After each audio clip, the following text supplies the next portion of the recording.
Trapped in Wonderland. Wonderland Chronicles Book 1. Written by Dani Hoots. Narrated by Rachel Leblang. Chapter 1. I was falling. Or at least I thought I was falling. It didn't feel like gravity pulling me down and down, but more like something decided it wanted to sweep me off my feet, and I sort of was floating and not going in any particular direction. Kind of like in ballet when one of the guys would pick me up real fast. Sometimes for the routine, sometimes because they wanted to scare the crap out of me. I hated when they did that. I couldn't decide if it was going to make me hurl or if my stomach was, in fact, in my throat. The problem was, it wasn't stopping at all. Not only that, but there were spiraling colors shooting out every which way in the abyss I currently found myself in. At least they were pretty, though. Mainly soft colors versus the neon colors that a main character would expect in such a situation. Yes, I watched a lot of anime and sci-fi. Don't judge me. Anyway, I made a mental note to paint them later. That is, if I survived. Oh, I should probably introduce myself. I'm Alice Hughes, or at least that was the name I went by. My real name was Meredith, but I always went by my middle name. Can you blame me? Regardless, I'm a freshman at East Salem High School. Go hunting owls! At first I thought an owl was stupid for a mascot, but an owl actually attacked a bunch of people in the park in downtown Salem, Oregon. I now appreciated and feared owls. You may be wondering how I got into this mess, how I was falling and falling and falling, and why I couldn't stop.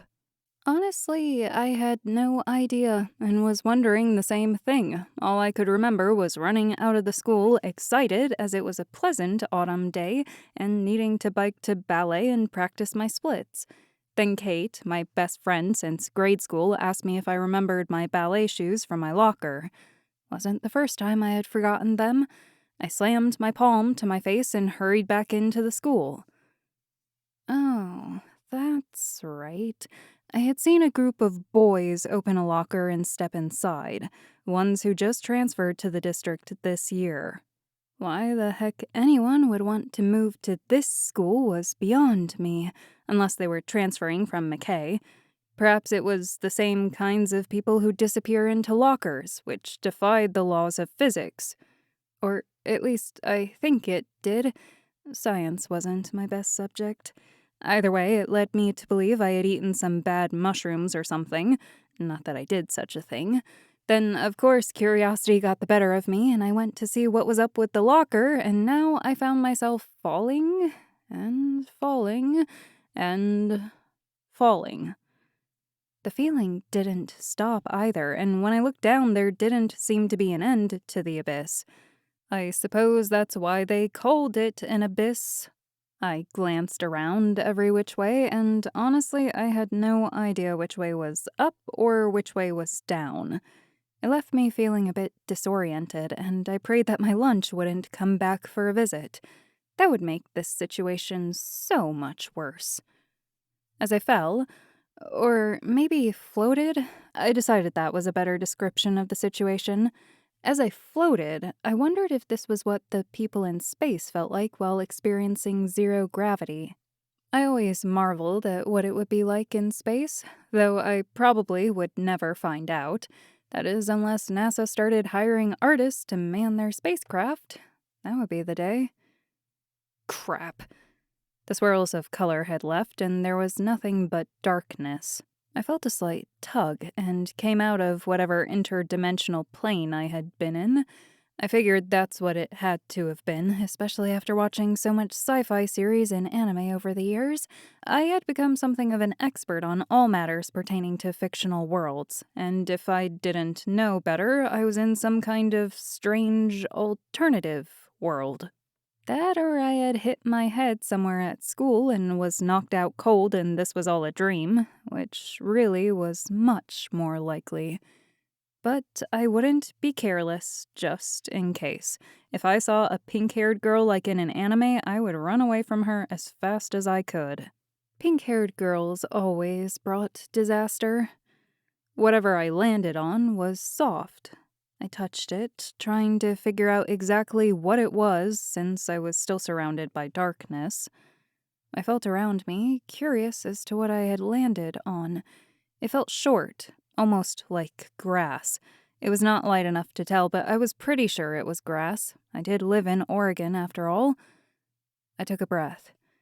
Yes, it was grass, all right. It gave off that aroma of summer.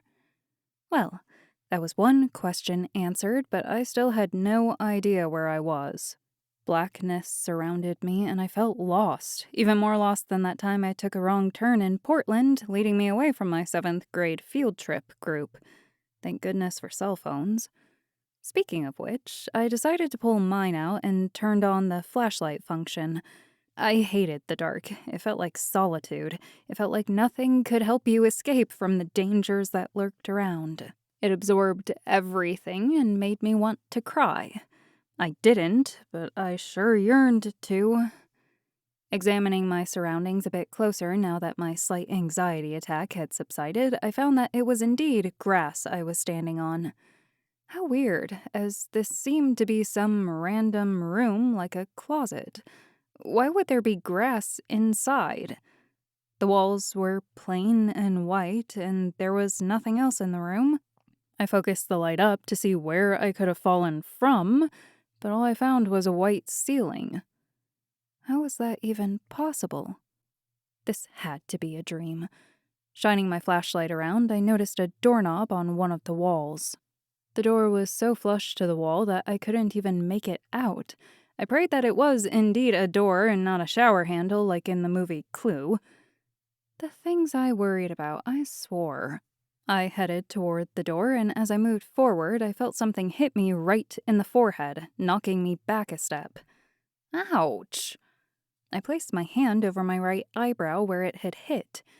There was going to be a giant lump there, I just knew it. I shined the flashlight up at it. Sure enough, I missed the only thing in this room, a giant pipe that spanned across the room right in front of the door. Rubbing the slight bruise, I just hoped my luck would get a little better, which seemed unlikely at that point. I grabbed the doorknob. It was cool and smooth, just like a doorknob should be, so hopefully this was indeed a door. Saying a slight prayer, I twisted and pulled inward. It didn't budge. I sighed. It swung out, not in. I always found myself doing that, even if there's a sign. I took another deep breath and pushed outward. It took a second for my eyes to adjust to the bright light. It stung, just as it always did when the sun came out on a rare autumn morning, and for some reason, my left eye adjusted faster than my right. I never did figure out why that was. Once both eyes no longer burned, I couldn't believe what I saw. The scenery that lay before me was a city, but definitely not the city of Salem that I was familiar with. No, this was something much more magical, like something out of a fairy tale, or an anime. Had my dream come true at last? Was I now a 2D character?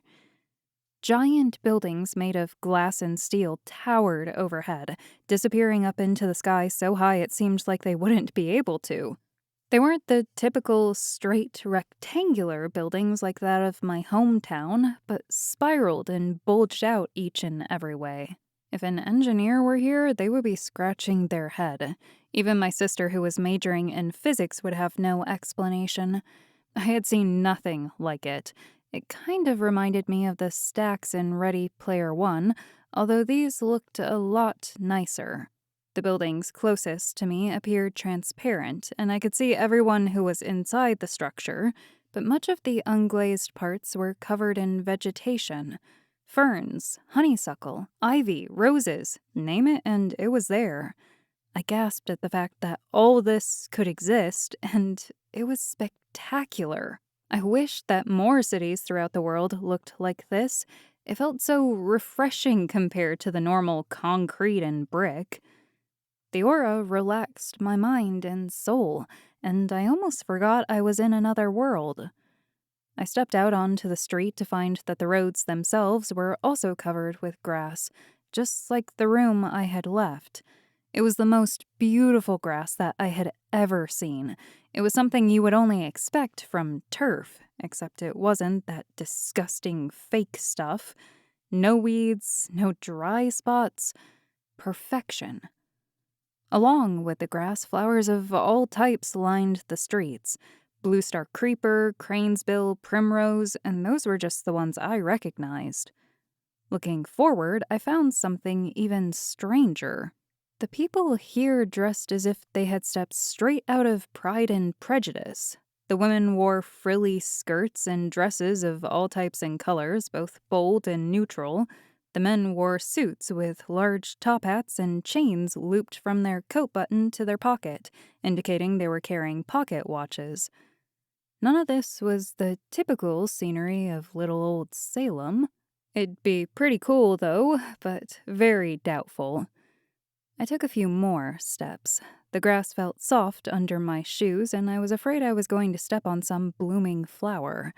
As I glanced to see how others dealt with this problem, I noticed they weren't wearing any shoes.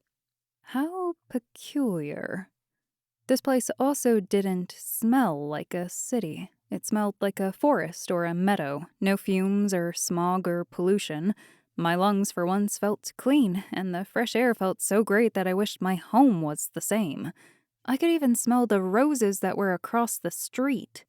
The street was busy, people conversing and walking toward their destination.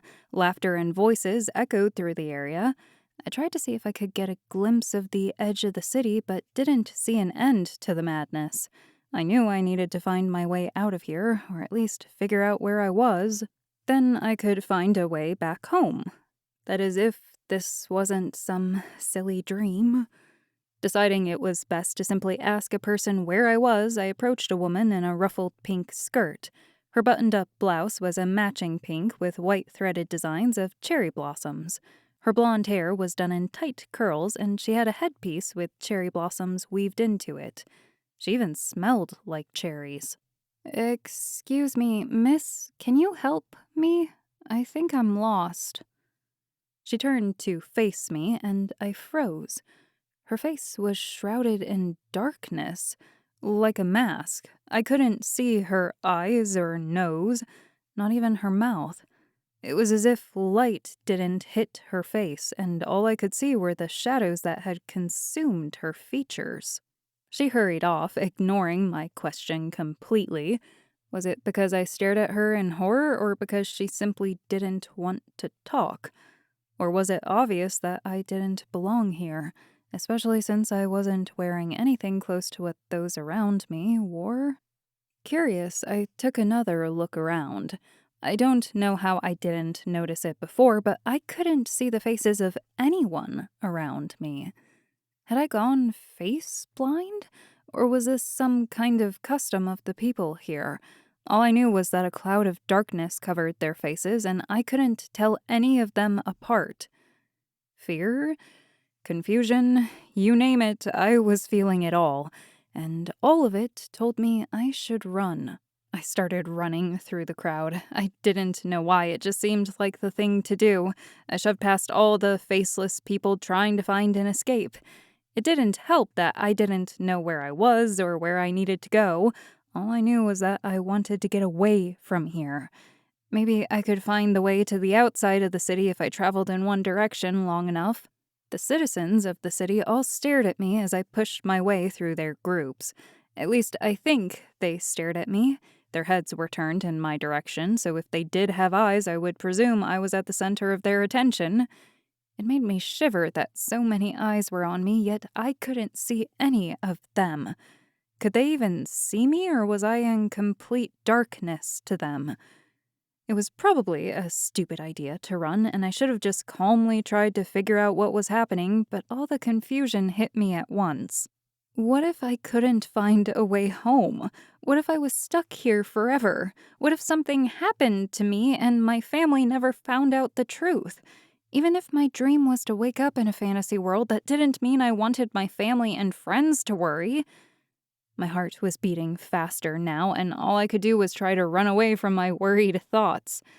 And that's when I heard someone yelling after me. "Stop! Stop her! She's an outsider!" I debated stopping for a moment, especially since I had no idea what I was doing, but then I remembered all the fictional stories with outsiders getting captured and being thrown into prison. That's what always happened, right? I mean, that's what happened to Satan and the devil as a part-timer. Besides, they didn't sound like they wanted me to stop and have a spot of tea with them or something. They sounded like I was a criminal and they needed to apprehend me.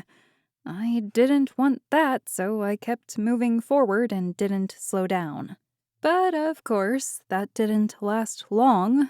I felt something grab me and pull me into an alleyway far from the major pathway. I tried to scream, but whoever it was put their hand over my mouth. "Shh, it's all right," a familiar voice said. It took a second to register, but I realized who had me wrapped up in his arms. It was Chase, a boy from school who was in a couple of my classes. He was definitely a troublemaker, and it had been his locker that I had seen everyone step through to enter this world.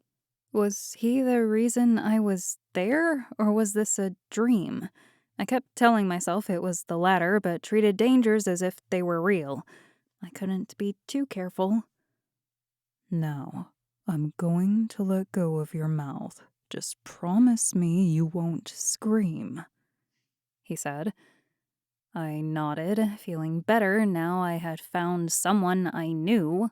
I had completely forgotten that I had followed them down into the abyss. Everything was so new and surprising that the main reason I had fallen into this world had completely slipped my mind. Chase removed his hand from my mouth, but didn't remove the arm that was wrapped around my stomach, holding me against him. I still couldn't see his face since he was behind me. I wondered why he didn't let go, and I began to get a little nervous again, although I could feel my cheeks getting warmer. "What's going—" He placed a finger to my mouth. "Wait for them to pass." Chase kept us in the shadows of the trees that had grown with the buildings. It was very narrow in the alleyway, almost like some of the passageways in the old Fort Worden naval batteries near Port Townsend, Washington, that my family liked to camp at. I couldn't even see the sky from where I was since the foliage was so thick. We stayed silent as the men ran past us, not even taking a glance down this way, which made me wonder what was over here that they didn't think to look. Maybe it was haunted, which would be awesome. I had always wanted to see a ghost. It would be a lie to say I had never binge-watched Ghost Hunters at sleepovers with Kate. She didn't see the appeal, but nevertheless she'd sat next to me for hours during my marathons. After we were in the clear, Chase let go of me. "What are you doing here, Alice?" he asked as he leaned against the wall. He had that sly smile that he always seemed to wear at school. He wore a pure black suit, tailed jacket and all, with the black tie loose around his neck. Bizarre, but not surprising compared to everything else. Maybe he was just trying to fit in. Other than his attire, something else seemed off. Then I realized what it was. Your eyes! I stepped closer to him to examine them. They were yellow with black slivers, like the contacts I had seen at KimuraCon, the nearest anime convention. They're like a cat's. Are you wearing contacts? He rolled his eyes, which looked weird with a cat's eyes. Yes, I know. And no, I'm not. These are what my eyes look like in my true form. Now answer my question. I shook my head. I don't know. I went back into the school and I saw you guys. You entered your locker. I got curious, so I opened the locker. Curiosity killed the cat, Alice. Chase sighed. But satisfaction brought it back, I responded. Not many knew the second half of the quote, so I made it my duty to finish it every time I heard someone say it in the typical anticlimactic fashion. Chase appeared semi-impressed. Well, well, you have quite a mouth on you for being so quiet at school. I gave him a look and then shook my head. Still wasn't my fault I fell in. I wasn't going to go inside, I swear. Something pushed me. He raised an eyebrow. Do you know who it was? No, I didn't see who or what it was. Next thing I knew, I was here. I peered around. It was all a lot to take in. I had found myself in a strange, new place, one that I had never seen pictures of before or heard anyone talk about, so I asked the obvious question that had been on my mind ever since coming here. Where are we? Alice, you're in Wonderland, I heard a voice say behind me. I turned to find Malcolm standing there along with Davis and Melvin. All of them were also in some of my classes. These were the 4 boys that I had seen jump into the locker. They each wore some Victorian gear like Chase did, but Malcolm's was a little more extravagant. His was dark green with light green lining and ivy embroidery. He had a burnt orange top hat with deep violet flowers pinned to one side of it, covering his raven black hair. His light blue eyes stared at me, making my heart beat a little faster. Kate, my BFF, noticed I had the hugest crush on him, but I never admitted it out loud because, well, let's face it, he was completely out of my league. You mean the arcade? Is this some new attraction they added in the back? I asked, referring to the arcade called Wonderland off Market Street. I looked at Davis and Melvin. They didn't say a word, but just glanced at each other. He must have meant that. Maybe they got a virtual reality game. I heard they were making great progress with VR in Utah or Idaho or something. As I looked at Melvin and Davis, I noticed Melvin had bunny ears matching his orange hair. I was just about to point them out when Malcolm shook his head and answered my question. No, not the arcade. This is the real deal. This is Wonderland. I don't understand. You can't possibly be talking about the children's tale, can you? Yes. He peered around as if making sure no one else was nearby. But you shouldn't be here. It's too dangerous, and you aren't ready. Aren't ready for... what? I began when Melvin and Davis grabbed me and Malcolm pressed a vial of liquid to my lips. I tried to struggle, not quite sure what the heck he was trying to give me. Drink this, Alice. You must go home now and forget everything you saw. Forcing the drink down my throat, I felt the sweet liquid start to make my body tingle. My vision was getting blurry, and I had no idea why the world felt like it was spinning. How could he do this to me, I wondered. Why couldn't he have just asked? I shoved him back, but it was too late as the vial was empty. What the hell did you just give me? Before answering, I felt Chase wrap his arms around me and pull me back into the doorway that Malcolm had appeared out of. I let out a slight girly yelp, which I, of course, immediately regretted. Come on, Alice, we're going for a ride. Chase laughed as we started to travel down and down and down. Great. The floating feeling all over again. It wasn't like my head wasn't already spinning.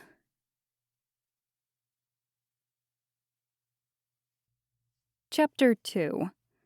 When I opened my eyes, I found my friend Kate standing above me. Her long brown hair was braided back, in contrast to my short blonde hair that always seemed messy no matter what I did with it. Kate also always wore jeans and a cute designer top, much nicer than the oil paint-covered jeans and simple t-shirt I usually wore. Just a note, oil paint doesn't come out of anything. Ever. It even keeps that grease smell to it, which I could still make out even after breathing in paint thinner fumes over the years. Alice, are you all right? She bent down next to me, her brown eyes wide. I must have really worried her. I started to sit up and moaned. My head was pounding as if Thor were inside my skull wielding Mjolnir or something. Where am I? You're in the school. I waited for you to come back out to your bike, but you never did. I wanted to make sure you got your slippers without getting in trouble since you didn't go through the main entrance as usual. I believed her. Kate always worried about such things. It wasn't like I really would get into trouble. I was good at talking my way out of any situation with a teacher. She went on. I came inside looking for you and found you passed out in the middle of the hallway. I tried to remember what happened, but only found a dark haze in my memory. Dark haze? Why did that seem familiar? I couldn't recall anything, only coming back into the school and then everything else was gone. What happened? How long was I out? I asked. So much time seemed like it had passed, as if something had happened, yet it could have only been a minute or two. Just a few minutes. I'm glad I found you first. You would have been in big trouble if a teacher found you. I tried to remember why I had come into the school after hours. Then it occurred to me. Oh no, dance class. I rushed up, which made my head hurt even more. I fumbled and almost fell back down. Down. I grabbed my head as it began to pound even louder. I must have hit my head on something or tripped, as I was a bit of a klutz after all, but I didn't feel any bumps on my head. Kate helped me stay up. Alice, you can't go to dance. You should go see a nurse. I think you might have a concussion. I shook my head, which made it hurt worse. Stupid thing to do. No, I'm fine. Well, at least go home. You shouldn't dance in this condition. I can see if my mom will take you home. We still have the bike rack on the back of our car from our weekend trip. I thought for a moment. She was right. I really shouldn't dance in this state. I would be falling all over the place and end up with more problems, not to mention making other dancers mad for running into them. Fine, I'll text Becca. I pulled out my phone and texted my ballet teacher, Becca, as both Kate and I snuck out of the school and headed toward her mom's car. Hey, Becca, can't make it tonight. Have bad migraine. See you tomorrow. Kate's mom was waiting for her in the parking lot. She drove a little Mini Cooper Countryman that was a bright blue. I like to call it Smurfy because, let's be honest, it looked like a big Smurf. I grabbed my bike and hooked it up to the bike rack on Mrs. B's car. Her full name was Jenny Benjamin, but I always called her Mrs. B. It's always awkward trying to figure out what to call someone's parents. Luckily, she told me what to call her when we first met. Climbing in the car, I smiled at her. Thanks, Mrs. B. I appreciate it. No problem, Alice. How's your head feeling?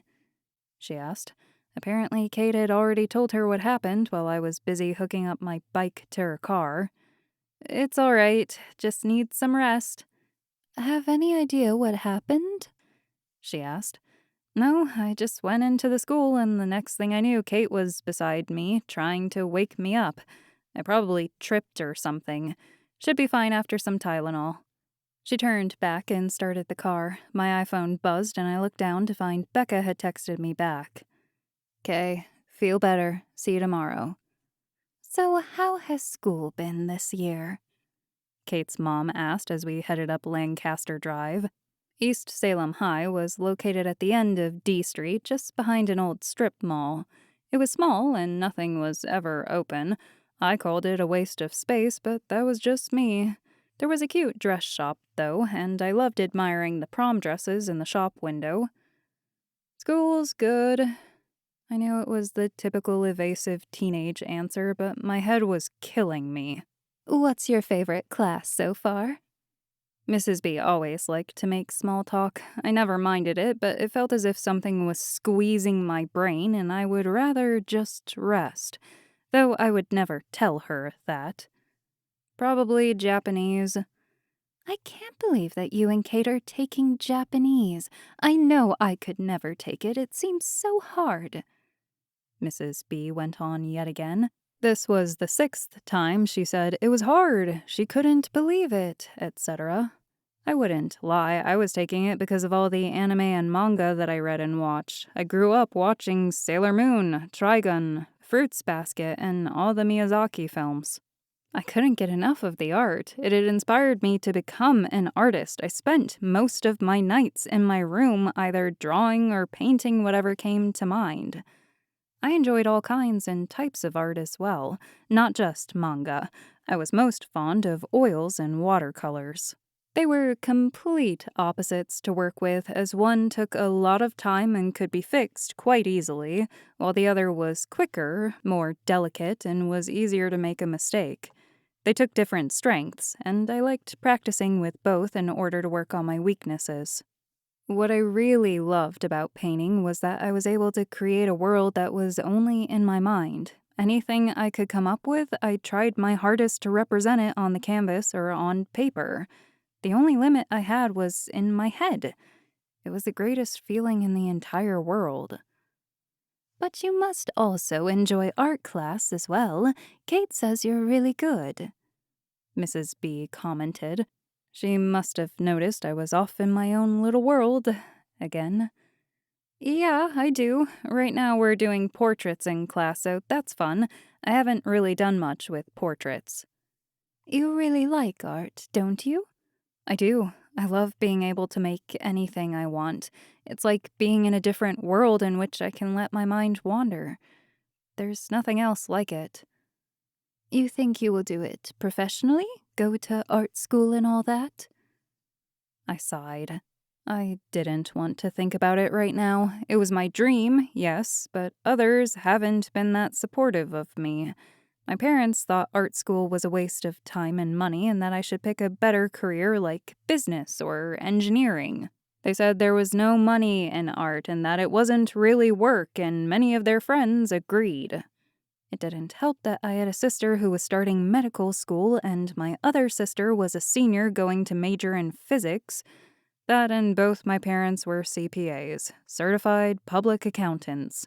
None of my family understood anything about art. They only cared about what they considered the real world, and nothing about the world of imagination. We will see, I guess, I finally answered. I looked over to find Kate staring at me. What? You know you can do whatever you want, she whispered quietly so her mother wouldn't hear. You don't have to listen to your parents. Good old Kate had been at my side every time my parents threatened to take away my art supplies or ballet shoes when I got a bad grade. If I got anything less than a B, I was doomed. If I ever had problems with homework, Kate was there helping me. I was thankful for such a brilliant friend. I have a while, I just don't want to worry about it. Okay. After that serious question, she smacked my arm. I saw you looking at Malcolm in English. You really like him, don't you?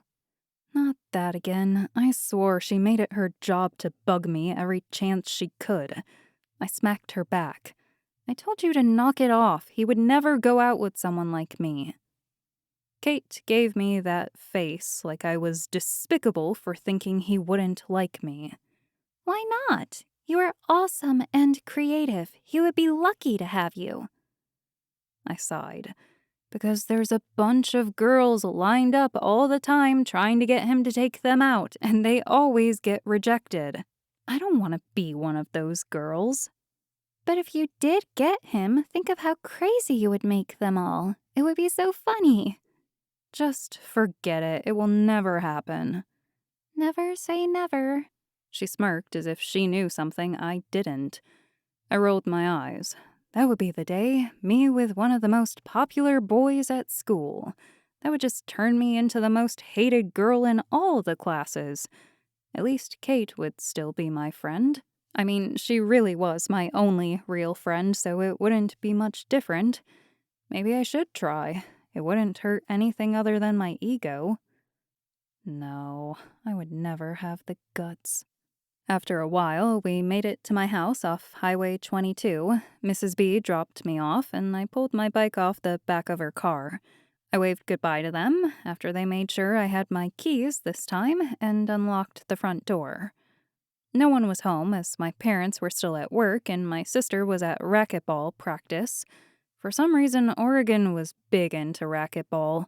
It was fun, but nothing I would compete in. The ball moved so fast sometimes, and I would just get stuck standing by the wall and wouldn't move enough. As my sister's coach said the one practice I had gone to, it was pretty scary. I set my things on the dining room table and grabbed the phone to call my mom. Usually I biked to her office after dance practice, so I needed to let her know I didn't feel well and that I had gotten a ride home. I also knew I should call right now before I forgot, which had maybe happened once or twice. After it rang a few times, she picked up. Amanda Hughes speaking. She must not have looked at the caller ID again. Hi, Mom, it's me. I wasn't feeling well, so Mrs. B took me home. What's wrong, Meredith? I hated it when my family used that name. It was my legal first name, but I never came to like it. It felt too stuffy for me, so I always went by my middle name and made sure teachers knew that before they did roll call in class. Just have a bad migraine, decided not to go to dance, I explained. It wasn't like she really cared about me skipping class, as she didn't see the point of ballet other than for exercise. It was so much more than that, though. All right, thanks for calling. See you later tonight. I heard her phone click off and I hung up. I sighed and grabbed my backpack. I needed to relax, and the only way to do that was to paint. I grabbed my stuff and went to my room. As I stepped inside, I could feel my worries just wash away. Splashes of color filled the area as most of my paintings covered all the walls and even more canvases were stacked inside the closet. People always wondered why I didn't have that many changes of clothes, and if they ever came into my bedroom, they would understand.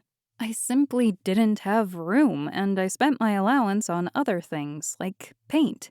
If it wasn't art-related, then it was comics, manga, and books that littered the shelves and floor. I took in all the bright colors I painted with, as I always like to capture the boldest of subjects. When I caught sight of a painting I did from a year ago, I had used bright greens and blues with neon red flowers. I stared at it as if recalling something or someplace. Why did the smell of fresh-cut grass just come to me? I pondered. It was like a memory that had been repressed. I shook my head. It must have just been an idea I had for a project. Maybe that was what I should work on next, creating a world made of grass and plants. Pulling out some old brushes, I got busy. Homework could wait until after dinner.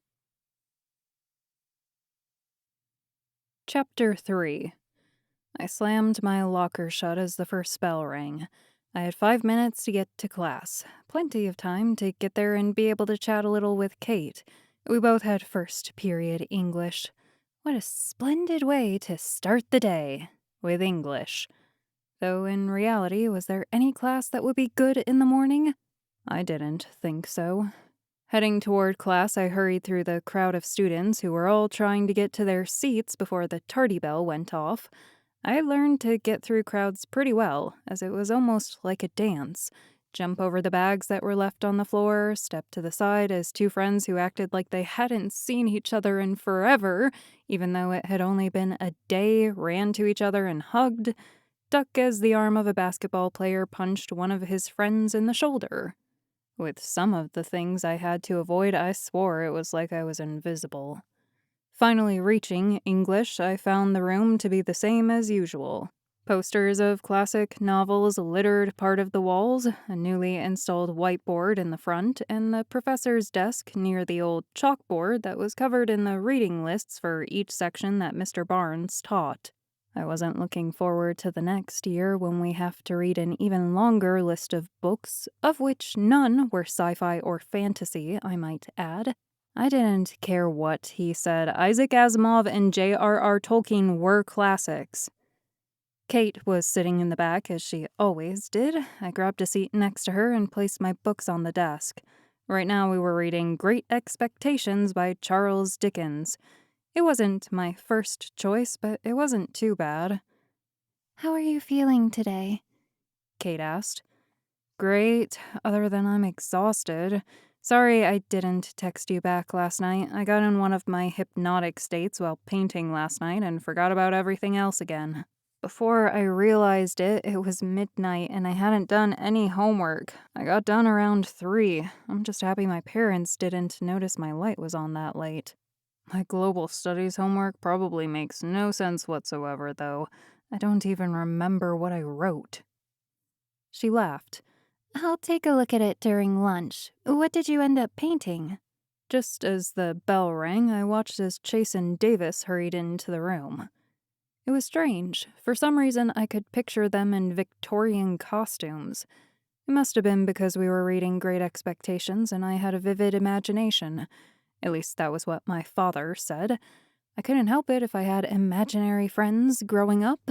It was normal, I think. Chase and Davis took the 2 seats in front of us, which was strange since usually they sat across the classroom. I turned back to Kate in our conversation. I ended up painting some buildings with flowers all over them. I had a vivid image of it in my mind when I got home. Davis dropped his books onto the floor. Good thing Mr. Barnes was late, as he would have scolded him for being so disrespectful with someone else's property, as the school owned all our books. Chase smacked him in the arm. "Watch it, clumsy." Davis said nothing, but retrieved his books from the floor. I turned back to Kate. So that's what I painted. That's cool that you can see something clearly in your mind. You're lucky to be so talented. I don't know. I love art, but my parents don't ever understand it. They don't see it as a career and think it's just a hobby. Kate put her hand on my back and made one of her I'll always be at your side smiles, which always made my chest feel a little warmer. It's your life, Alice. Do what you want with it. Thanks, Kate. I knew she was a great friend and that I probably wouldn't find another person like her. Through thick and thin, she had been by my side. I just hoped one day I could do the same for her. English was dull. We went over Great Expectations some more, as there was apparently more written between the lines that we freshmen just couldn't comprehend. At least that was what Mr. Barnes kept saying. He just wished kids these days could appreciate such great literature. I felt like arguing with him every time he said that, but I knew it would be a waste of breath. I also didn't want him to get mad at me and make my grades suffer. Then I would have to deal with my parents thinking I was failing a class all over again. As class finished and I started to pack up for the next subject, I saw a young boy in the doorway to the hallway. He had the whitest blonde hair I had ever seen, pure as snow, but he couldn't have been more than 10 years old. He stared at me with his gray eyes. Everything seemed to stay still as the boy looked at me. I just froze, not able to do anything but watch him. I felt like I was looking at someone who couldn't exist, like a ghost, but I didn't know why. Alice, are you okay? Kate asked. I blinked and the kid was gone. I nodded toward the doorway. Did you see him? See who? That little boy. I shook my head. It had to have been my imagination. I hadn't gotten much sleep. Never mind. Let's get to class. Algebra class was next, which again didn't make mornings any more fun. Luckily, my locker was near the class, so I didn't have to hurry. As I switched out textbooks, I heard Davis's voice from a few lockers down. She remembers, you guys. We need to do something. His squeaky voice was barely audible over the typical hallway noise. That isn't possible. I suppressed those memories myself, Malcolm answered. I glanced over toward them, wondering what they could be talking about. All their backs faced me. Davis isn't lying, Chase added. I heard her say she could remember buildings covered in plants.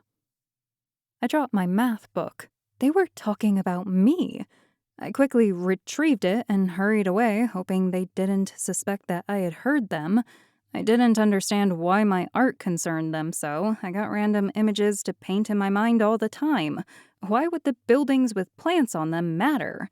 Why would they care? What did they think I was remembering? And why wasn't I supposed to remember it? Math went by as slowly as possible, which was normal. Malcolm was in class, sitting a few rows in front of me. He didn't seem to pay much attention to me, and I wondered if they had actually been talking about me. It was highly unlikely, as we never really interacted during the first month of school. They hadn't even spoken 2 words to me this entire time. So why would they care so much if I painted a building with flowers on it? Next was Global Studies with Mr. Lewis, who always was passionate about whatever he was teaching. Today's lecture was on the Roman conquest.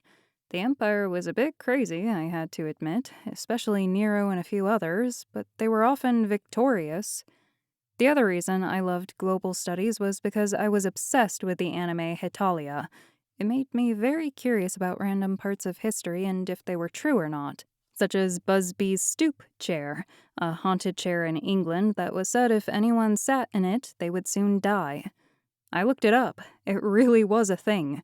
The only problem with loving the show was when Mr. Lewis told stories about different countries, I had to suppress my laughter in imagining the characters doing whatever he was talking about. Those who have seen the show understand.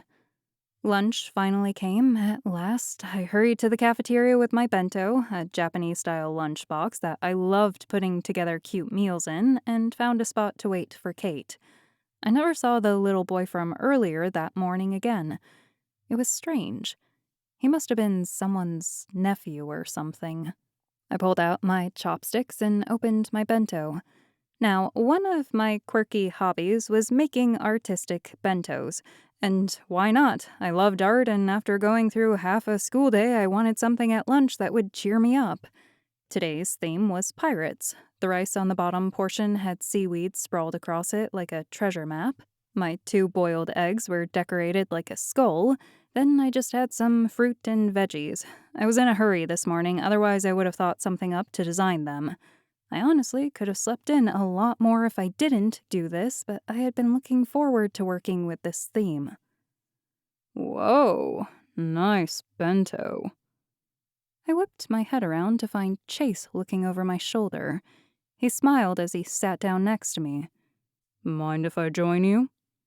Since he had already sat beside me, I knew he wasn't going to take no for an answer. And honestly, why would I say no? He was a likable guy from what I could tell. A joker, sure, but he always meant well. Sure, why not? Thanks. He pulled out a sandwich. By the smell of it, it had to have been tuna. I tried to hide the disgusted look I wanted to make. Although I loved Japanese culture, I despised fish. I couldn't help it. I just hated the smell and taste. That's all you're going to eat? I asked. All I want, so why not? He took a big bite and smiled. Nothing beats a tuna sandwich. I can think of some things, I commented as I took a bite of one of my boiled eggs. It was strange talking to him. School had been going for a month now, and I rarely talked to anyone in their group. They seemed to keep their distance from everyone other than all the girls who chased Malcolm around. They looked as if they were searching for something, but what that was, I had no idea. So, he started, I heard you talking about having a vivid image of some buildings. My eyes flickered over to him. He was staring at me as I took another bite of my egg. And I heard you talking to your friends about that. Why is it important? Why do you care? He raised an eyebrow and grinned widely. You were eavesdropping. Weren't you? I countered. Touché. He took another bite of his sandwich. I was just wondering where you got an idea like that. Buildings of flowers and streets of grass. I started to reply when it occurred to me I never said anything about streets being grass to Kate. All I told her were about the buildings. There was no way he could know that. How did you know there were streets of grass? His eyes widened. What? I told Kate that the buildings had flowers on them, not about the grass streets. I watched for his reaction. He just stared at me, looking as if he wanted to punch himself for saying something he shouldn't have. So there was something going on that he wasn't telling me, and it had been me that they were talking about all this time. Now the better question was, why? How would you know that, Chase? I asked. He stayed silent, probably realizing he had said too much and didn't want to dig himself in a bigger hole than he already was in. Too late, though, because now I wanted answers. Answer me, Chase. I sounded more demanding than I should have, but I really just wanted to know the truth. Something wasn't adding up, and after passing out yesterday, I felt like everything was in a haze, as if my world were spinning around off its axis. Is he bothering you? I can make him stop if you wish. I looked up to find Malcolm standing across from me, his lunch bag a little neater than Chase's crumpled up bag. I wondered if he also had a tuna sandwich for lunch, which I doubted because no one in their right mind would bring that to school for lunch. What's that supposed to mean? Chase asked, a little snarky, as if he thought Malcolm had really threatened him. Well? He inquired once more. I had totally forgotten about the question he had asked of me. I shook my head. No, he's not. But that didn't mean I wasn't mad about Chase not answering my questions. Let's be honest, though, I couldn't bring myself to start interrogating Malcolm as well. I was too shy, and I could already feel my cheeks start to redden. Good. I would hate to think he was doing otherwise. Malcolm gave Chase a look. Chase stuck his tongue out at him. I laughed. With all the things that had happened, I had almost forgotten about this morning. Maybe one of them knew about that strange kid. Hey, random question, I began. You guys wouldn't happen to know anything about a young boy with white hair, would you? I saw a kid running around earlier and was curious why he was here. Chase and Malcolm glanced at each other. They knew something, I was sure of it. No, Malcolm finally answered. I wouldn't. Probably one of the teacher's kids or something, Chase added. I nodded, even though I knew that it was a lie. That's what I thought. Malcolm stood there for a moment longer, then nodded to Chase. Hey, Chase, remember that meeting we had with Mr. Williams? Yeah, we should get to that. Great talking to you, Alice. Chase stood up quickly and followed Malcolm out, taking his disgusting sandwich with him. I watched as they left in a hurry, frowning. Mr. Williams was absent today. Chapter 4. Very good. Becca stopped the recording of the song Mad World by Michael Andrews. It would be one of the songs included in the ballet Becca constructed around the theme of dreams. She was awesome like that, and with this being her first ballet she created from scratch, I was extremely excited about it. We will go through this one more time, and then you three can practice your hip-hop routine for the pre-ballet performance. She nodded to Val, Ray, and me. I smiled. 3 of us got to perform a hip-hop routine to See You in My Nightmares by Kanye West. It was a fun choreography that we all put together one afternoon. Well, it took a few afternoons to clean it up. I would have to jump on Val's back as part of it, so we would need a lot of practice so I didn't fall off or hurt her or nearly pull her pants down. Again. As I got ready to do our ballet routine, I saw movement out of the corner of my eye. I looked out at the open door that let in the fresh fall air. It was the boy from earlier, standing across the street staring at me again. A car passed by in front of him, and he vanished. I blinked a couple of times, not sure what exactly I saw. No one else seemed to have seen the boy as they were still gathering together to start the song. Are you ready, Alice? Val asked. I must have seemed out of it. I turned to her and smiled. Yeah, let's do this. The music started playing about dreams and dying. Once the song was done, the three of us changed into sneakers and got ready for our hip-hop routine. I was glad I remembered my Nikes, as it always looked weird doing hip-hop in ballet slippers. The three of us got in our positions and waited for the music to start.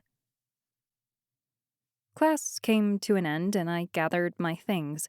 I was going to ride my bike over to my parents' work off Summer Street, which was only a few blocks away, and the ride wasn't terrible at this time of year. Once November came around, I would either have to wait for them to pick me up or find a ride over. There was no way I would bike in that kind of rain or icy weather. It only took a few minutes to get there, as it was just down the street. I stopped in front of the small old building, hooked my bike to my parents' BMW coupe, and entered. There were a few people waiting, as those who filed for extensions needed to file by the 15th, and my parents thought I didn't pay attention to the real world.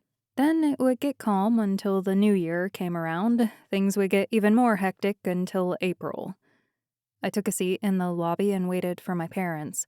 Pulling out one of the mangas I put in my backpack this morning, I started to read Ore-sama Teacher. Although it wasn't sci-fi or fantasy, I found it to be quite entertaining.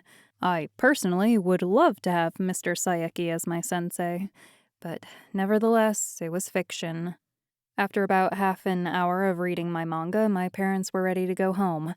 I climbed in the car, starving and excited to have leftover Chinese from Golden Crown that my parents had picked up the night before. "How was your day, Meredith?" my mom asked as she got into the car. Again, they never called me Alice. It was like the name Alice was connected to my artistic side, and they figured if they ignored it, then it would go away. I buckled my seatbelt. "Fine." My dad started the car and backed up from the parking spot. "Dance too?" "Yep." It was a simple answer, I knew, but if I went into detail, they would never understand. They didn't think it was an accomplishment when I could perfect a brise, or the fact I could dance on point. It was all meaningless fun to them. "What are you doing this weekend? Are you going to go to Kate's house?" Mom asked. I thought about it. I didn't have much homework, so going to Kate's would be a good plan. Then I could talk to her about Chase and Malcolm, maybe. But then again, she would think it was just because I liked Malcolm, when really that wasn't the case. This time? Probably. I need to call her. I'll do that when I get home. When we got home, I called Kate, and her mother said I could come over the next day for a sleepover. We decided we would meet at the downtown mall and hang out for a while because that was really the only thing to do in Salem. There were also some fun antique stores downtown that we had fun exploring, especially Engelberg Antiques. Last time we were there, we found what looked like a secret society code book. It was pretty exciting, and I still needed to do some research on what exactly it was. There used to be a haunted doll, but they finally sold it, thank God. Once I hung up the phone, dinner was ready, or at least the leftovers had been reheated. My sister, Lilith, was home from racquetball practice as well. She had her own car, a little green Volkswagen Bug, and could drive herself. Once she put away her stuff, we all gathered at the dining table. "So," Mom began as the clatter of utensils hit the plates, except for me, since I was the only one who knew how to use chopsticks. "How was your day, Lilith?" Lilith ran her hands through her long, light brown hair, twisting it back into a ponytail. It was great. Physics was fun. Chemistry was great. Eugene is such a great teacher and thinks I can study physics on a scholarship for sure. Eugene was an interesting teacher at our school. He got away with practically breaking every school code in his lab, allowing food during class, playing music, wearing Crocs. Those Crocs, I swore. "That would be perfect. Then you can save up your college funds for a house." Mom smiled. And I also beat one of the head boys at racquetball today. She added, "That's great. Teach those boys how to play." Dad laughed. Coach says I should be able to get top 10 in the girls' division for state this year. I'm hoping she is right. "That would be fantastic, dear. We're so proud of you," Mom added. I tried not to cough. They were always proud of her. Her and Edith, our older sister who was in medical school at OHSU in Portland. She came home every once in a while when she had time, mainly to have Mom do her laundry for her. "Meredith, how did you do on that math test you had earlier this week?" Dad asked. Crap. They remembered. They always remembered. I poked one of the pot stickers with my chopsticks. I did okay. So an A? More like a B minus, I mumbled. B minus?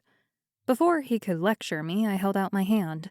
It's fine. The final will replace the lowest grade. I'll study harder next time. I already talked to the teacher, and he said I shouldn't have any problem getting an A after the semester ends. My sister leaned over and whispered in my ear, It's because you spend so much time at dance and painting. If you gave up those useless hobbies of yours, you could spend more time studying. "At least I have a creative mind," I snapped back. I really shouldn't have said that because I knew it would just encourage her more, but I couldn't help myself.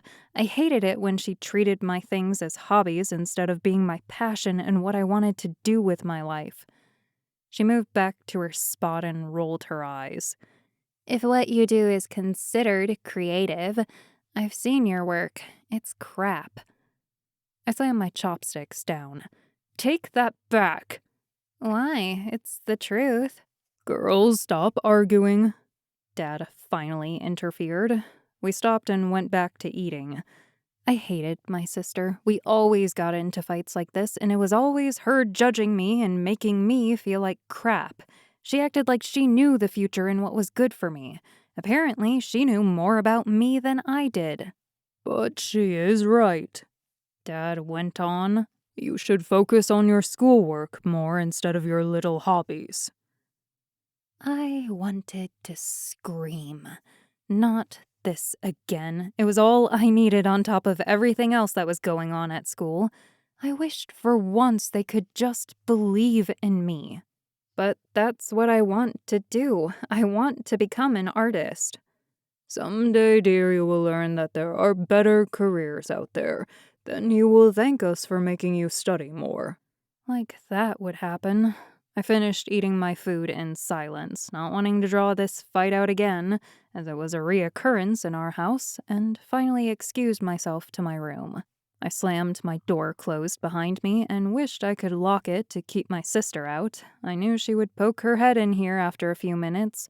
She always liked making matters worse. Just as I predicted, my sister came into the room mere seconds later. "What do you want?" I asked as I lay on my bed and started reading the next volume of Ore-sama Teacher. I wanted to know more about why Mr. Saeki was so keen on adding students to the school.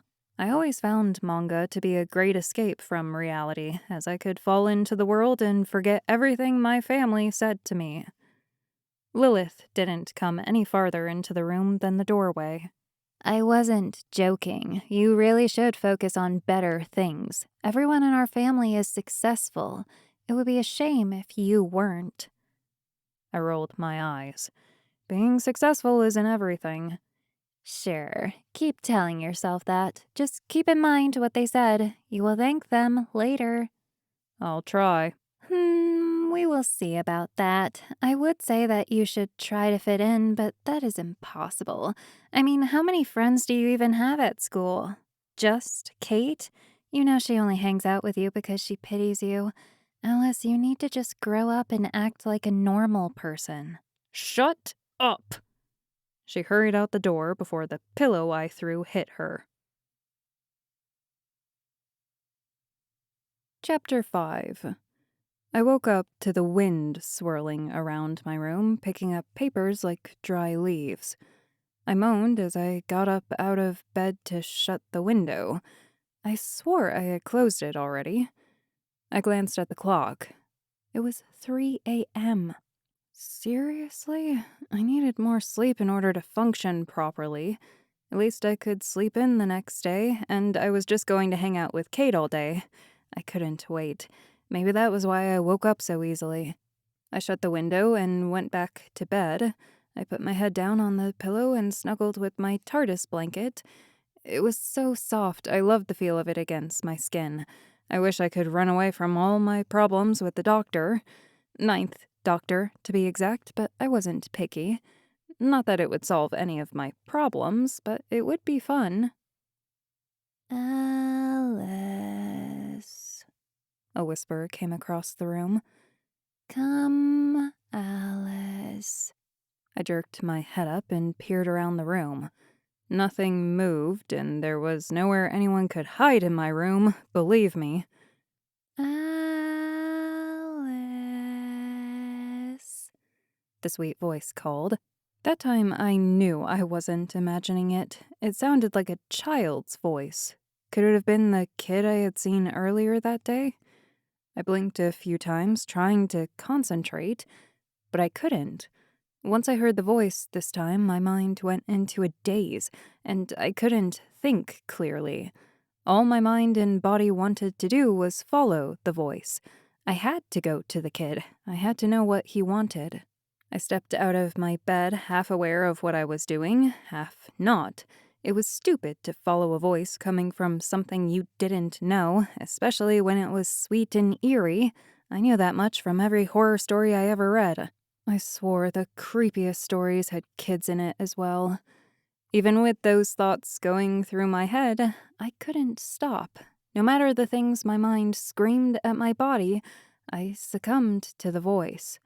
Going straight back to the window I had just closed, I slid it open again and climbed outside. Luckily, my window went into the front yard and was easy to climb out of. I was afraid of what I might have done if that weren't the case, such as climbing down a drain pipe like people did in the movies. No one in the house noticed as I snuck off into the night, in my pajamas, no less. I wished whatever this voice was would have ordered me to change into clothes. I mean, what if someone saw me? But then again, I was a zombie and wasn't able to control my body. I felt helpless. It was the worst feeling in the world. At least I had worn socks to bed. It got chilly at night in Oregon. The autumn leaves crunched under my feet as I left the driveway.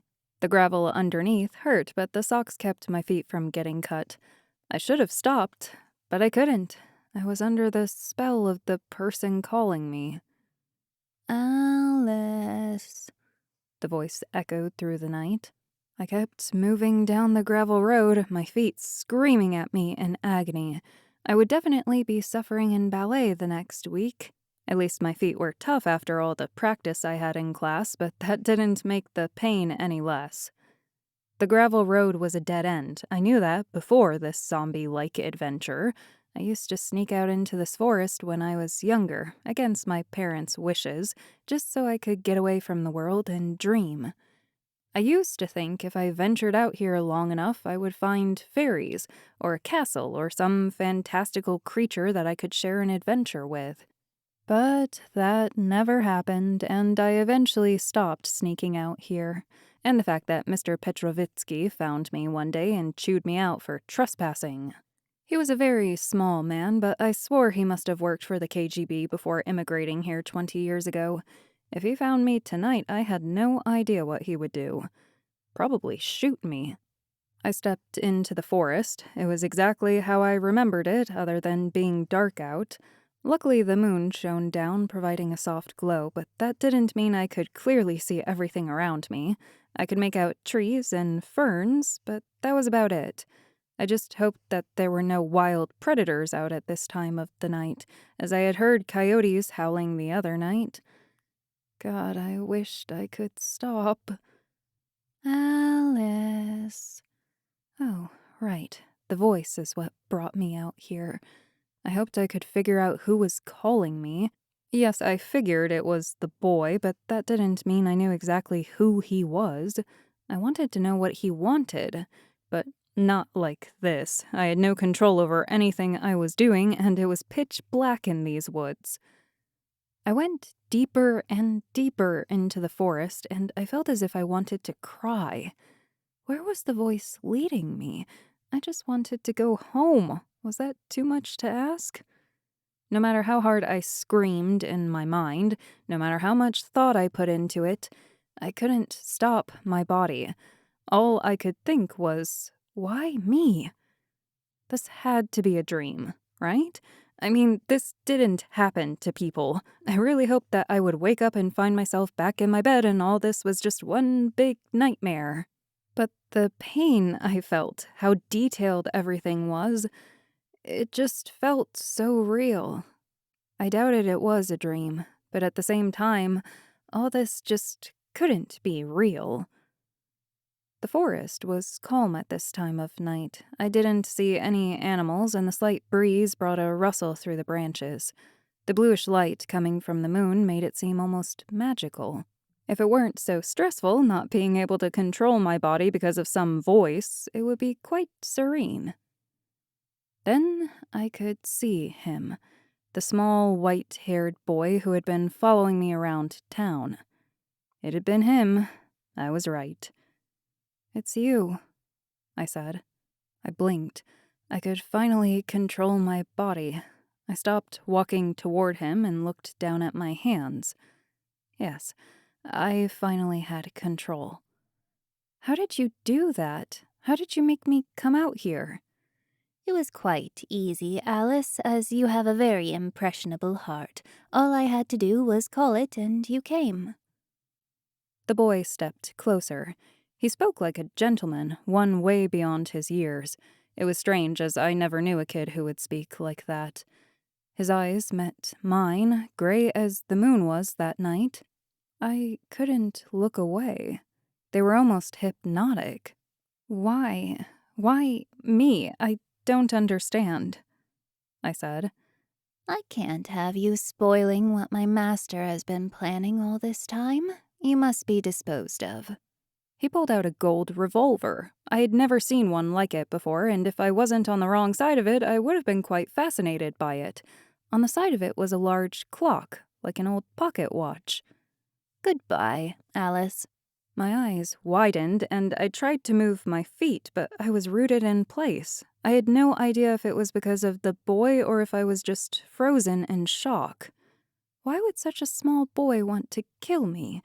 It made no sense, and who was this master of his, and what plan would I be undoing? As he began to pull the trigger, tears formed in my eyes. Could this really be the end for me, when my life hadn't even started? I never got to say goodbye to my friends. They would never know what happened to me. I would just be gone, and not even I would know the truth to why. Just as I thought all hope was lost, a figure jumped out of the trees and on top of the boy. The boy tried to punch away whatever had attacked him, but it was no use. Whoever it was threw the gun away and stood up, his leg pinning the kid down. As he stood up, the moonlight lit up his face. It was Chase. "Chase, what's going on?" I exclaimed. I hurried to him, able to move once again. It was the worst feeling, not being able to move one's own body. Chase grabbed my wrist. "No time to explain. We gotta get out of here." He started running, dragging me behind him. I wanted to stop and ask more questions, but by the sound of it, the boy was back up and had grabbed the gun. I could hear him shooting the revolver at us. "Don't worry," Chase yelled back at me. "He's a horrible shot, and I can hear where he'll shoot next. We'll be fine." I didn't understand how he could hear where he would shoot next, but I didn't bother to ask for an explanation. Knowing Chase, he wouldn't answer anything just for laughs. For some reason, it felt like déjà vu with him saving me, but I had no idea why. It must have been because of some strange dream a while back. We delved deeper into the forest. I had never been this deep in the woods before, and nothing seemed familiar. Everything appeared darker and more eerie, as if it were possible some witch would appear and try to get us to eat her gingerbread house, or mushrooms were going to sing to us like in the 10th Kingdom. Just as I thought about that, we came upon a small shed, or maybe even a house. My heart raced faster, and I knew I would scream if some old lady appeared. Chase ran straight at it. He wasn't even slowing down as we headed toward the closed door. "Chase, you better slow down." I tried to pull him back, but he didn't waver. I almost tripped, but caught myself and kept running even though I didn't want to. I really had no choice. He laughed. Nah, this will be fun, Alice. Just hold on. I screamed as he quickly turned around and wrapped his arms around me, still laughing as if he thought this was all fun and games. As he grabbed me, he leaped toward the closed entrance, and through the door we went, falling down and down and down. Chapter 6. This feeling. It was so familiar. A black pit of nothing surrounded me, and colors swirled around like paint going down the drain. We kept falling, and I wanted to puke, but I restrained myself. There was no doubt in my mind that I had gone through this before. I didn't know what was going on, and my head felt like it was spinning even more than the surrounding colors. When it all finally stopped, I found myself lying in darkness on top of Chase, as his hands were still wrapped around me. I didn't know what to do. It was awkward, lying on him, my face toward his. I felt his hot breath against my cheek. This was the closest I had ever been to a boy, and although I didn't really have feelings for him, my heart began to race. He let out a brief chuckle. "Are you gonna stay on top of me all day, or are you going to move? I mean, I'm not complaining, but we do have some things to get done here." I quickly got up off him, embarrassed I didn't do so earlier. "Sorry, I didn't mean to—" "Just teasing you, Alice. A lot has happened. I don't blame you for wanting to stay in my arms." If it wasn't so dark, he would have been able to see the look of me wanting to punch him for saying that, and because of how red I was getting. That was not why I didn't get off him. It was because of the shock of the sudden landing. I knew he was joking, but it didn't mean I still didn't want to punch him. I glanced around, the smell of grass filling my nostrils. Grass. That seemed familiar. And not the "I'm from Oregon, everything smells like grass" familiar. "Where are we?" I asked. Chase didn't answer, but got up and headed toward the other side of whatever room we were in. "Chase?" He slowly opened a door. The light hurt my eyes at first, but then they adjusted, and I couldn't believe what I saw. Buildings covered in flowers surrounded us. It was just like in my painting. My head began to hurt. Pain shot through it like a bolt of lightning. Ow. My head. Chase put his hands on my shoulders. "Everything will be all right. We just have to hurry, okay? Can you trust me enough to do what I ask? I promise I'll soon explain everything. I just have to get you to the person who can help." I held my head and tried to nod, but the pain was almost overwhelming. I bent down. I had been in a lot of pain before with migraines, but this was beyond overwhelming. I felt like someone was trying to split my head open. "Hang on, Alice. It will just be for a little longer. You can get past this. I believe in you." He picked me up in his arms. On a normal day, I would question this and probably slap him, but there was no way I could walk. I had to let him carry me. I wrapped my arms around his neck to keep myself steady and leaned my head against his chest. He didn't say a word, but started toward whatever our destination was. I wanted to ask more questions, but it was nearly impossible. My head ached to the point where I could hardly think straight. Chase took me outside, and the bright sun made my eyes and head hurt even worse. The surrounding buildings looked like the ones I painted just the day before. It all seemed so familiar. The roads were even made of grass, just like I had envisioned. The air smelled so sweet, almost like a field of roses. As for the people, something about them seemed off, other than the fact they were wearing Victorian clothing, though after going to a few conventions, different style clothing never hit me as being peculiar. But as I looked at them, I found that I couldn't see their faces. Some type of shadow covered them like a veil during a funeral. It was quite odd since there was no fabric, but only darkness. Yet it seemed like I had seen it before. Chase started running through the crowd, no one paying much attention. He definitely had a good hold on me, as I didn't feel like I would fall at all. He really should try out for ballet at Tippy-Toe since he was strong and from what I could tell he had pretty good balance. I told myself to mention that later. I glanced up at him when I noticed something odd. He had purple hair, like deep purple. I almost didn't notice because of how dark it was. I squinted at the top of his head. "Chase, why are you wearing cat ears?" I asked. "And your hair is dark purple. When did you change your hair? Are you going to some con?" "Don't worry about it, Alice. Not important right now." I closed my eyes and placed my head on his shoulder. I felt him laugh a little. He kept carrying me through the grassy streets. I had no idea how long this would last, but I knew that soon I needed something that would make the pain go away. I wanted to pass out so badly, but I had to know what was going on. Chase stopped moving, and I opened my eyes to find us in some strange alley. It was rather small, more like a passageway. It was dark in this area, giant trees towering before us against the buildings. We were stopped in front of an old wooden door rather different from the glass building we had passed before. Chase knocked on it with his foot. The door opened to reveal someone I actually knew. Davis. He wore a brown suit. It looked good on him. He looked very distinguished. "Davis, what are you doing here?" I questioned, half dazed. What am I doing here? He pointed at me. What is she doing here, Chase? This is against the rules. Chase shoved past him into the building. "I don't follow the rules. That's why I exist. Besides, she needed to be brought here." What are you talking about? Davis squeaked, following Chase around the room. "I'll explain in a moment." Chase set me down on a couch. I glanced around. The place was quaint, just a living room that had only a few pieces of old leather furniture. There were other doors, but I had no idea what they led to.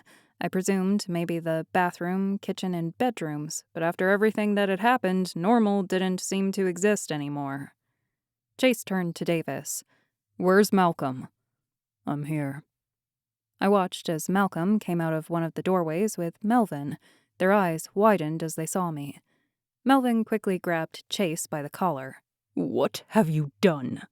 "I had to bring her here. My suspicion was correct. The White Rabbit had found her. He almost killed her," Chase explained as Melvin tightened his grip.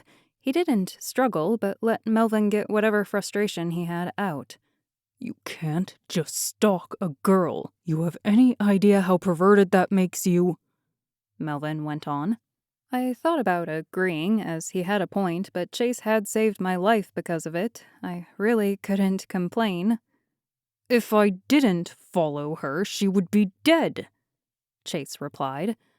Malcolm ignored the two of them and knelt down beside me. He pulled out a small cookie and handed it to me. Something about all this seemed familiar. "Alice, you have to eat this. Now." I grabbed it and, without thinking about it, ate it in one bite. I realized after the fact that eating some strange cookie that a boy handed me wasn't the smartest thing to do. True, I knew him from school, but I didn't know that much about him. My head was hurting so bad already that for some reason I thought it could help. And I was right. Memories came rushing back to me, memories that I didn't know were gone. The locker, this place, guards chasing after me, and Chase and the rest of them coming to my rescue. Malcolm forcing me to drink some potion. So I had been here before. That was why everything seemed so familiar. But there were still so many questions that were left unanswered, and now that my headache had subsided, I could finally get these guys to talk. Who are you all really? What am I doing here? Who just tried to kill me? What is this place? Questions spilled out of my mouth. Malcolm grabbed my hand.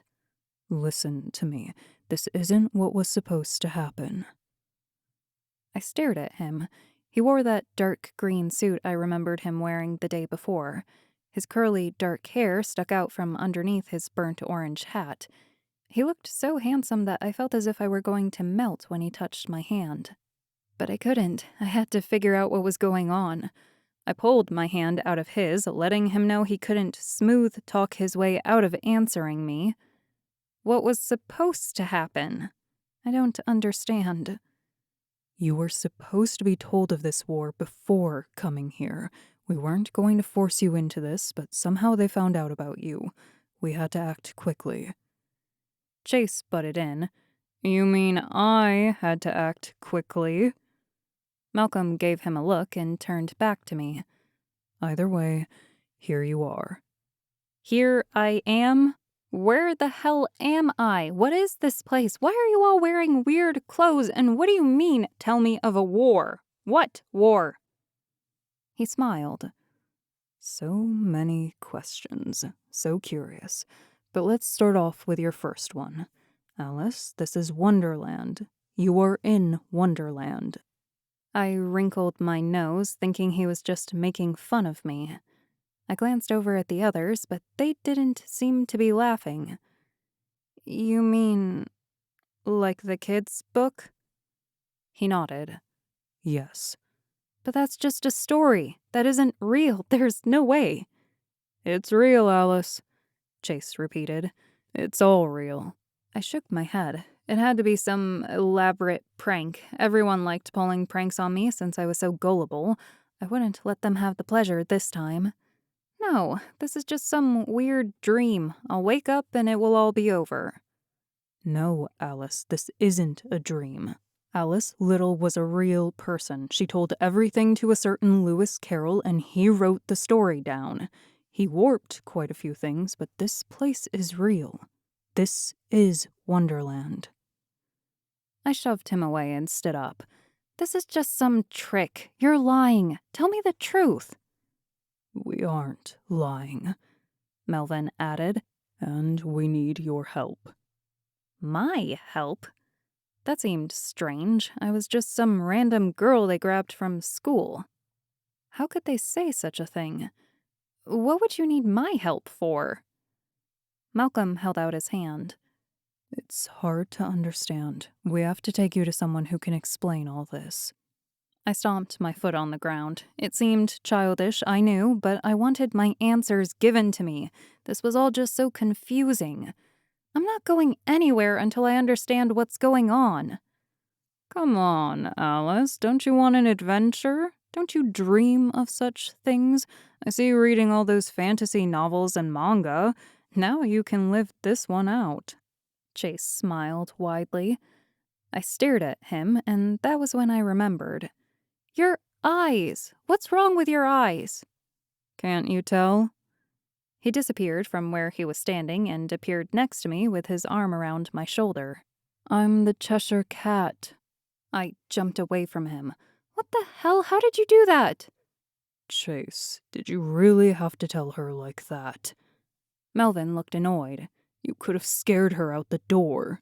Well, she's going to wonder why I look like a cat anyway. Might as well tell her now. I examined Melvin a little closer. That was when I noticed part of his orange hair seemed off. Melvin, are those bunny ears? He sighed. They are rabbit ears, not bunny ears. Not able to help myself, I reached over and squeezed them. Melvin jumped back out of my reach and rubbed them. Ouch. Every time a human comes here, they do that. Why? It's annoying. You don't see me touching your ears all the time. But you're human.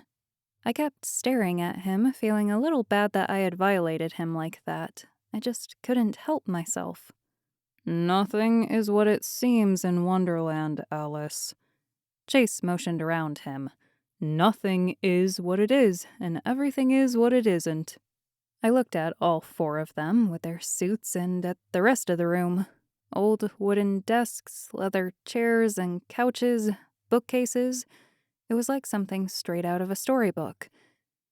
It couldn't be possible. Someone had to have been pulling a trick on me. You're all crazy.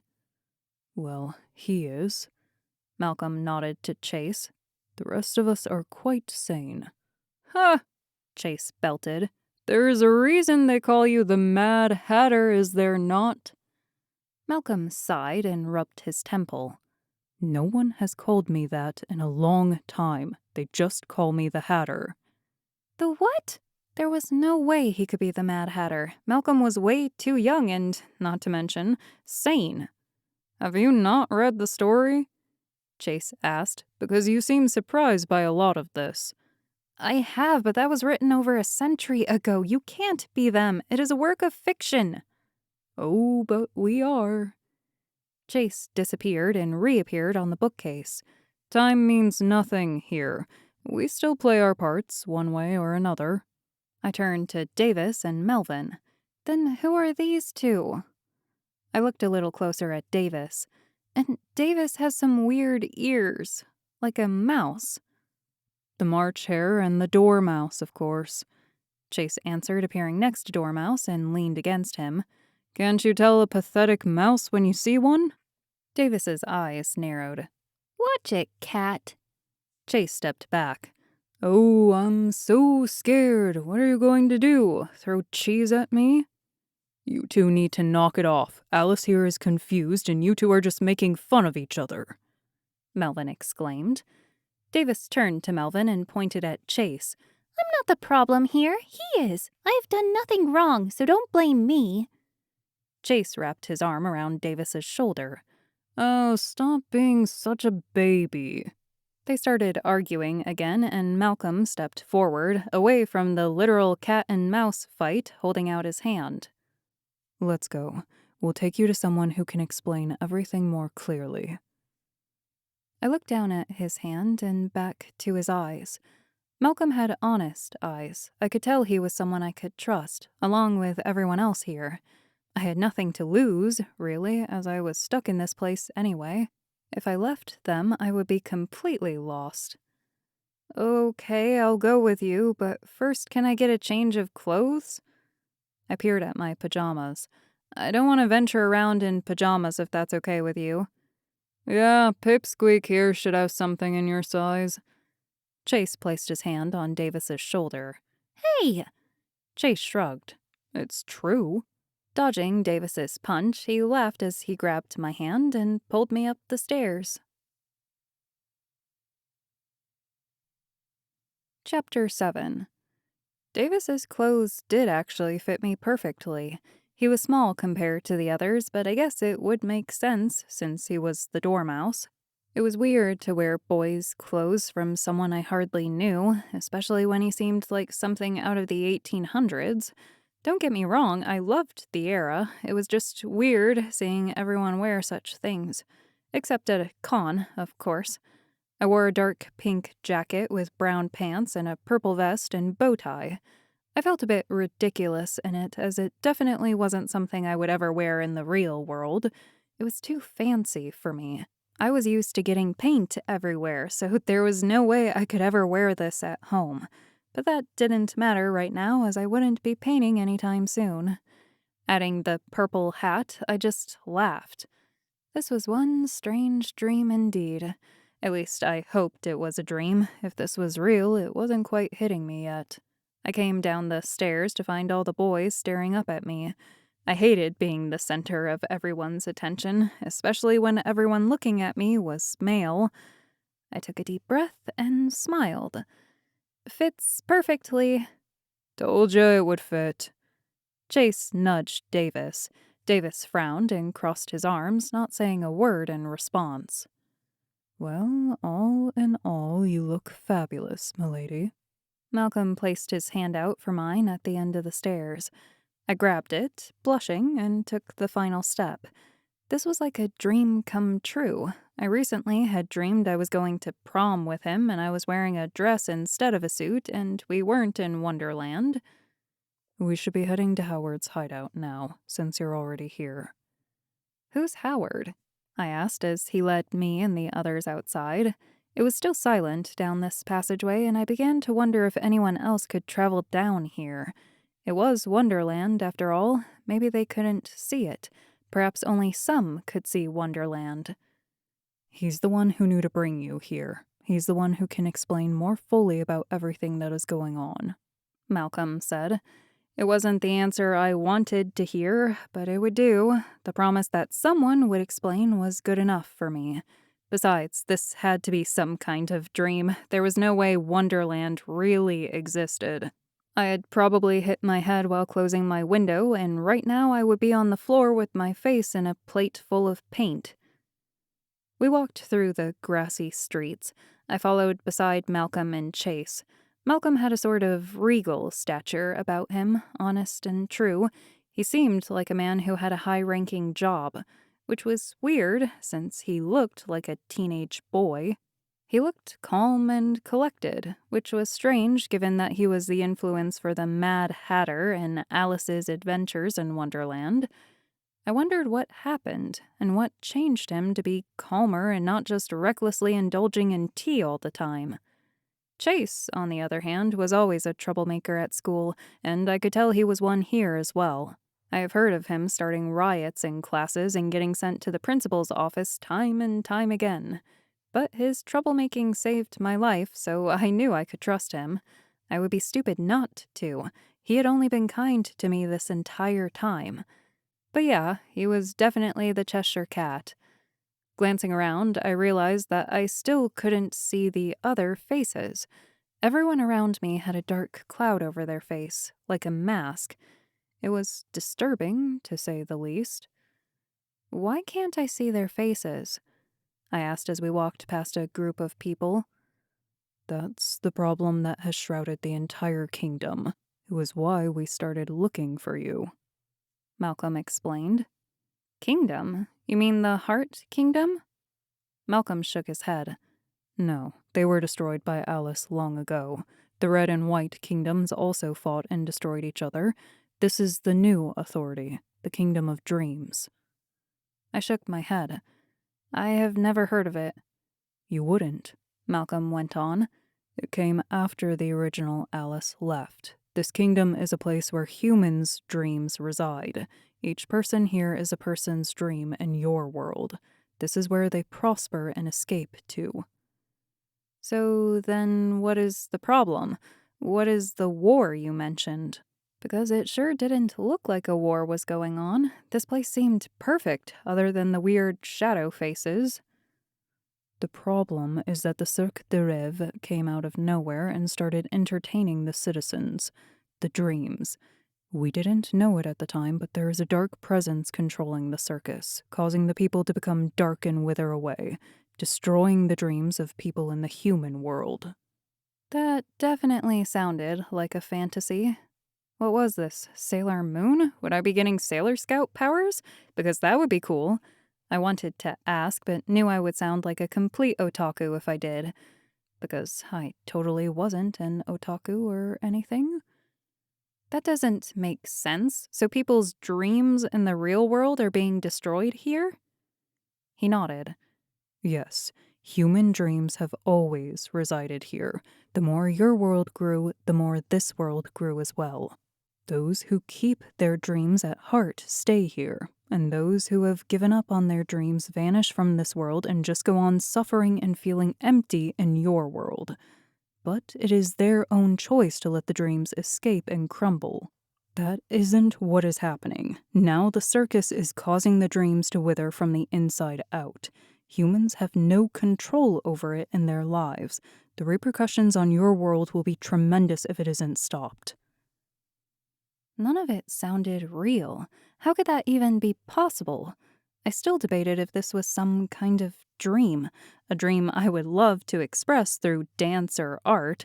However, there was always the off chance that this was real, that some miracle had occurred and I was trapped in Wonderland. How is the circus doing this? They are creating darkness that captures the soul of the dream, Malcolm explained with a bit of a sigh. We didn't know it until it was too late. It has taken both our queen and king and turned them against those who still have dreams. Only a few of us got out and are trying to stop it before it goes too far. Like you all? I glanced at the others. Each one of them nodded. Chase winked. Yes, like us, Alice. I turned back to Malcolm. Have you been to this circus? A bit of remorse was apparent in his eyes. Yes. Then why aren't you affected? It seems like a good question, as these were the few people who didn't have dark shadows across their faces.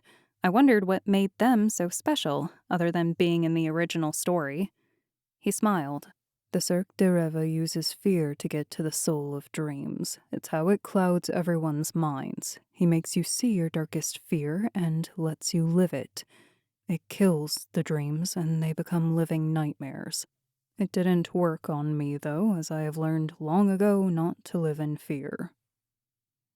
I wondered what he meant by that. How could one learn to not live in fear? Even I was afraid of the future, but I tried my hardest not to let go of my dreams.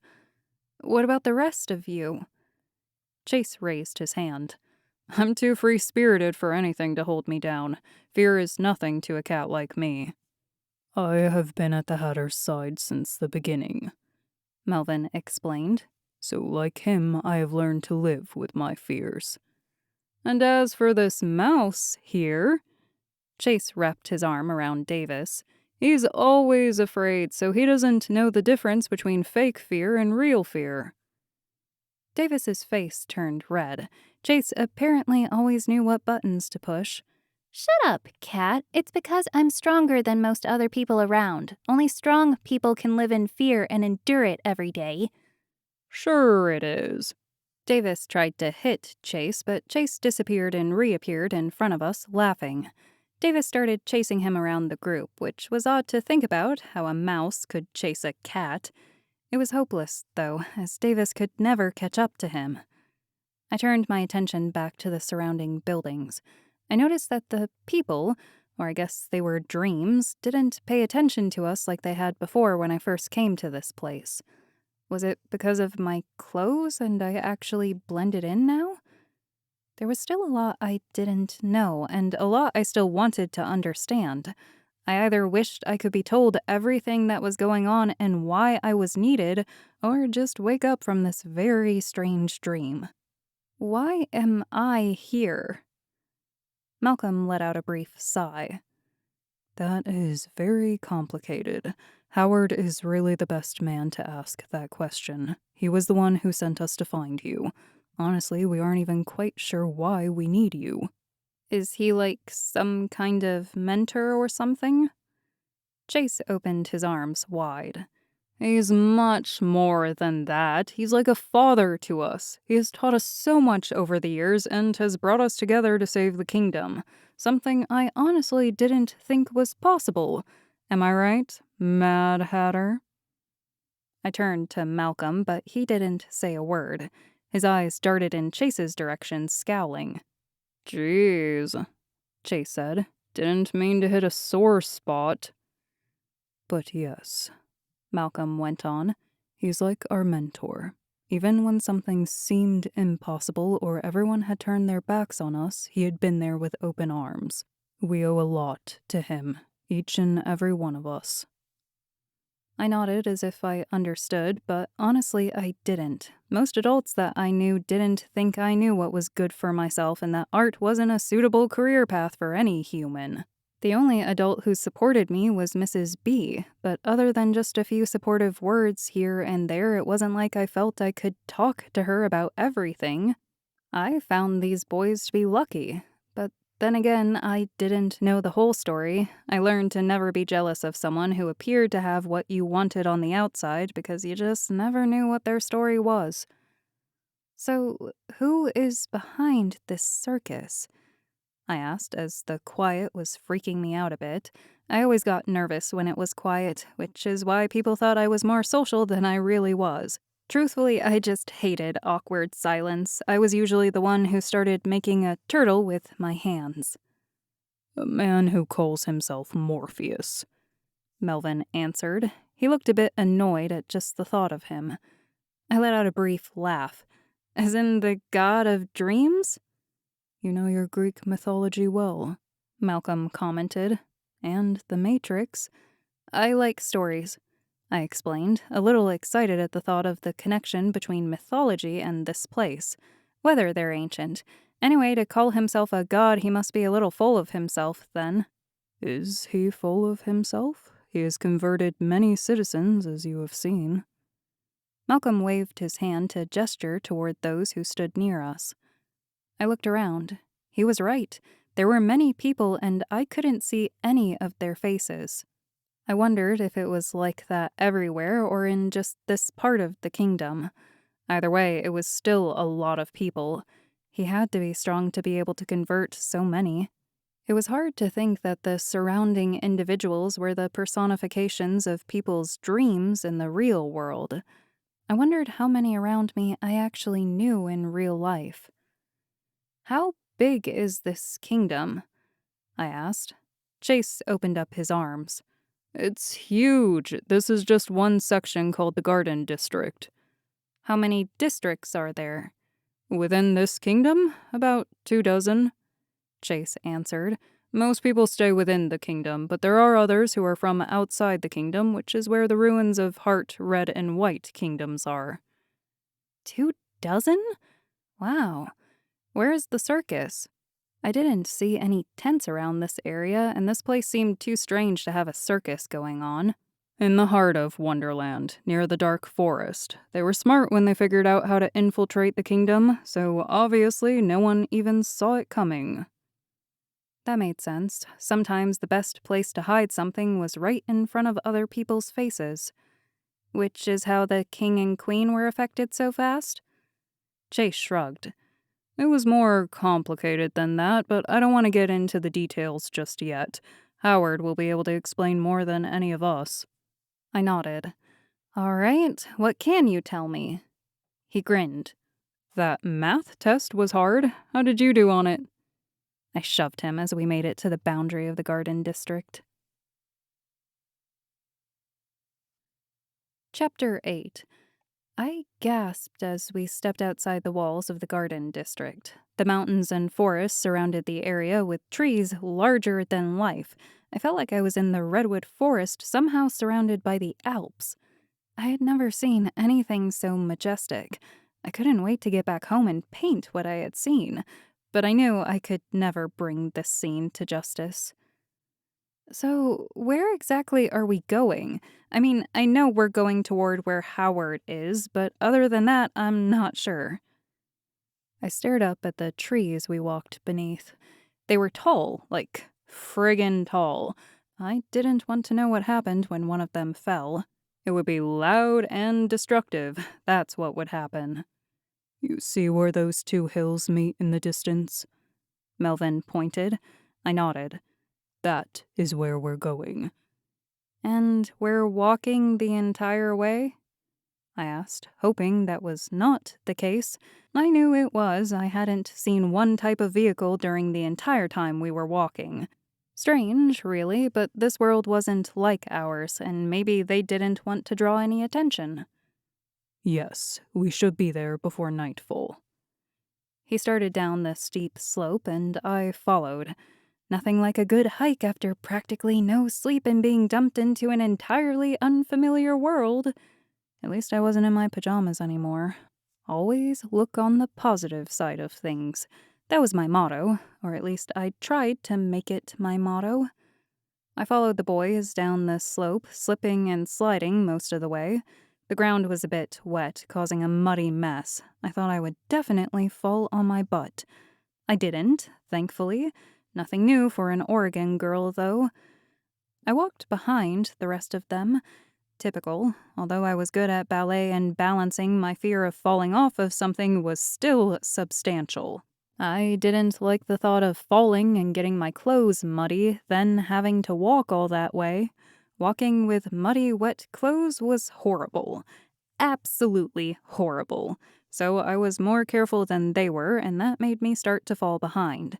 And being typical boys, they didn't give a crap about getting dirty. So at least that was the same between this world and my world. It was still strange to think I was in a different world. That is, if this wasn't just a dream. I think in the back of my mind, I really still thought it was a dream, and that was why the freak-out factor hadn't hit me yet. That, or maybe I just watched too much anime, so I didn't find this to be as horrible as a normal person would. Then again, did I truly understand the stakes here? Probably not, but I also had no idea why I was brought here or why some little boy had tried to kill me. We got to the bottom of the large hill the Garden District was on, As I approached where the rest of the boys were, I noticed they were ducking under the overgrowth, watching something in the distance. Chase grabbed my wrist and pulled me down next to them. "Careful, they're on the lookout for us," he said in a hushed tone. I looked toward where they were staring. 5 men on horseback were riding across the forest not too far from where we were. Each was on a dark horse, except one had a white horse. He must have been the leader, as that was how it typically was in the movies. I couldn't get a very good look at many of them, but from what I could tell, they looked like officers for the Dream Kingdom, as they were all wearing blue trench coats. "Who are they?" I asked. Melvin was the one who answered. "They are the Queen's Royal Guard. The one on the white horse is Bill. He's really good at tracking prey, second best at finding anyone in all the kingdoms." "Who's the best?" Malcolm turned and smiled. "Me." He held out his hand. "Now, let's go. We have to hurry if we want to get past him. Chase, come with us. The rest of you go around and hope they follow you instead of us." Melvin nodded and took Davis with him. They headed around the other way while Malcolm pulled me with him, with Chase just behind us.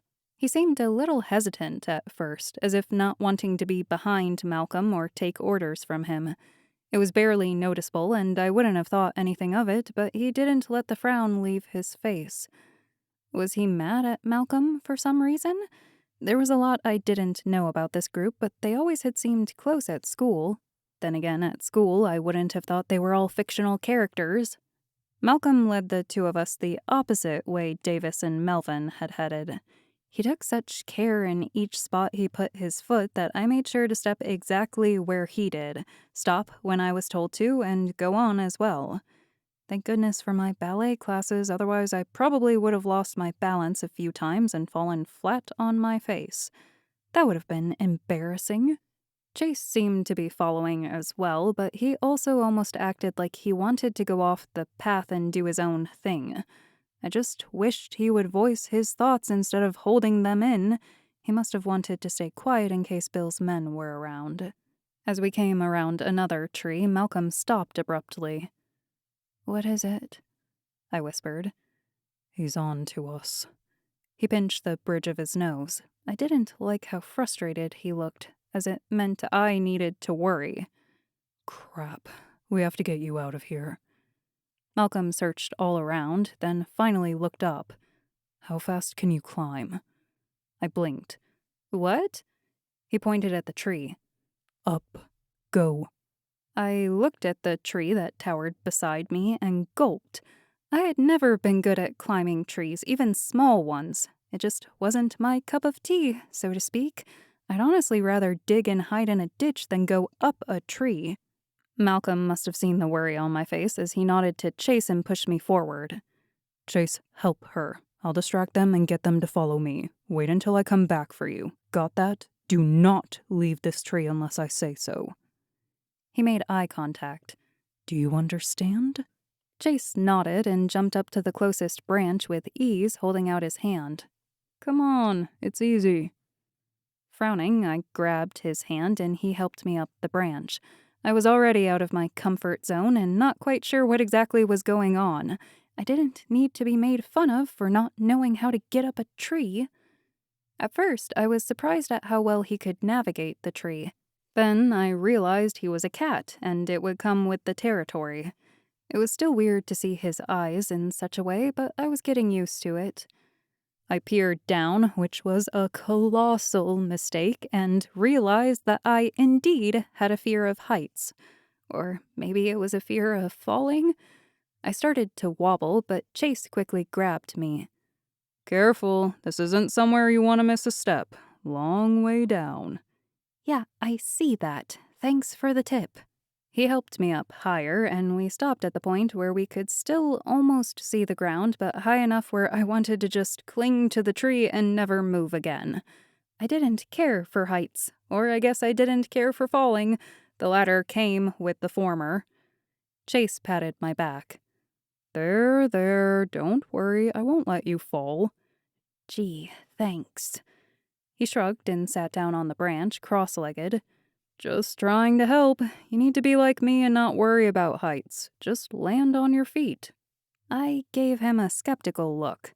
Yeah, I definitely could land on my feet, but then I would have a knee coming out of my shoulder blade.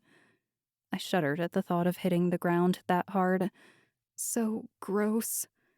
Just as I was about to say something, Chase put out his hand to quiet me. I looked at him with confusion, but then I realized why he didn't want me to say anything. The Queen's guards were right under us. They looked human enough. None seemed to look strange like Chase, not that he looked too different from a normal human being.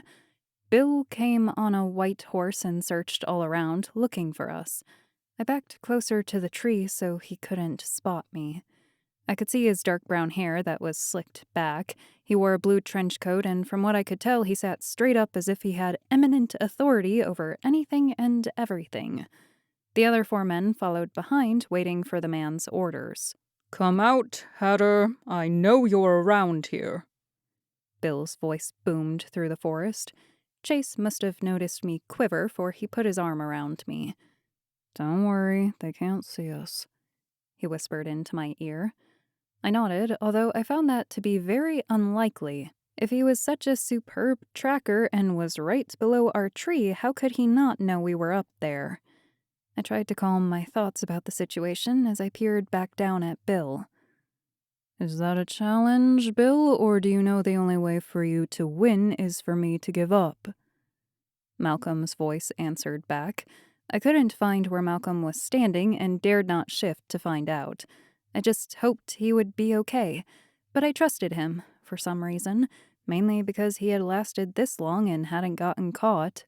"Oh, on the contrary," Bill answered. "I'll find you and that girl you're hiding. Do you really think she can bring down the Cirque de Rêves? Nothing can stop him. You can see that yourself. You're wasting your time." "If I'm wasting my time, why are you looking for her? If she poses no threat, stop wasting your time." Bill let out a loud laugh. "You would like me to do that, wouldn't you? Just because I know I have nothing to worry about doesn't mean that you all aren't being a nuisance.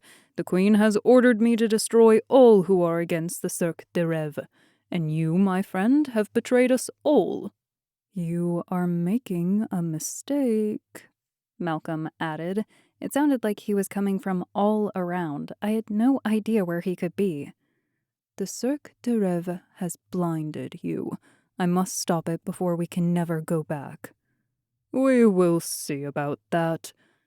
I watched as Bill pulled out his gun and started firing into the woods. I jumped at the noise, and Chase squeezed my hand. "It will be all right," he whispered.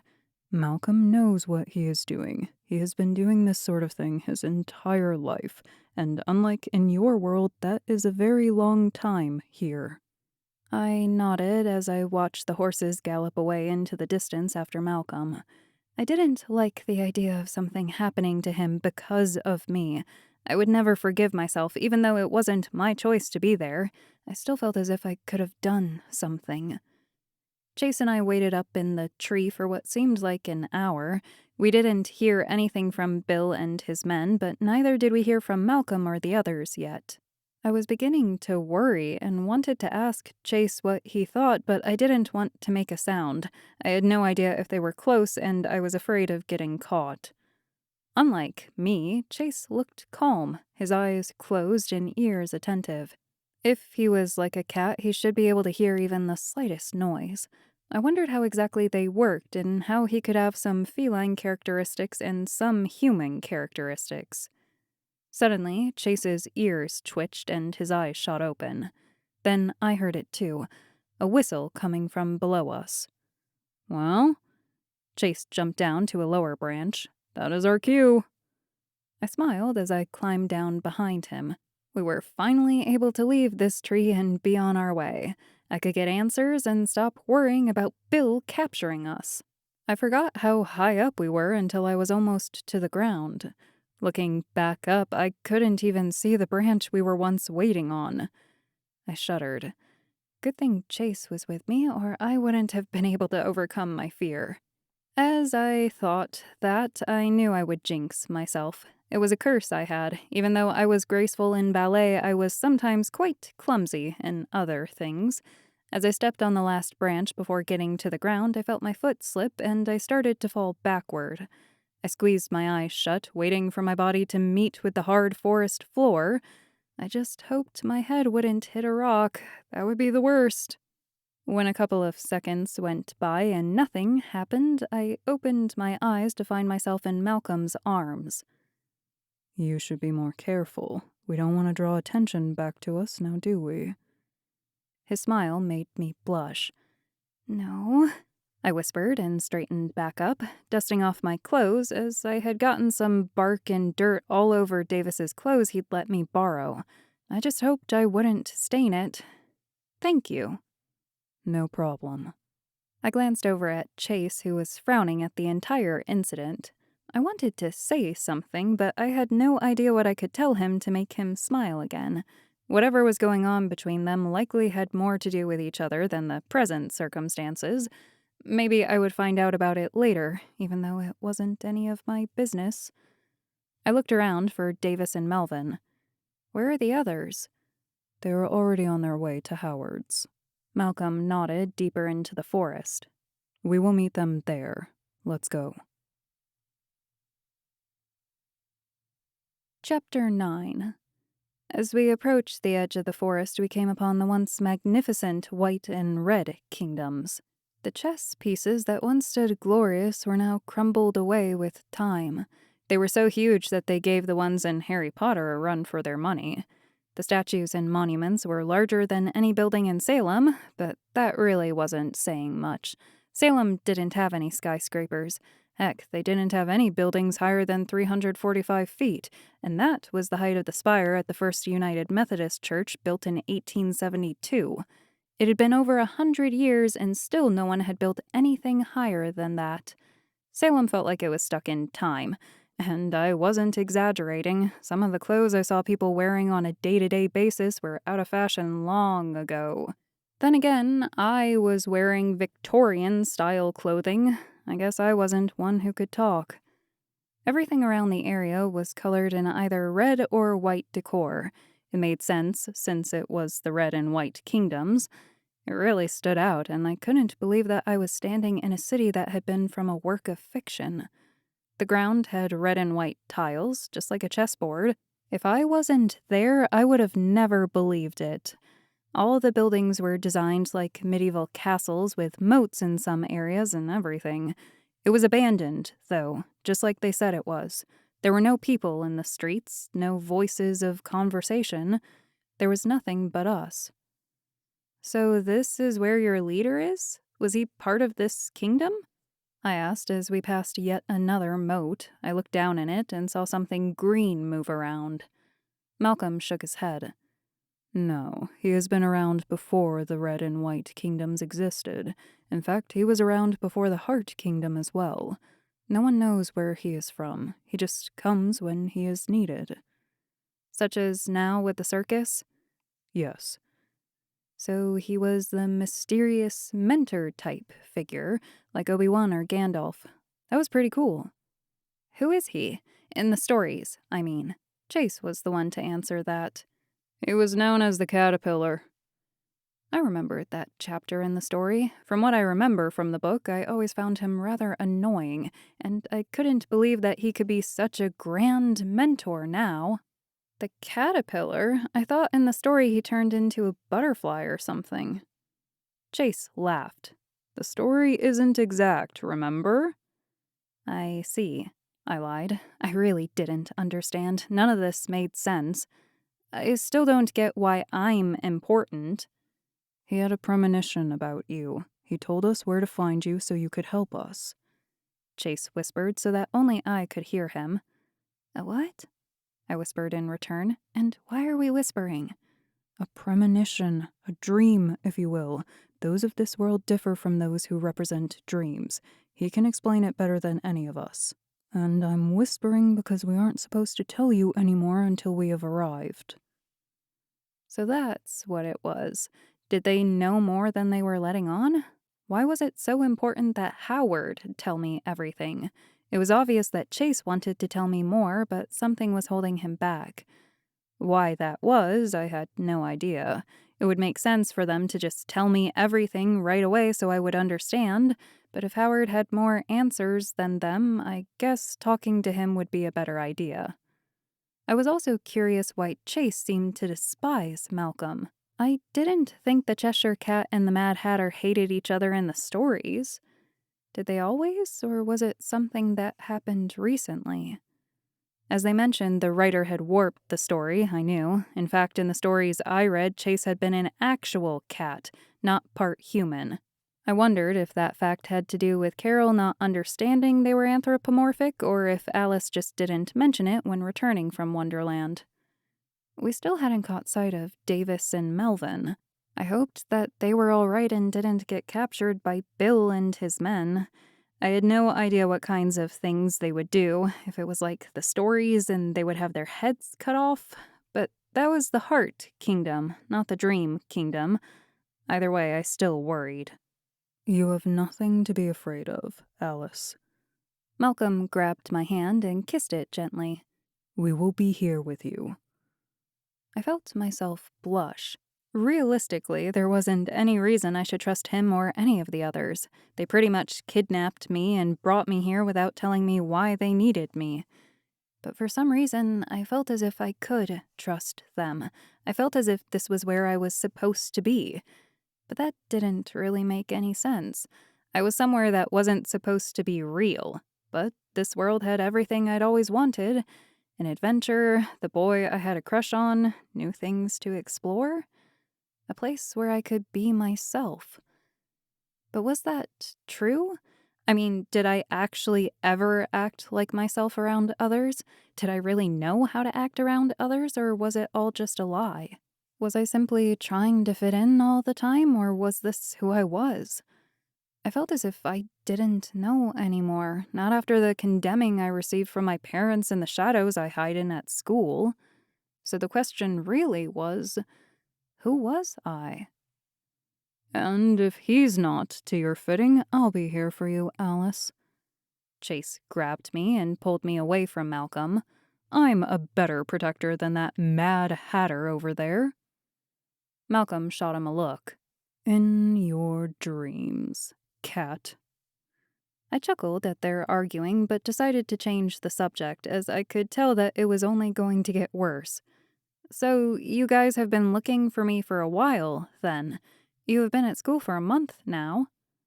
Yes, we had to make sure you were the right person. We can't just bring any human here. Malcolm answered. I stopped and watched them carefully. Why? What happens? They don't accept the change and, well... Malcolm trailed off. Well, what? They die, Chase answered as a matter of fact. Die? I exclaimed. Chase nodded and smiled as if it were some kind of game. Yes, their bodies don't accept this world and they disappear, both from here and the real world. It's as if they never existed in the first place. No one remembers them except for those here, but in the real world there is no one there to remember them, no one to mourn them.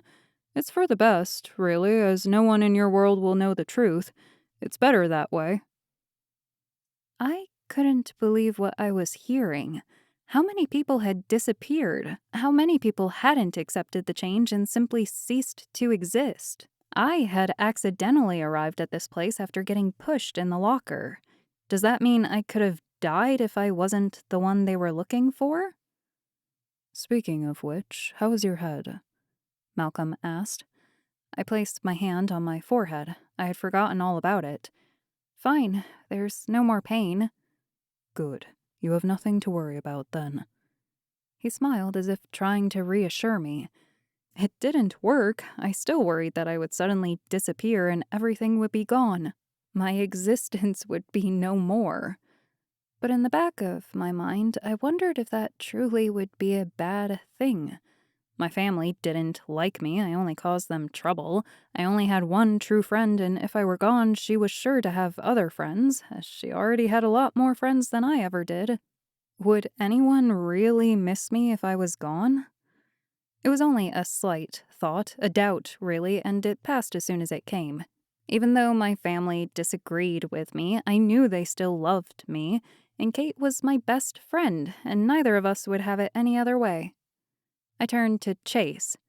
You mean I could have died if I wasn't the correct person? But you are, so you're fine. Chase placed his hand on my shoulder. So don't worry about it. I wouldn't have brought you here if I didn't think you would be fine. But why did you erase my memories? Why didn't you just explain all this earlier? Because we weren't ready. We still aren't ready, but the White Rabbit found you and made the first move. White Rabbit? I tapped my chin with my finger. Like the creature that Alice follows into Wonderland? Yes, that little kid that tried to kill you was the White Rabbit, Chase explained. So, in a way, he brought you to Wonderland just like the original Alice. The little kid? I had almost forgotten. That little kid was the White Rabbit? Yes, don't let appearances fool you. He's a dangerous person. He's the Queen and King's right-hand man. Which brings me to another question. Why do you all look so young? I mean, you look older than you say for school, but you can't be over 20, and that is pushing it. Chase shrugged. Age doesn't matter here. Most people are young here because the dreams that reside here are those of younger generations. Most of them disappear when they get to a certain age. Others stay, but it's rare. Most people let go of their dreams. They don't think they're as important when they're older. You mean people give up on their dreams, and therefore their existence here is gone? Yes, and they disappear into nothing. The problem now is that Morpheus is destroying dreams that haven't been forgotten yet, causing chaos on your side.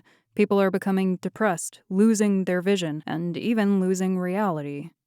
That made sense in a way. I felt like I was seeing fewer people my age really pursuing what they wanted. There was a sadness spreading through my generation. And somehow I'm supposed to fix it all? He winked.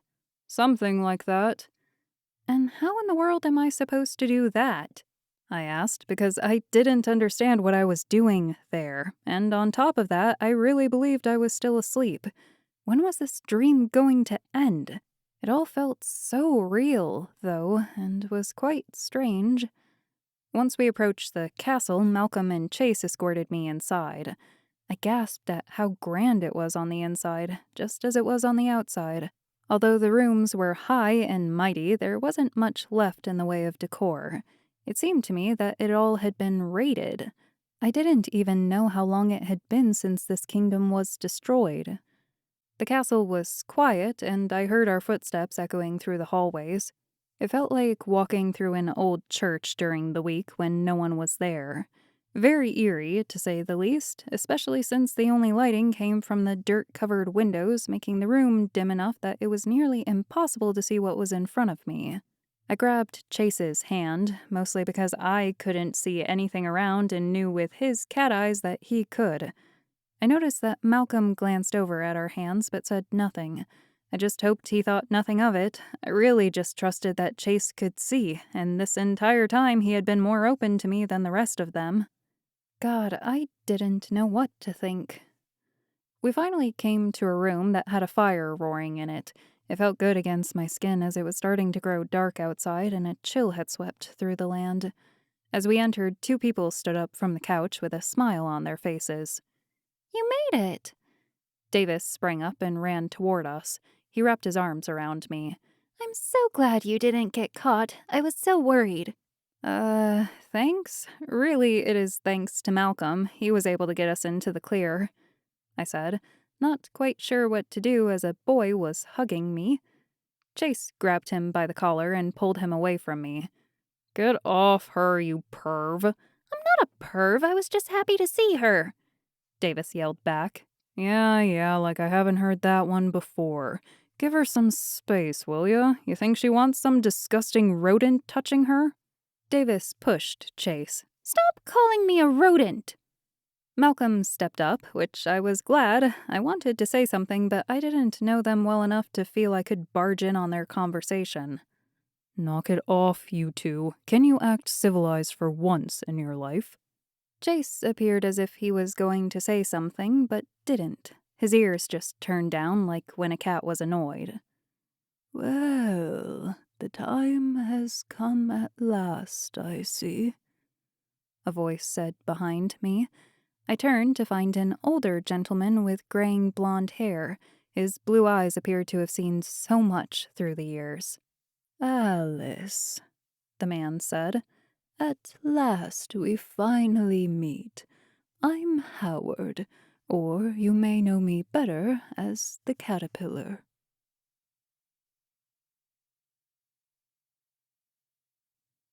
Chapter 10.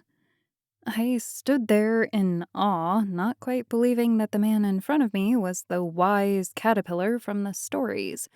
I mean, it wasn't that he looked stupid or anything. I just never imagined him being a scraggly man with worn-out clothes and graying scruff on his face. But by the way he held himself, I could tell he had an air of authority, and that was all I needed to believe him.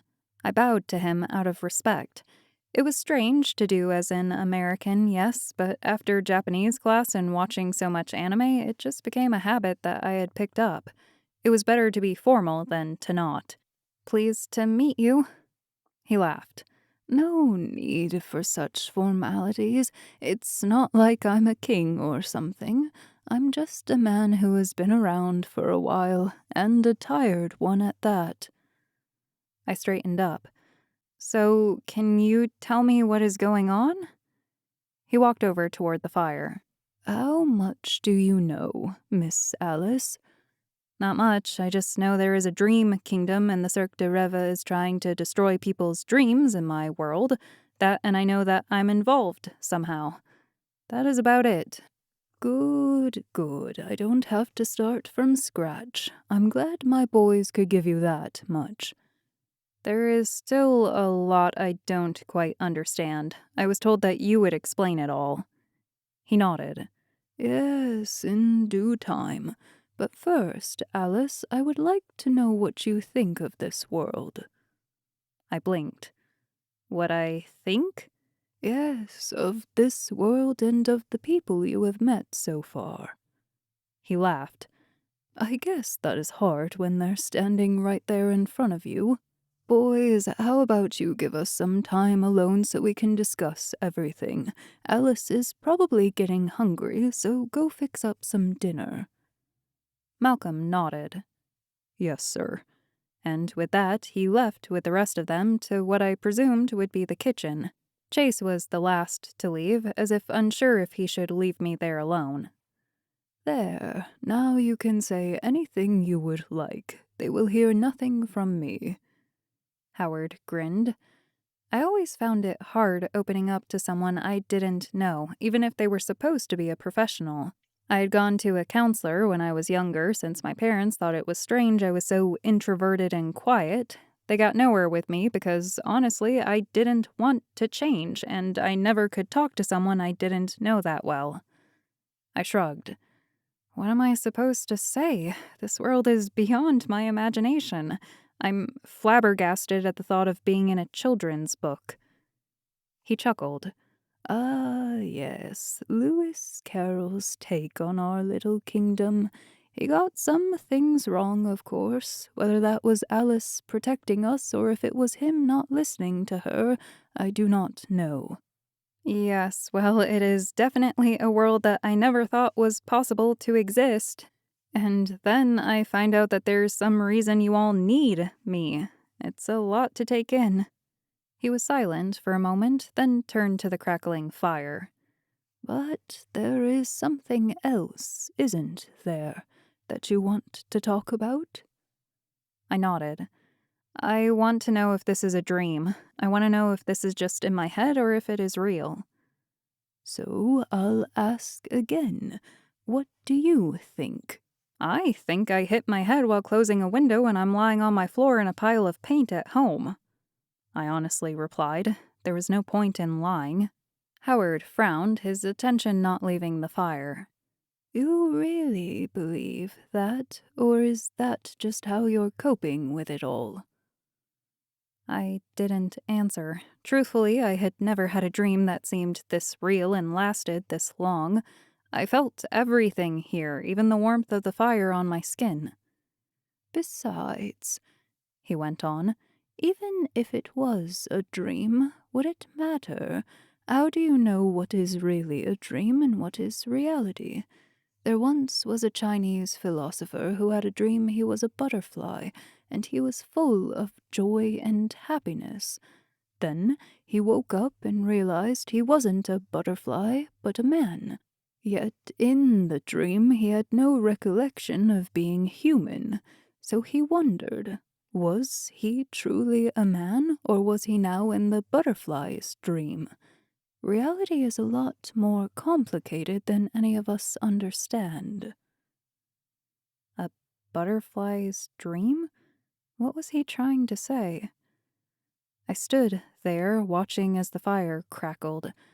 A dream could seem real, I suppose, as in that story, but at the same time, how could I recall so many things in reality? Usually, in dreams, you forget reality and only dream. So, this wasn't a dream. This was real, which meant Wonderland was real and that I was missing from the real world. I covered my mouth. This is real. I can't leave. I can't get home. How do I get home? Howard frowned. You can't, Alice, not until the Cirque de Rêves is destroyed. My eyes widened. It never occurred to me that there would be no way out of this. I just thought at any moment I would wake up and be home. Even though it wasn't a dream, it was definitely turning out to be a nightmare. What? What do you mean I can't? The portal between dimensions is being watched. If you went home, you would be followed by the White Rabbit, and Chase might not be lucky in saving you again. The only way to stop it is to destroy the Cirque de Rêves, and then you will be safe. I shook my head. But why me? What does this have to do with me? Let's start at the beginning. He flicked his hand at the fire, and the fire became alive. Figures appeared in the flames, figures of guards and a queen in red. The guards danced around the queen, and all those who were citizens seemed to be bowing in front of her. I watched in amazement, surprised that the fire could do such a thing. A long time ago, the Kingdom of Hearts ruled Wonderland, Howard explained as the flames flashed into a great kingdom. People looked joyful as they went about their day, smiling and talking to other figures. We lived in peace and harmony. That is until the Queen came. The flames roared up and many of the figures disappeared. Chaos ruled over the transfigured scene. Guards had their swords out, attacking the once lively citizens. The queen stood up on a pedestal, laughing as they attacked her people, the people she was supposed to rule. She made everyone in Wonderland live in fear. This was supposed to be where people came to get away from everything, but not when she came into power. She destroyed the link between worlds, and the dreams that once thrived here vanished. Everyone hated her, but we couldn't do anything. The flame changed slowly and showed a girl in a dress following a rabbit down a hole. Then one day, a little girl came into our world by the name of Alice. Just like in the stories, I said. He nodded. Yes, just like in the stories. No one knows how the White Rabbit got to her or how she followed him, but she was able to go past the barriers the Queen of Hearts put up. The image of the White Rabbit appeared. He was the little boy who had tried to kill me, but this time he had bunny ears just like Melvin. That's the boy who tried to kill me. Yes, we're getting to that. The caterpillar turned back to the flames. Alice came and questioned everything. She helped understand that we didn't have to live in fear any longer. She and a group of us went against the queen, and the battle lasted days. The fire sparked up, the image of men on horses with swords fighting, and there in the middle of it all was a little girl. She fought alongside them all, even though she was still just a kid. And we won. We brought down the Kingdom of Hearts, and as fast as she came, Alice left us. She didn't even say goodbye, but simply disappeared back into your world. But then something happened. The door was opened, and human dreams came back once again. We thought everything was perfect and that we would never have to worry about anything ever again, and never see Alice again. Everything did seem perfect in the fire. People were appearing as a new kingdom emerged. It was the Red and White Kingdoms. But we were wrong. The Red and the White Kingdoms started to have grudges against each other, and fights broke out daily. The peace we knew for only a brief time was going away yet again. Is that where we are now, in the Red and White Kingdoms? I asked. Howard nodded. Yes, they both wanted Wonderland for themselves and could never make a treaty. They destroyed many dreams in the process. The flames danced around again, and suddenly Alice appeared. She was different this time. She was older, about my age. And then, as if by magic, Alice came back. She tried to put an end to the fighting, but failed. Neither side would listen, and she gave up. Alice then destroyed the Red and White Kingdoms and vowed never to return to Wonderland. He waved his hands over the fire. That's when the Kingdom of Dreams came into existence. The king and queen have ruled prosperously since the fall of the Red and White Kingdoms. Then one day, a nightmarish circus came into the kingdom. No one suspected a thing. Everyone thought it was just a new district, a new place to venture to. But then dreadful things started happening. The dreams started becoming dark, their faces clouded, and some had even disappeared. The king and queen found out, but it was too late. They were also shrouded in the darkness. I shook my head. But what does this have to do with me? He turned to face me. I had a vision in this fire of a girl from the other side that could help us. A girl that also goes by Alice. That's not my real name. My name is Meredith.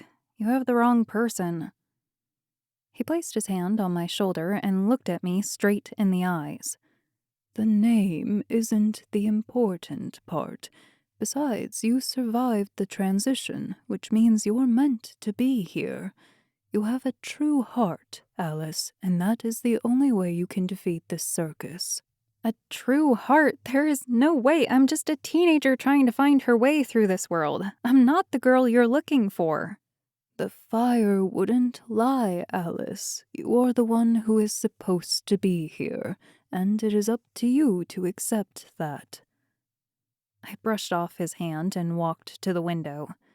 There must be some mistake. I'm not a fighter. I'm not someone who can do this. I'm just an artist.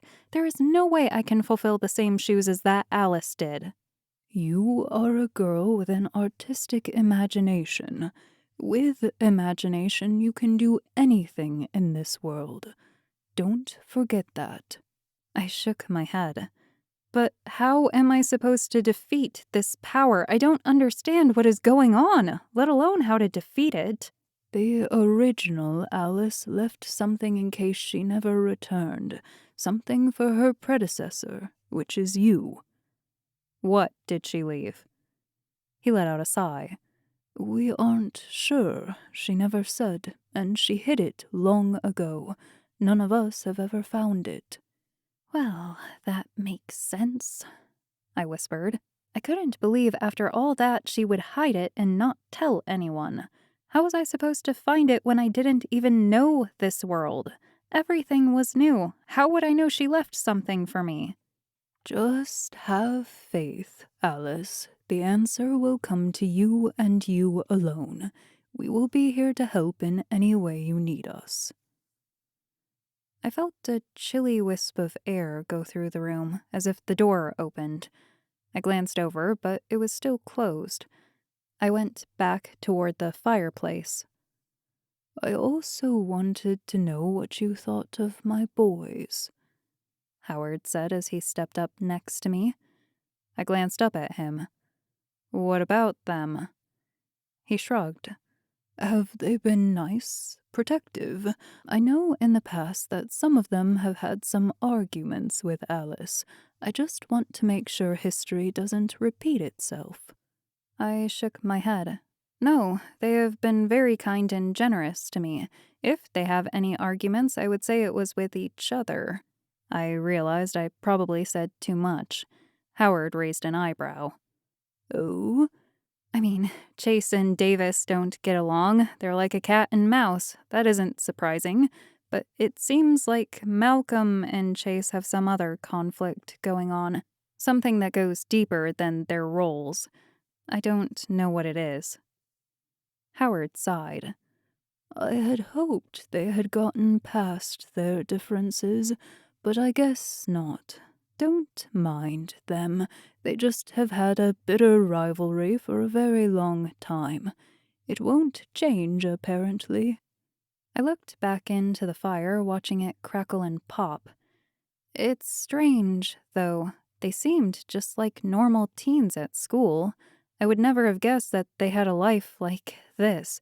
I would never have guessed Malcolm. I blushed, realizing I had pointed him out of all the rest. It was probably obvious I had a crush on him. God, I was so stupid. Howard chuckled. Don't worry. Your secret is safe with me. I smiled, and at that moment I felt a chill go through the air again. I glanced around, but there was still nothing that could have caused it.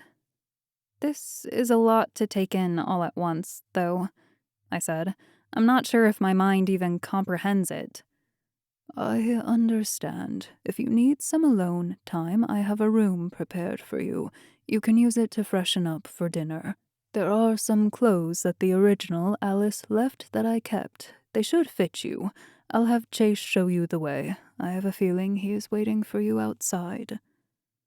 I nodded and blushed at the thought of Chase worrying about me.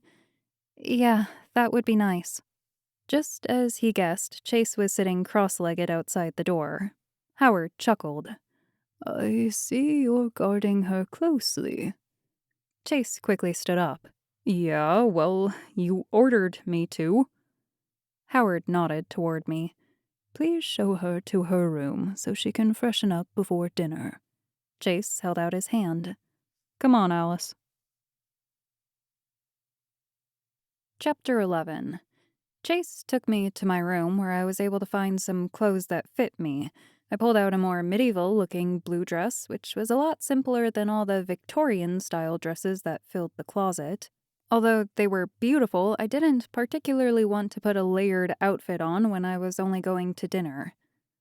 That dress will look fantastic on you, Chase said as he apparently was still in my room. I thought he had left as I had been so engrossed by the outfits. I raised an eyebrow. Pervert? Give me some privacy so I can change. He held his hands out in defense. Just wanted to make sure you found everything all right. I'll be right outside the door if you need me. Thanks, I said. Seriously, though, thank you for everything. He simply smiled as he closed the door behind him. I quickly changed into the dress. It was a bit long, but that was fine. I glanced at myself in the mirror and sighed. My hair was messed up from not having a shower and having been on the run since waking up in the middle of the night. Short hair loved to act on its own accord.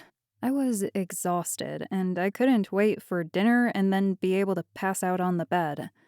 My stomach started growling, and I decided I better head downstairs before my stomach hated me even more. I opened the door to find Chase still waiting for me. His eyes widened. Wow. I shoved him. Don't make fun of me. This was the fastest thing to put on. No, I meant wow. You look beautiful in that. Blue really suits you. I blushed. Shut up. Let's get downstairs to get something to eat. I didn't particularly like receiving compliments on how I looked. It always made me blush, and I really hated blushing when there were a lot of guys around. I swore if I got another compliment, my entire face would turn red. We entered the dining hall, which was ridiculously large compared to anything I had ever seen before. It was as big as a theater, with a table that stretched from one end to the other. It was like what you would see in a movie. I kept forgetting this was a castle and that a royal family used to live here. It kind of reminded me of Black Butler a little, and I wondered if a butler would appear and claim he was one hell of a butler. Half of me hoped it would happen. Malcolm greeted me at the doorway. Lovely as ever. Follow me this way and sit next to me. He held out his hand. I glanced over at Chase, who was frowning. I didn't know what to do, but Malcolm offered to seat me first. I grabbed his hand, and he led me to the table and sat me next to him and Howard, who sat at the head of the table. Chase ended up sitting across from me. I see you found some clothes. They suit you beautifully, Howard said. I nodded. Yes, I'll return Davis's clothes right away. Is there a washer and dryer I can use or something? He laughed. No, we don't have such things here. Don't worry about it. Just leave them outside your door and someone will take care of them. Oh, okay. Thanks. I wondered who would take care of it. Maybe there was a butler named Sebastian who hid away somewhere. Now, Howard raised his hand out to the food. Let's eat. I didn't understand how, but there was an entire feast ready to eat. There was no way that Malcolm and the others made this. It had to have been magic, I swore. I mean, we were in Wonderland after all. I supposed anything was possible. In front of me were sandwiches of all different types. Cucumber, chicken salad, egg salad, and of course, tuna salad. Chase grabbed about 10 tuna salad sandwiches. I laughed as he stuffed them in his mouth. It made sense now. He was a cat. Along with sandwiches, there were many pasties, both savory and sweet. There were ham and cheese ones, potato and cheese pie, cottage pie, strawberry, peach.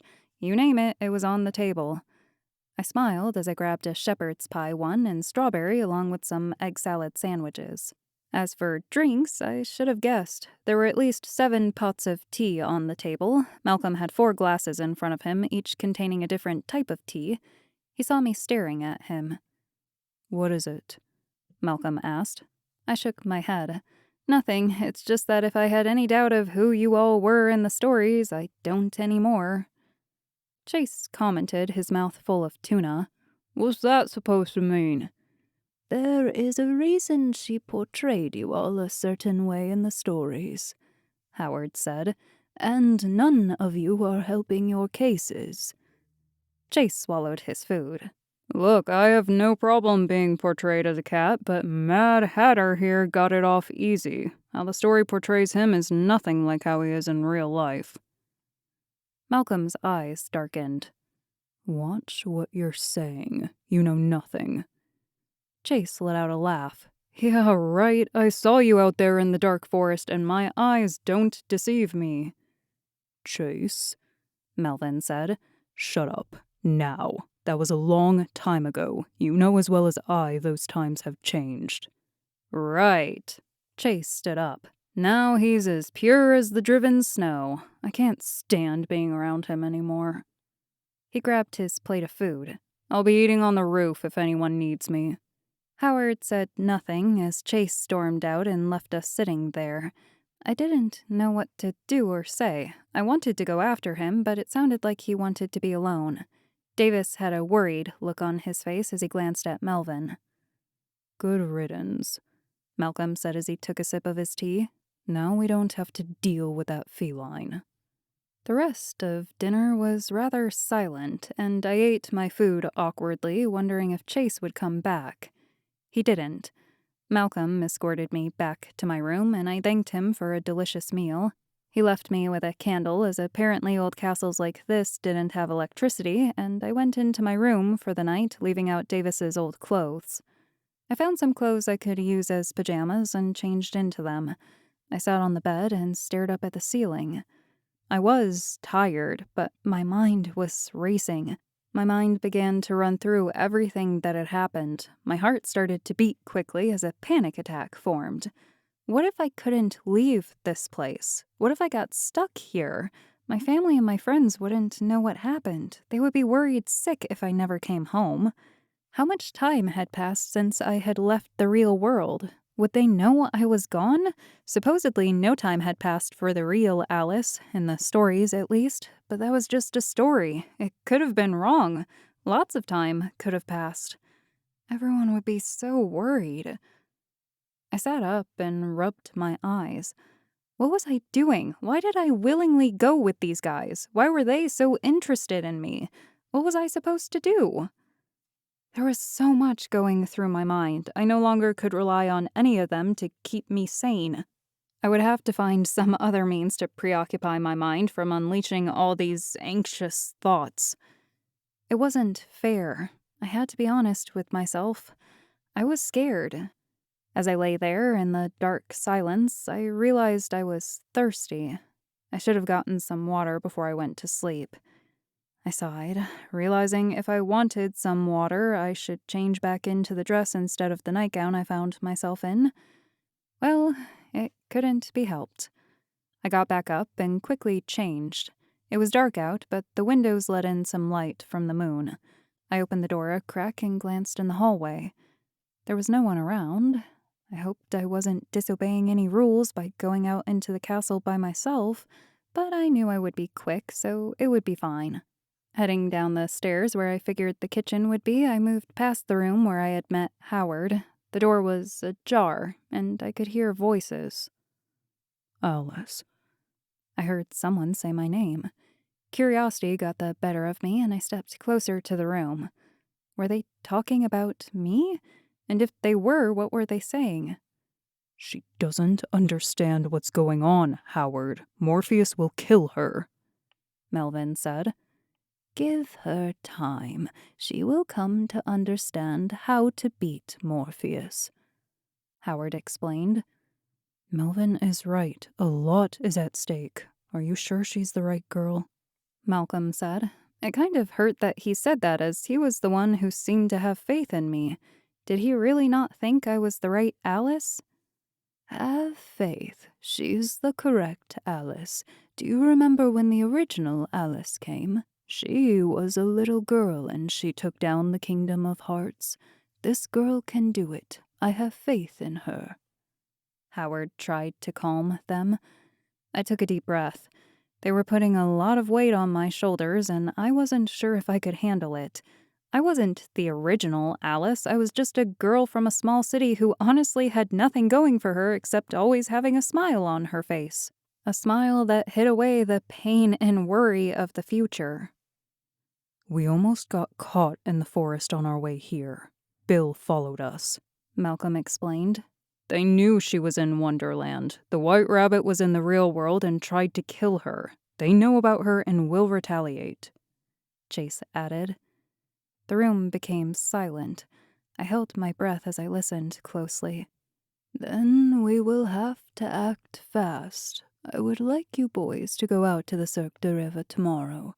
I want you to see if anything has changed there, Howard ordered. Yes, sir, the boys said. I heard them move, and I hurried toward the doors to the balcony outside. I didn't want them to know I was listening in, and it was the closest place to hide. The balcony stood above the once grand red and white kingdoms. It was beautiful to behold. The ruins that were left glittered in the moonlight.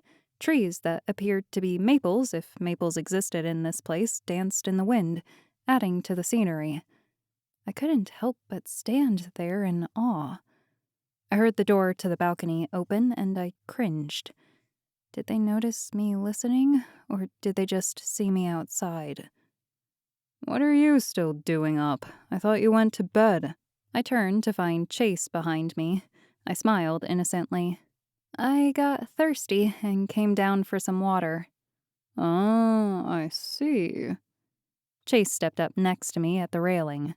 You weren't just coming downstairs to listen to our conversation? I froze. I didn't know what to say. I didn't make a habit of listening to other people's conversation, yet I kept finding myself listening into theirs. Don't worry, the others don't know. Only I could hear you. He pointed at his ears.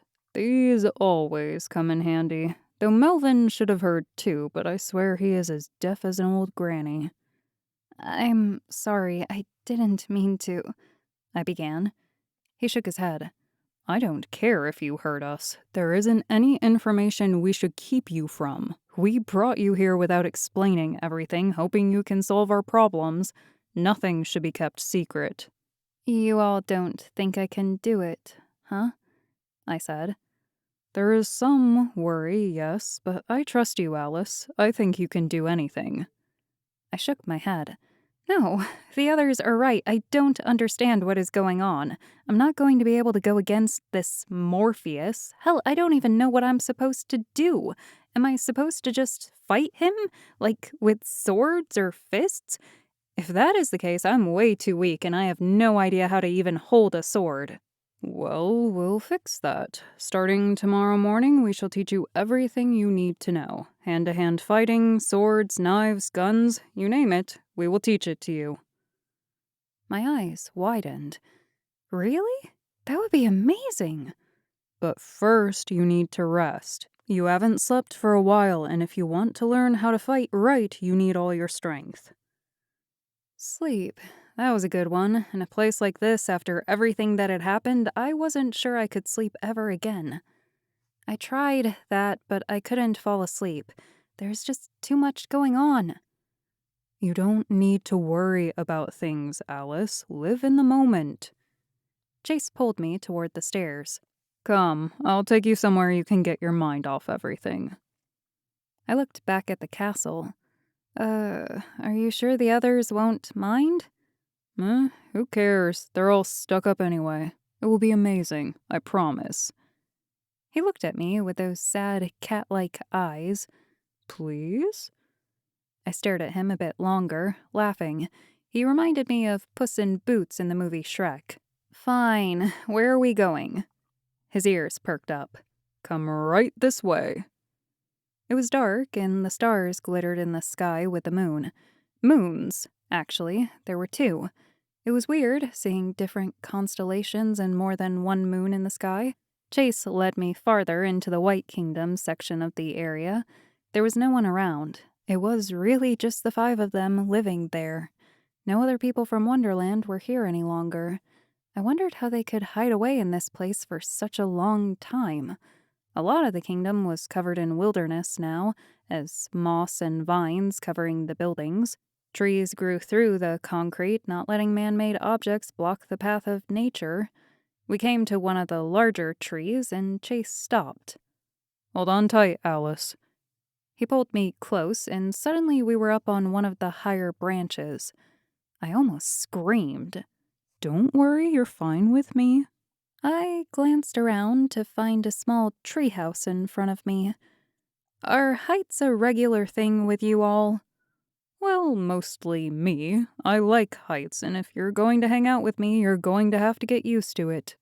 He smiled brightly as he gestured around. This is where I live. To have called it a treehouse might have been a bit much. It really was just a flat board. No walls, no ceiling. Just a floor and some padding. You sleep here? I asked. It seemed strange to be sleeping outside instead of in the castle, but he was a cat, I supposed. He nodded. Yup, cats like heights. And you thought this would help me relax. I don't like heights, as you already know. No? He picked up a rock. I brought you up here to see this. He threw the rock into the forest. As the rock hit the forest floor, hundreds, if not thousands, of lights came shooting up into the surrounding sky. I watched them in awe. There were so many of them. They looked like fireflies, but something told me in my mind that they weren't. They flew more like butterflies. They spread across the sky, twinkling and changing color. I couldn't believe it. All I wanted to do now was paint what I had seen. As they rose in the sky, they looked like the northern lights, twinkling different colors. I could spend hours staring at them. "This is amazing," I exclaimed. "I've never seen something so beautiful." "Wonderland is full of beauty and mystery. That's why I love it here. I always can find something new to explore." Chase sat down and leaned back on his arms. I could never settle down in one place with so many things to explore. I sat down next to him. "My world must seem so boring to you." He laughed. "It's pretty dull, I have to admit." He glanced over to me. "But there are some great things about it." I blushed as I looked back up at the sky. The lights still sparkled in the night sky. I leaned back on my arms and closed my eyes for a second. I didn't realize how tired I was, and before I knew it, I was out. Chapter 12. I woke up to find a clear sky above me. I blinked a couple of times, wondering how that was possible. Then it hit me. I was in a tree. Way up in a tree, actually. Chase had brought me up here last night so I could fall asleep. That's right. I was in Wonderland. So this isn't a dream. I'm trapped in Wonderland. It hit me like a wall. I couldn't believe it. Deep down, I had really thought it was a dream, but I should have woken up by now. I should have found myself covered in paint in my room. Instead, I was in a tree by myself with Chase nowhere to be seen. Great. I peered down at the ground. I had to have been at least 5 stories up.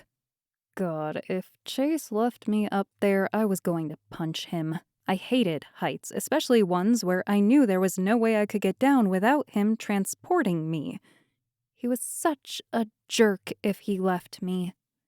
After the anger dissipated, I realized how much I could see of the kingdoms. Although I had walked through the ruins yesterday, it was much different seeing them in the day like this. I could see how grand it really once stood, and how many people it could occupy. Most of the buildings now were destroyed by trees and plants, as I saw both white and red stones scattered around. The only building that was still standing was the White Castle. There were also a lot of statues all around, representing different pieces on a chessboard. The red and white statues still stood with honor, showing that they were once a kingdom that ruled together. I wondered what made them go to war with each other, especially since they were practically connected. "Chase, where the hell did you go?" I whispered as I tried to figure out how to get down from there. Nope, there was no straightforward way of doing it. I was screwed. "You didn't think I would really leave you here alone, now did you?" I looked up to find Chase on a branch a few feet above my head. I didn't know why I didn't think to look up. "Who knows with you?" I commented. He grinned as he jumped down to the platform. "You learn quickly." I looked back down at the ground below. It seemed quiet, but I knew Malcolm and the others were there. "Shouldn't we be getting down there now? You said you all would teach me how to fight." "As you wish." He wrapped his arms around me, and suddenly we were on the ground. He kept his arms around me, smiling. My heart started to beat faster. His skin was warm against mine, and I could feel his breath against my face. He started to lean in closer. "Chase!" I heard Malcolm's voice call from behind me. Chase let go of me, and I turned to find Malcolm running over toward us. "You have some nerve, you stupid, stupid cat." Chase raised his eyebrow with a sly smile. "What are you talking about?" "I went to wake up Alice and she was gone. You didn't tell any of us where you took her. What do you think that was like? For all we knew, she could have been kidnapped. But lo and behold, you were missing as well." Malcolm had his hands clenched in fists, and his face was turning red. I stepped away from the two of them. Chase shrugged it off, not letting Malcolm talk down at him. "She couldn't sleep, so I took her up to my tree fort to see the wonders of this land." Malcolm looked up in disbelief. "You took her up there? How could you? Easily, I'm a cat. Now stop yelling at me, or are you just jealous that she spent the night with me instead of you? Malcolm pulled his fist back and punched Chase right in the jaw. "Chase!" I exclaimed as he fell back. I knelt down next to him, making sure he was all right. Chase placed his fingers over where his lip was bleeding. That was uncalled for. No, it wasn't, Malcolm sharply replied. He held out his hand. Now, let's go, Alice. There's a lot we need to go over today. You don't want to spend your time with this cat. I looked down at Chase, who was licking the blood off his finger. I didn't understand why Malcolm was so mad at Chase. He was just trying to help. Though, then again, he should have told someone where we were, but I was responsible for that as well. I sighed as I grabbed Malcolm's hand and he helped me up. Malcolm led us back toward the castle, where I could change into something more practical to learn how to fight in. I spotted an ivory and brown corset with a blue shirt, brown pants, and a utility belt that would be perfect to wear. I changed into it and met back up with Malcolm.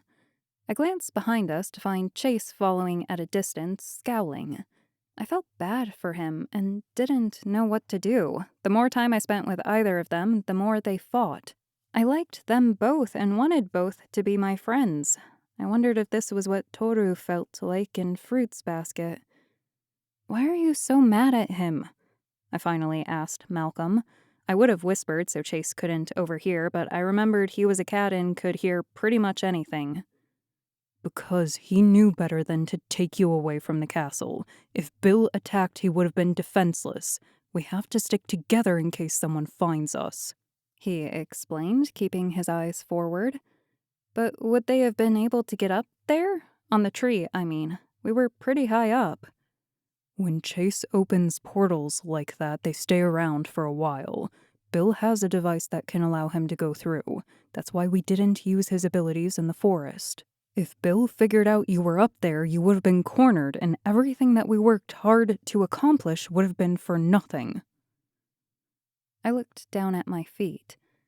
Oh, I didn't know. You aren't the one at fault. Chase is. He should have known better. He was just trying to help me. I couldn't sleep last night. Too much going through my mind. Malcolm looked over to me. I know this is a lot to take in, Alice, but I think with our help you can overcome anything. He nodded over to the other boys. We'll train you in everything you need to know. He led me to them, and they smiled when they saw me. Ready for a fun day of fighting, Alice? Melvin smiled. If it will help me defeat Morpheus, then sure. I had a feeling, though, it wouldn't help. I wasn't very athletic, but I was open to anything. Melvin and Davis looked over at Chase and frowned. They didn't say a word, but I knew they were as mad at him as much as Malcolm was. Chase was silent as he approached. We all ate breakfast together. Chase simply lingered in the shadows, watching, making sure I was all right, but not saying a word to any of the others. His ears down and a bit ashamed. He acted like a cat who had gotten caught perching on the dining room table on Thanksgiving. It was sad to watch, but almost a little comical. Once breakfast was over, the 4 boys took me to an enormous room that was full of weapons. I gasped in amazement. It appeared like something that would be found in an English palace. To start off, we will work on hand-to-hand combat. Malcolm gestured for me to sit. Melvin and I will demonstrate some fighting and then teach you a move, and you will try it with Davis. "Why me?" Davis squeaked. Malcolm smiled. Because you're the smallest and best for her to practice with. Melvin and Malcolm went out to the middle of the room. They bowed and then raised their hands. Right away, I could tell that Melvin and Malcolm had 2 unique styles of fighting. Malcolm held his hands up, but with fingers in, sort of like a tiger style that I had seen online, whereas Melvin had his fingers up and extended. Melvin was the first to move. It all happened really fast, and I tried to keep up with how they were fighting, but it was rather difficult. When Melvin first struck, Malcolm blocked the attack with his left arm, and then counterattacked with his right hand, slashing Melvin straight in the face. It was clear they weren't giving it their all, as Melvin recovered quickly.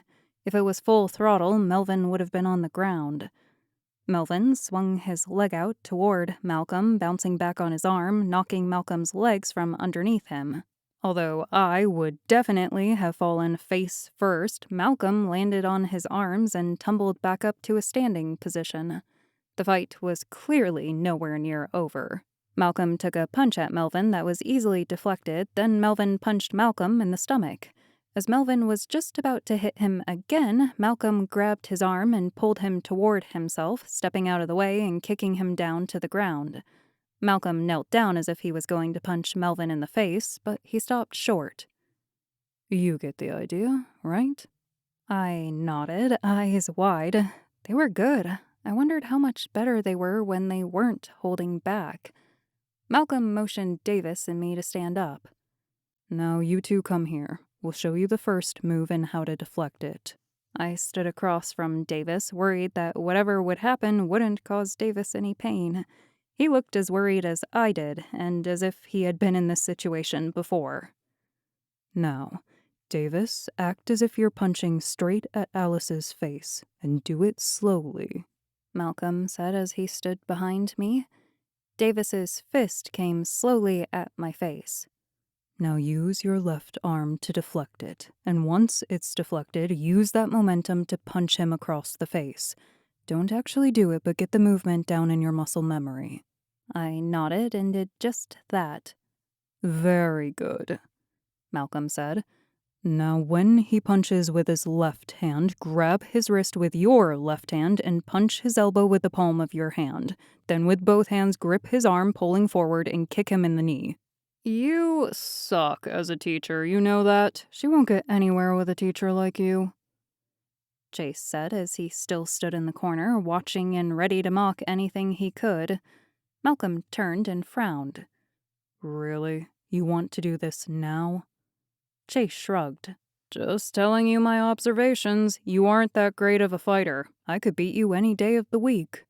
"This again. You were just mad that I beat you last time." "Oh yeah? How about a rematch?" Chase stepped forward. "And show Alice here what a real fight looks like. Not this choreographed nonsense. You and me, one-on-one. No weapons, just fists." Malcolm sighed, then motioned for us to move.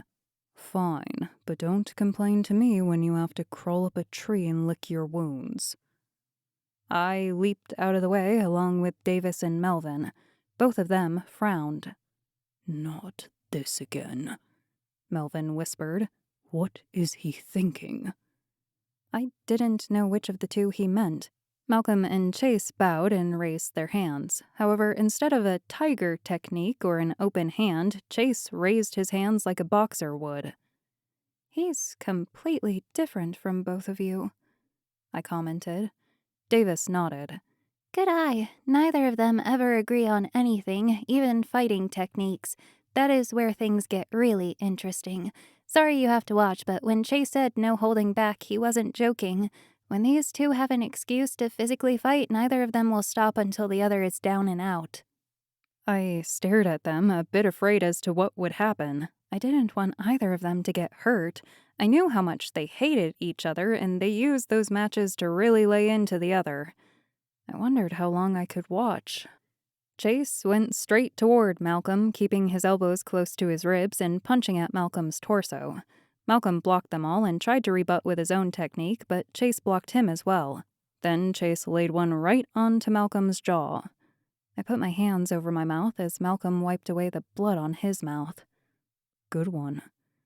And with that, he punched Chase right into the jaw as well. Chase stumbled back for a moment, then charged at him with another punch. Malcolm easily deflected it and kicked him in the side. Chase blocked the second kick, adding a few more punches of his own. One landed straight into Malcolm's stomach, but he didn't let it faze him. Quickly, he punched back, making Chase turn his back to him to block. Malcolm had the upper advantage for a moment, but Chase quickly got out of it. "Oh my God, when are they going to stop?" I whispered, more to myself than to Davis or Melvin. Neither of them were slowing down, and the more they fought, the angrier they appeared. Chase took a large swing at Malcolm, which Malcolm easily dodged and kicked Chase straight in the face in retaliation. I watched as blood started to run down his face next to his eye. God, I couldn't stomach watching anymore, but my eyes couldn't look away for even a second. Malcolm charged at him, round-kicking twice at his face, but Chase dodged both of them and punched him in the face. Chase kept punching, but Malcolm held off each attack and punched him in the nose. He started to fall back, but Malcolm grabbed him and pulled him into a full Nelson. Chase was helpless. "When are you going to realize you can't beat me, Cat?" Malcolm yelled. "Stop being a selfish bastard and realize you're nothing, just a pain in my ass. Why should I ever take orders from you? You're an outcast, a criminal. You should have never been allowed back into Wonderland. Alice should have never accepted you. She was stupid to think you could ever change." Chase kept struggling in Malcolm's grip, but couldn't do anything about it. I wondered if they meant the original Alice, the Alice of legend. "That is none of your business." "Boys, enough." Howard stepped into the room. "Really, I leave you alone for 10 minutes and I come back to this. How is Alice supposed to learn if you can't hold it together for a few minutes?" Malcolm let go of Chase, and Chase dusted himself off. They both answered, "Sorry, sir." "Chase," Howard sighed, "I want you to teach Alice how to use a sword. You're the best one to teach here." He nodded. "Sure." "Well, then," Howard gestured to the swords, "go ahead." Howard stared at Chase, scowling at him as he went to get the swords. "Come on, Alice, we'll practice over here," Chase said. "There are many types of swords, as you can see. I'll give you a quick overview of what each is best at before we decide which one we should practice with. First off, you have your long swords and bastard swords, which are the typical medieval-looking swords. These can either be 1 or 2 hands, though with the heavier ones, I think they need 2 hands. It really just depends on the handle. They are usually double-edged." He moved on to the next swords. For one-handed swords, we have broadswords, which include claymores. Then there are long knives, which are always good to have handy in case something happens to your main sword. Next, we have the edgeless and thrusting swords, such as the Schiefos, rapier, and Panzerstecher, which are more for agility and finding your opponent's weak spot in their armor. Then there are the single-edged and curved swords, which include katanas, sabers, and cutlasses. Any questions? I had a lot of questions, actually. I knew nothing about swords and suddenly was thrust into having to choose one of them. But there was one thing I wanted to know. What would be the best to fight against Morpheus with? I asked. Chase scratched his chin. Really depends on what he has. It's not like I have seen him fight with a sword. As for the king and queen's guards, they fight with rapiers, which have more precision when dealing with armor. With Morpheus, you don't need to worry about that since he doesn't wear armor. You also won't be able to learn to be that precise and quick. As for double-sided, 2-handed swords, I think they might be too heavy and slow you down. So really, for you, I would pick either a claymore or any of the single-edged swords. I glanced back at the rest of the boys and Howard. They were all talking, and Malcolm seemed to be arguing about something, but Howard wouldn't have it. The tension was growing thick in the room. Turning my attention back to the swords, I studied them all. I did agree that I would want to start out with something light at first, and there was one that stood out to me above all the rest. I grabbed the katana. I should have figured. All right. Chase grabbed 2 bamboo swords, but to be safe, let's practice with the shinai instead. I put away the katana. That makes sense. We went out into the middle of the room, and I pulled off the sheath and started to hold it by the handle. Chase shook his head. No, you can't hold your hands together or you won't be able to get enough power. Realize that the only part that really does the task of striking your victim is the last 2 inches, so you have to be able to torque it as much as possible. You have one hand on the very top of the handle, and at the end you have your other hand relaxed and controlling it. He moved my hands to where he said they needed to be. It felt a lot more comfortable, and I started to understand how it affected my swinging. Great, that's it. Now block my shinai as I swing slowly. He swung his shinai down slowly, and I blocked it. He swung at the side, and I blocked it. It was fun, but I knew that this was never how a battle would play out with slow swings. A battle would be fast, but this was how I was to learn. Now move your feet with the sword. Keep a defensive pose. That's it. Chase started swinging a little faster. Great, but with the shinai and the katana, you block a little different. Here, like this. He motioned the sword at a downward angle. That way it protects your whole body. Stepping back will also help. I tried doing what he said and moved my feet with the shinai, but I kept messing up and left myself unbalanced. Chase struck again, and I lost my balance and fell backward. Chase helped me up. You have to keep your balance. I know, it's hard to think about all these things at once. I sighed. Chase tapped his chin for a second. Think of it like this. It's a dance, a beautiful dance with sharp, pointy props. Let the rhythm flow through you smoothly. Just imagine the music is everything around you and all that matters is getting the moves down and not letting your sword drop or the other sword touch you. I thought about it for a moment. All right, I'll try it that way. Chase swung at me again and I recoiled. I didn't lose my balance this time. I let the rhythm of the shinai guide me. Chase struck again and again, and I blocked each one without a problem. He sped up his attack, and I kept up with him. Soon we were fighting at normal speed, and the others just watched, surprised that Chase could teach me so fast. Chase swung once more, but instead of blocking, I jumped to the side and knocked the sword out of his hand. He laughed. Perfect, Alice, you got it. I smiled and curtsied as if I had just finished a dance. The boys clapped, and Howard looked very satisfied. Chase turned to Malcolm. She should probably go back to learn how to fight hand to hand. She's all yours now. Besides, I need to take a break. With that, Chase left me there to train with the others. Chapter 13. After a couple of hours training, Malcolm let me take a lunch break. Howard had already made sandwiches and somehow knew my favorite sandwich, grilled cheese. The others finished their meals quickly and went back to the room to train. I took the rest of my grilled cheese and watched them. To outsiders, they all probably looked like some kids just goofing off, but I knew better now. They were older than they appeared, a lot older, and training like they usually did. Malcolm used to serve under the Queen and King of Dreams.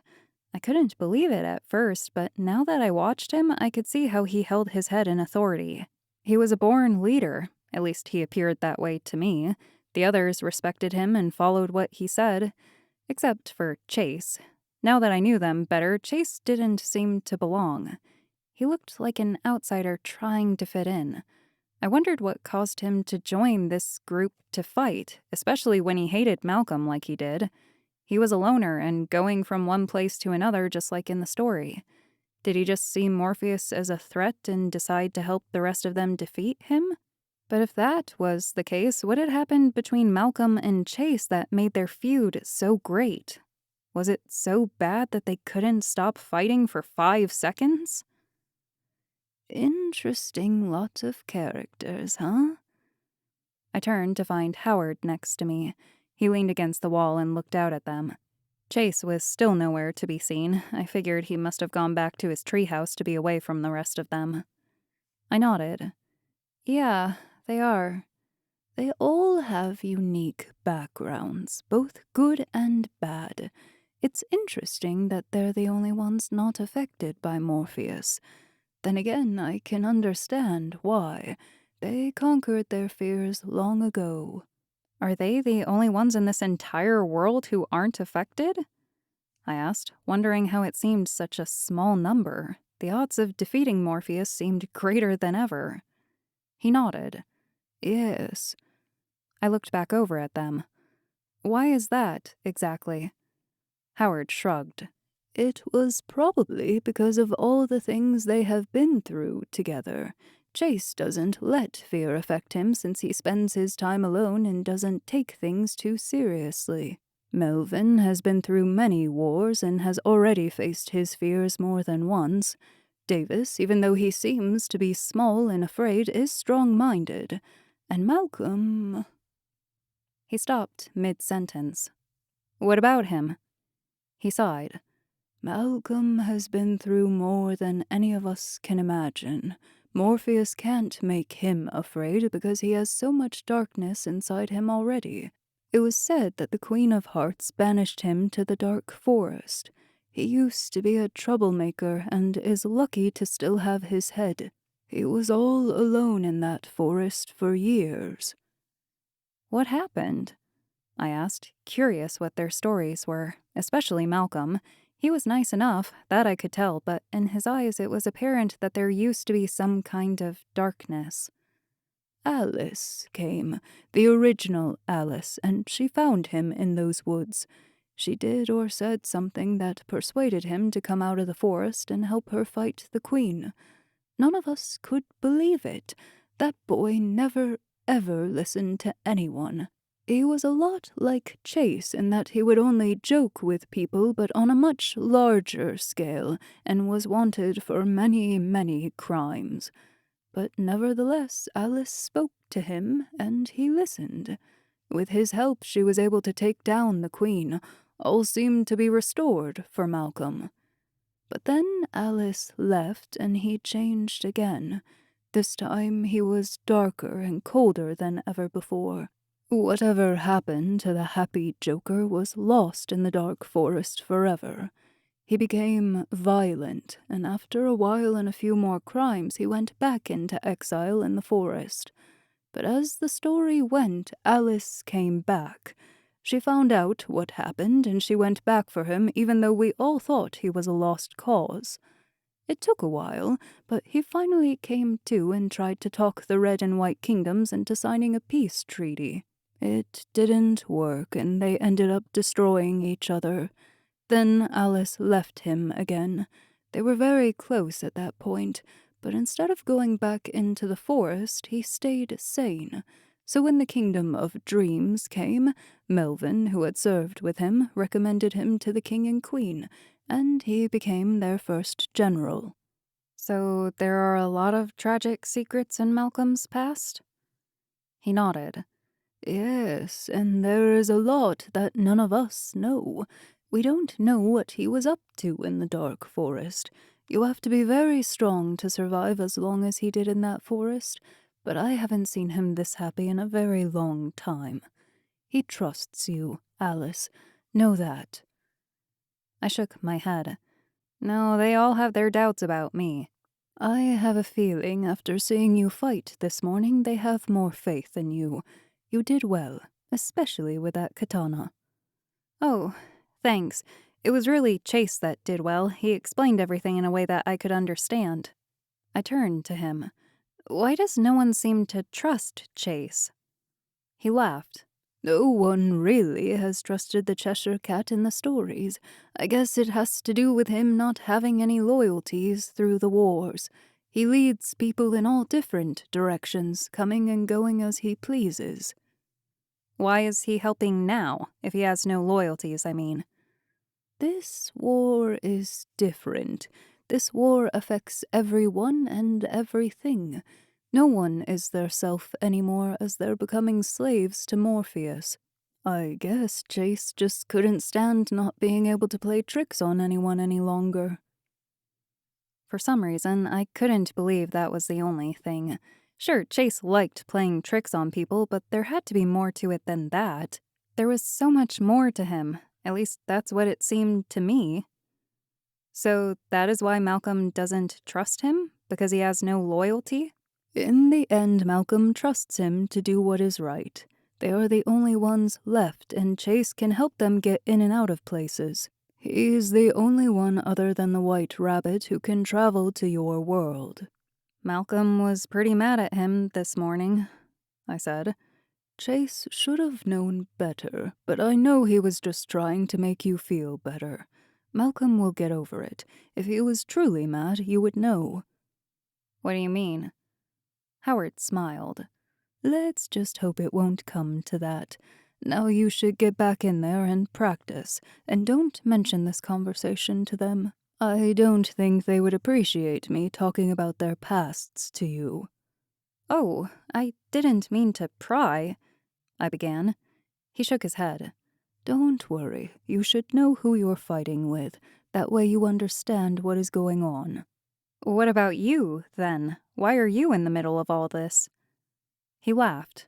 That's a long story for another time. Now get going. They're waiting for you. I nodded, then turned to head down the balcony stairs. Now I was getting even curiouser and curiouser about it all, especially when it came to Malcolm and Chase. Chapter 14. We worked on fighting skills for the rest of the day. The sun began to set in the distance, and Malcolm called it a day. Dinner wasn't as extravagant as it had been the night before, but that was fine since I wanted to take a bath and clean up. I was surprised and thankful to find that the castle did indeed have plumbing. I drew myself a bath and was able to soak in the warm water for an excellent amount of time. I was happy they had warm water as well. The castle was enormous, so I didn't have to worry about anyone waiting for this bath since they could go somewhere else. It felt fantastic on my muscles, as they were sore from fighting all day. What I enjoyed most about the day was being able to learn how to use a katana. Chase was an excellent teacher, contrary to what Malcolm thought. I enjoyed being around Chase, as he could let loose, and he made it his priority to let me know exactly what was happening, though I did think sometimes he could inform his own team more on what was going on. I thought about Chase for a bit. He did finally show up at dinner, silent, still not talking to anyone, his ears twitching when others whispered about him. I felt bad, but I had no idea what to do about it. I didn't want to get in the middle of a feud that had lasted longer than I could imagine. I sat in the bath for what felt like an hour, letting my mind wander. I had accepted the fact that I was now in Wonderland and needed to find a way out of here. If the White Rabbit and Chase were the only ones who could make portals, that would mean that I had to bring down the White Rabbit in order to go home. Didn't it? That meant that no one could come after me once I went home. No, I couldn't leave this place knowing what I knew, knowing that if I didn't stop Morpheus, then the entire world as I knew it would have their dreams destroyed and be living in a horrible mess. No, I couldn't allow that. I couldn't just turn my head and look away. I never considered myself strong, far from it, but with everything going on, I felt as if I was growing and that I could do anything. I had learned to fight pretty well today, both by hand and with a katana. I still didn't understand why I was chosen, but at least now I believed I could put up some sort of fight. And I didn't even have pink hair. Getting out of the tub, I dried off my body and hair with a towel. Granted, it was a pretty old towel, but it seemed clean enough. As I tried to get the last of the water out of my hair, I heard a knock at the door to my room. Quickly, afraid that whoever it was would barge in, I put on a robe and went to answer the door. It was Chase. He blushed as he saw me in the robe. "Oh." He turned away. "I didn't mean to intrude." I shook my head. "No, it's fine. Come in." I moved over to the couch that occupied the front part of the room and sat down, making sure my legs were covered as much as they could be with the robe. He stayed standing, trying not to look at me. "I just wanted to tell you we're leaving for the Cirque de Rêves tonight. The others didn't want to tell you, but I thought you should know in case something happens." That made little sense to me. With everything that was going on, why wouldn't they just stay away from the circus until it was time to fight? "Why are you going?" "To check their status. Morpheus knows you're here and we need to figure out what their next move is." He scratched the back of his head. "No one believes you're ready to meet him, but I think you should see what you're facing." "You think I should come?" I asked. I didn't particularly want to meet the man, as he could control someone's fear. I had no idea what to do. He shrugged. "If you feel you aren't ready, then no, you shouldn't go. But it's really up to you. I just think you should have the option of going or not." I looked down and fiddled with my hands. It was a lot to think about in such a short amount of time. I had just gotten here, learned all about the world, how to fight, but I was far from facing the truth of the matter and facing who I needed to defeat. You don't have to decide now. We aren't going to leave for another hour. I'll make the portal just outside the gate of the kingdom. If you're in time, you can still jump through it without me." He started for the door. "I should get back to the others before they know I'm here." I quickly stood up. "Thank you for telling me all this. I really appreciate it." He nodded and left me there. I stared at the closed door for a moment longer, then looked over to the clothes that lay on the ground from that day. No, I shouldn't go. I wasn't ready. It would be a lot to handle, and I could fail miserably. But I wanted to know what I was facing. I quickly changed into some clothes and hurried out the door. I headed toward where Chase said he would make the portal. It was quiet out, as it usually was, but more eerie since I was alone. I hadn't truly been alone since I was here, and not outside. It was a strange thought to realize that in the real world I had been so used to being alone. Here I wasn't even able to sit down long enough to gather my thoughts. I didn't know if I should be doing this, but Chase was right. I should see what I would have to face. Then maybe I could prepare. As I came to the entrance to the kingdom, I saw 4 figures just beyond the gate. Quickly, I hid and watched as Chase created the portal. Each of them stepped through it, and after they disappeared, I ran and jumped through it before it closed. It felt like a jolt of electricity running through my body. It differed from the portal that led between worlds. It wasn't a feeling of falling.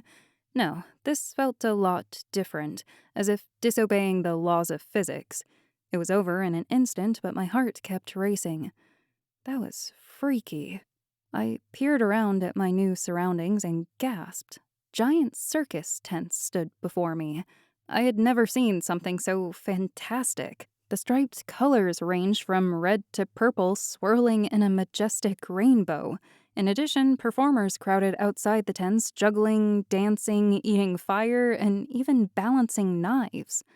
I couldn't believe my eyes. Yet, this is the evil causing all the darkness?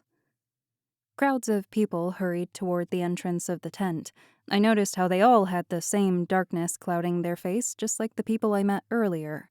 Something here was indeed causing it, and even so, people still wanted to participate. I caught a glimpse of Malcolm and the others ahead of me.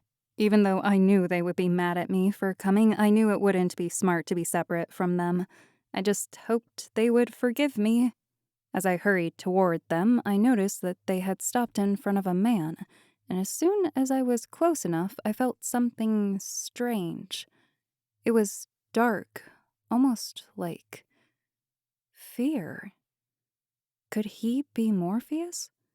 I shuddered at the thought, but there was this lingering feeling in the air, the same one I got before an exam or before a performance. It was definitely the escalating feeling of fear. The man was average height with a 2-tailed suit and bow tie. The bow tie slowly changed color, and I was almost in awe with it. I really wanted one. He wore white gloves, and he held a black cane in his right hand. He also had on a black top hat covered in rainbow flowers that hid part of his brown hair. He looked like a ringmaster, and that's when I knew he had to be Morpheus. Well, well, it looks like you have a tag-along. Morpheus grinned as he saw me. Malcolm and the others turned around to find me standing behind them. I froze, wanting to run away. I should have stayed in the kingdom. This was a huge mistake. I wasn't ready for this. It was a really stupid idea.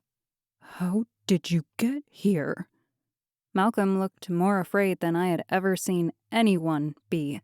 He looked as if he had lost all hope, as if I had done the worst thing imaginable. Words escaped my mouth, and I couldn't answer him. I didn't know what to say. I realized I had just made the worst decision that could cost everyone everything. I told her we were coming here, Chase explained to him. Malcolm scowled at him. How dare you go against my orders? He looked as if he would hit him, but held it back. I was glad, though. I didn't want to see another fist fight break out. Morpheus laughed. Seems you have a bit of a problem on your hands, Mad Hatter. My name is Malcolm. His voice was dark, sending shivers down my spine. But you were far more interesting as the Mad Hatter. Oh, well, if you don't want to take a trip into the past. He tapped his cane on the ground. Maybe Alice would like to know. Melvin and Davis stood in front of me. Oh, what do we have here? Two boys who think they can take on the god of nightmares. How amusing. You aren't taking her, Morpheus, Malcolm said. He grinned widely as if this was a game. Oh, but I am. Haven't you learned anything? I always get what I want. Malcolm pulled out his sword. It was a rapier, not a katana like I trained with. I felt against my side. My katana was awaiting my command. Was this the time to use it? Was I ready? Malcolm pointed his sword at Morpheus. You aren't taking her. Not this time. Oh, brave little protector you are. Interesting given what you did to the last Alice. Malcolm shook his head. Your words won't distract me like they do others. Stop wasting your time. He laughed as he pulled a sword out of his cane. It was also a rapier, dull on the sides and only pointed at the end. Fine, I'll just kill you now and be done with this game. Morpheus leaped forward and the clash of their rapiers rasped as they hit each other. Again and again Morpheus struck at Malcolm, but Malcolm was able to defend himself. Morpheus might have been fast in my eyes, but Malcolm was a lot quicker. The sound was loud as they thrashed back and forth. Morpheus tried to lunge at Malcolm, but it was no use. Malcolm was indeed skilled in fighting with a rapier. Melvin, Davis, and Chase stayed by me, making sure I was protected in case Morpheus tried anything dirty. I wondered if I should pull out my katana and do something, but I felt as if I would be of no help. They were on a whole different level of expertise than me. The others looked as if they wanted to stand up against him as well, but they stayed at my side, knowing Malcolm would be mad if they did otherwise. A crowd gathered around, watching as the two swordsmen battled it out.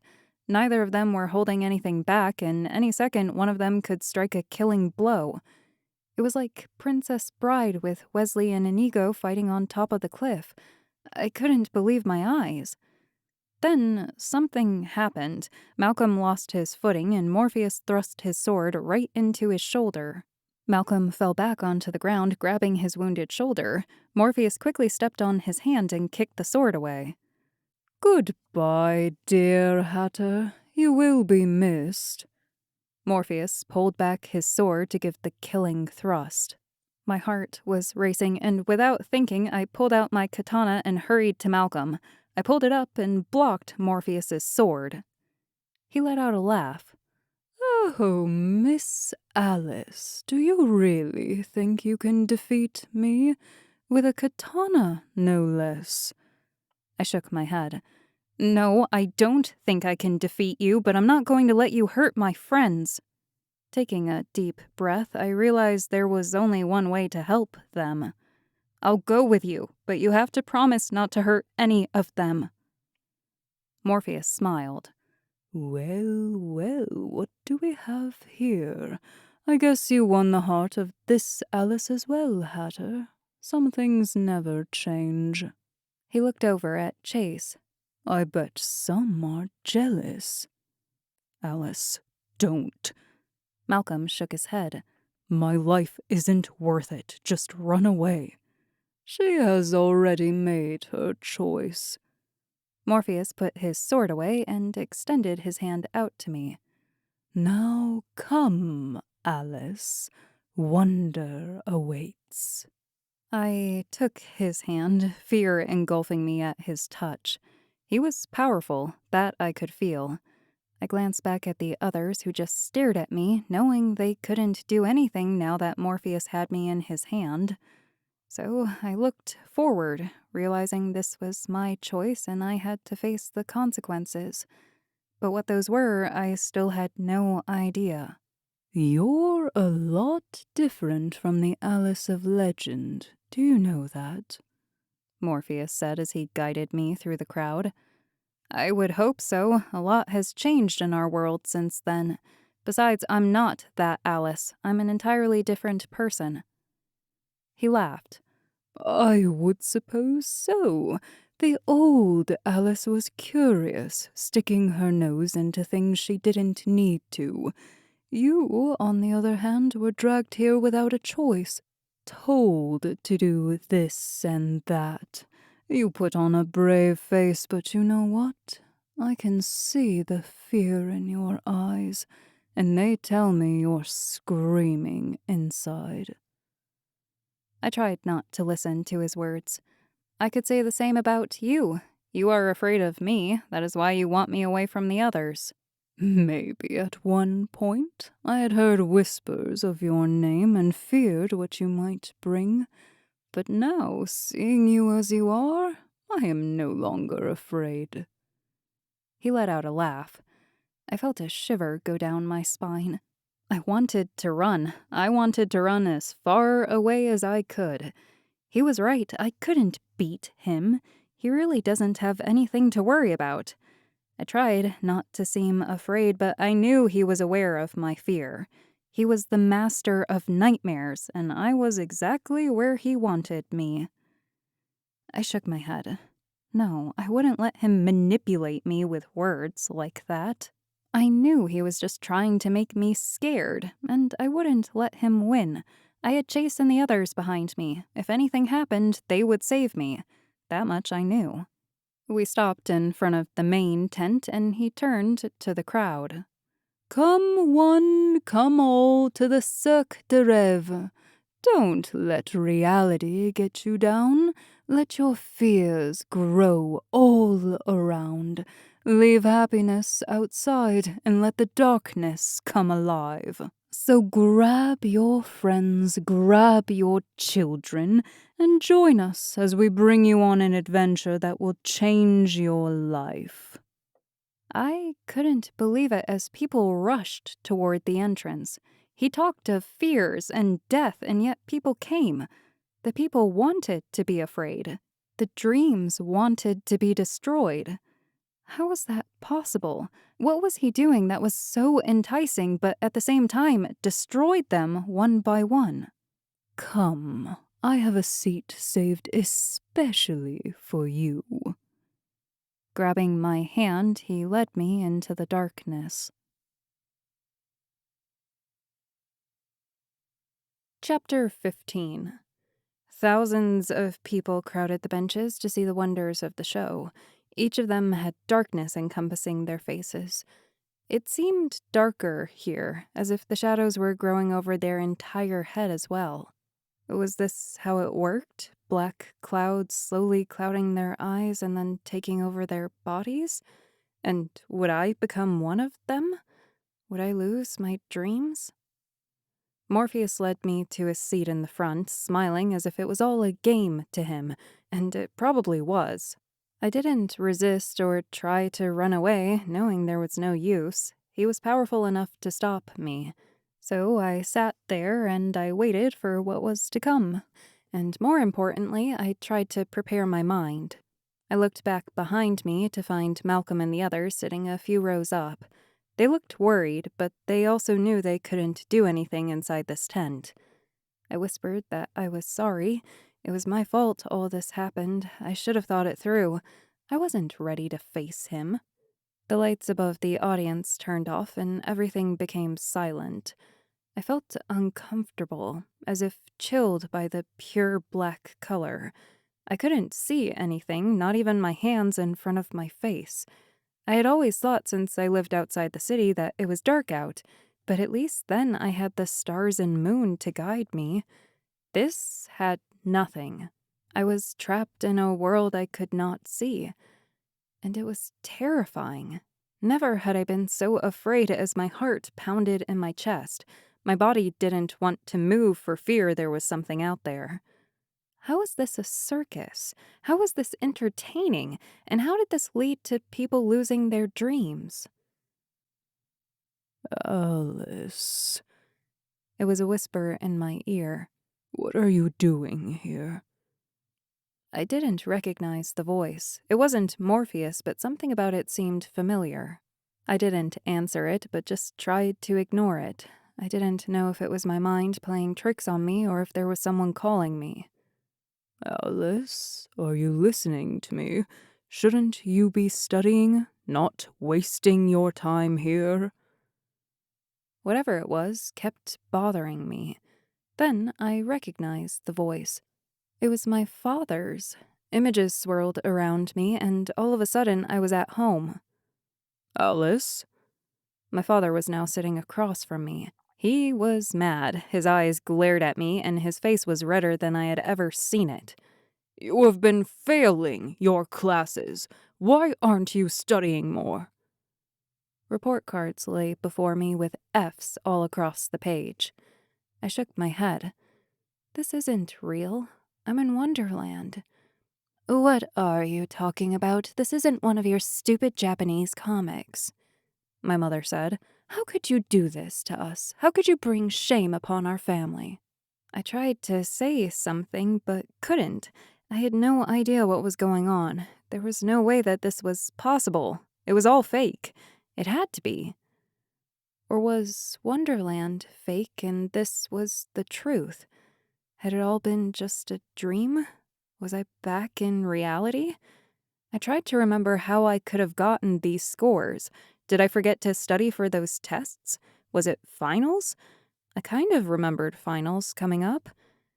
Yeah, that's right. Finals were last week. I was going to study, but I thought up some cool art subjects, and then there was the dance recital I had to prepare for. I didn't have time to study. Your sisters had perfect scores throughout school. Why can't you be more like them and not waste your time with trivial things like art and dance? That's it. I'm taking you out of dance until you can get your grades up. This isn't acceptable. I shook my head. No, you can't do that. I love dance. You should have thought of that before failing. My father stood up and started for my room. Where are you going?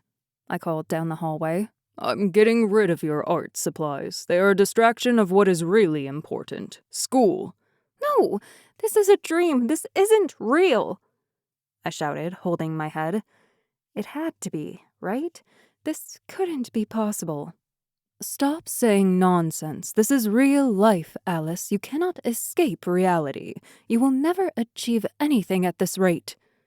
My mother yelled. Why do you have to be such a problem for us? No, I shook my head. You aren't real. My parents wouldn't treat me like this. They know I care about my art. But you won't make it as an artist. You will fail and be all alone. The voice drifted through my mind. Colors changed around me, and now I was at my graduation. Kate was next to me. What are you doing here, Alice? Didn't you fail your finals? You can't graduate if you don't pass your classes. Didn't you get kicked out of school a few months back? Kate asked. What are you talking about? I said, tears falling down my face. She looked at me in disgust. I had never seen her give me that look before. It was the same look that my parents gave me, the same one they gave me when I talked about my dreams. This can't be real, I whispered. You're my best friend. You can't leave me. You are the only one who believes in me. If you leave me, I don't know what I'll do. I can't do this, Kate. Please help me. Please tell me it will be all right like you always do. Tell me you're on my side. Get away from me, Alice. I don't want to be seen with a failure like you. With that, she walked off. I shook my head. No, my best friend would never do that to me. She was always there for me, through being bullied, through each and every argument I had with my family. She would never leave my side. This isn't real, I screamed out. Colors shifted, and I found myself on the street all alone. No sounds, nothing. It was wet, as if it had just rained. I looked up. It was pitch black. No stars or moon in the sky. All the light around me came off a dying light bulb in the street lamp. Hello? There was no answer. Is anyone there? I started running and looking into shops. All of them were empty. No one was around. Where is everybody? Gone, Alice. You are all alone. No one wants to be with you. Morpheus appeared before me. I shook my head, realizing what had happened. He was tricking me, making me see things that weren't there. No, this isn't real. You were trying to trick me. He shrugged. Doesn't matter. This is your future. There's no need to trick you. As you can see, you have so many horrible things coming that I don't even have to make any of them up. You will get nowhere, and people will leave you. That's not true. I have people who love me. I screamed out. I was rocking back and forth on my feet. There was no way this could be my future. I had so much more to complete. Sure, I wasn't the best at school, but I was passing. There were plenty of art schools I could apply to. There were plenty of opportunities for me to succeed. I would never give up. That may be true now, but what if you fail? What if you don't get to where you want to go? Will people still be at your side? Think, Alice. Will they still be there? More tears came flooding down my face. I didn't know what to think. He was right. If I couldn't get into those schools, if I started failing my classes, there was no way I could succeed. I don't know. To dream is to fail. You should know that. Why don't you think practically? Why don't you take the easy road? You were always trouble from the start, and now you have nothing to believe in. I have a lot to believe in, I whispered. Do you? Do you really? I tried to think of everything I believed in, but nothing but fear was in my mind. Fear of everyone I cared for leaving me. Leave me alone! Get out of my head! He put his hand on my cheek. Dear, dear Alice, if you wanted me gone, you would have already done so.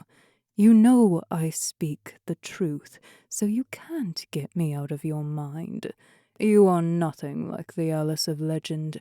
You are just a scared little girl who has no hope for a future. I can't believe anyone trusted you. You are not her. You will never be her. I shook my head. I'm not Alice. I never wanted to be Alice. I can never be as great. I can never defeat the Cirque de Rêves. I'm just a failure. The Alice before me was so much stronger. I have failed. That's right. You aren't worthy to carry the name of Alice. You are just an imposter, aren't you? I slowly nodded, his words penetrating like a knife. How could I be foolish enough to think I could fill her shoes? How could I be so foolish to think I could do the things she had done? I wasn't great. I barely was even living. I was just walking through life not having a care. My parents were right. I was foolish. Morpheus smiled. But there is a way out, a way you can make all the pain go away. He wiped away my tears. A way you can make all the trouble you caused others to simply disappear. I looked up at him in hope. There is? The surrounding image changed. I was at the coast now, standing at the edge of a cliff. Waves roared with the storm below me. I started to get dizzy looking straight below as the wind whipped around me. Jump, Alice. End it all now, I heard Morpheus call out. I stared at the ocean below me. But there is so much to live for, I whispered. Is there? Think, Alice. You have lost everything. You have brought so much trouble to everyone around you. Your mother, your father. What do they need of you? They already have 2 perfect daughters. You are just a disgrace. Kate, think of all the fun she could be having if she didn't have you as a best friend. She has so much potential. You're just holding her back. If you jump now, you can let them all be free. It felt as if the waves below were calling to me. They wanted me to jump. They wanted me to join them. They wanted me to be destroyed. So, I jumped. Chapter 16. A shock went through my body as I hit the water. I sank deeper and deeper, letting the water surround me. It felt warm and welcoming. I wanted to stay here forever. There were no worries here. There were no people here telling me what I could and could not do. Just the freedom to float and let my worries drift away. I could hide forever. I didn't feel as if I was suffocating. I didn't feel pain. I just felt nothing. I could hear people calling my name in the distance, but their words were drowned out by the waves. I kept my eyes closed, ignoring whoever it was. I didn't want to hear what they had to say. I just wanted to be left alone. Alice, wake up. The voices called, but I ignored them. I didn't want to wake up ever again. I didn't want to go somewhere where my fears awaited me when I could just let the current take me wherever I wanted. I would no longer feel pain. I would no longer feel worry. I would just be free. I would just float here and not have to face anything again. It was all I could do. It was all that I was worth. Everyone had made that clear. Whoever thought I was the same as the Alice of legend was wrong. I was clearly a failure and not capable of destroying the circus. I couldn't do anything to defeat Morpheus. And I realized that now. I couldn't succeed in anything I did, so I wanted to stay here and let my life pass me by. It was safe here, nothing to hurt me and nothing to make me afraid. It was peace. It was bliss. Why didn't people do this more often? Just sit back and let life pass them by. It was soothing, refreshing even. There would be no more wars, there would be no more pain. We could all live in harmony if everyone just gave in to their fears and took the safe road. I could see that now. I had been a fool this whole time. This is what my parents wanted me to see. And now my eyes were open and I could accept the fact dreams were worthless. They would never be achieved, not when reality would always get in the way, not when only pain awaited the dreams. Giving in to fear was the only way to go. Alice. I heard the voice call again. I saw a flicker of light, but I resisted it. I didn't want to leave this place. I didn't want to answer who was calling. Please wake up. I felt as if I was moving now, but I told myself it was just the current. I could see the storm above. The clouds were a bleak gray.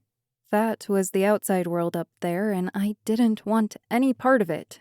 I was finally free. The ocean was a majestic blue.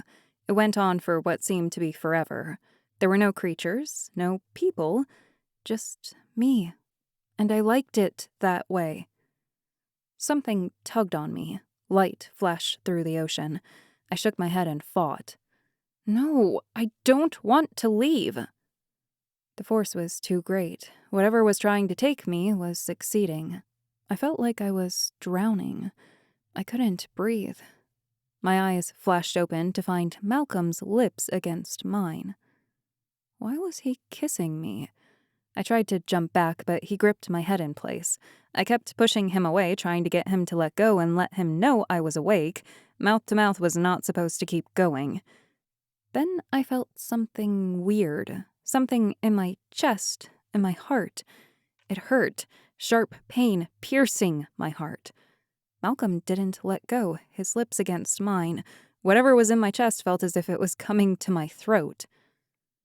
Was Malcolm sucking? What the heck? What was going on? He backed away, and I saw his eyes.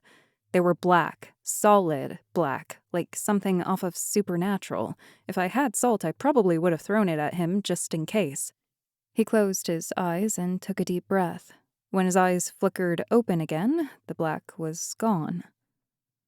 I looked around to find myself back at the Red and White Kingdoms. Everyone was there, including Howard. Chase stared at me, and it was the first time I had ever seen him scared. "What happened?" I asked as I tried to catch my breath. "How did I get here?"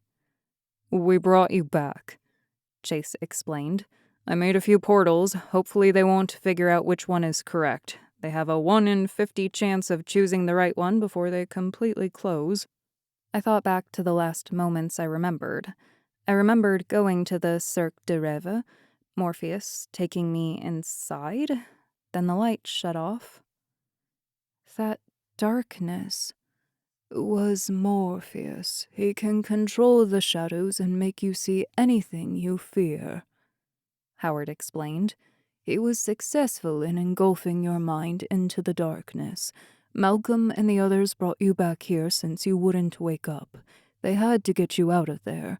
Morpheus had you in his clutches. You are lucky they got out of there when they did.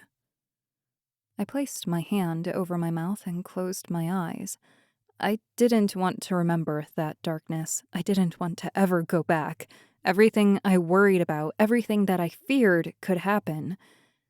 I had jumped. I felt tears form in my eyes. "It's all right, Alice. It's over now. You have nothing to worry about with us around." Malcolm placed his hand on my shoulder. "We won't let him get to you so easily again." I shook my head and pushed away his hand. "I can't defeat him, not after what I've seen him do. There's no conceivable way."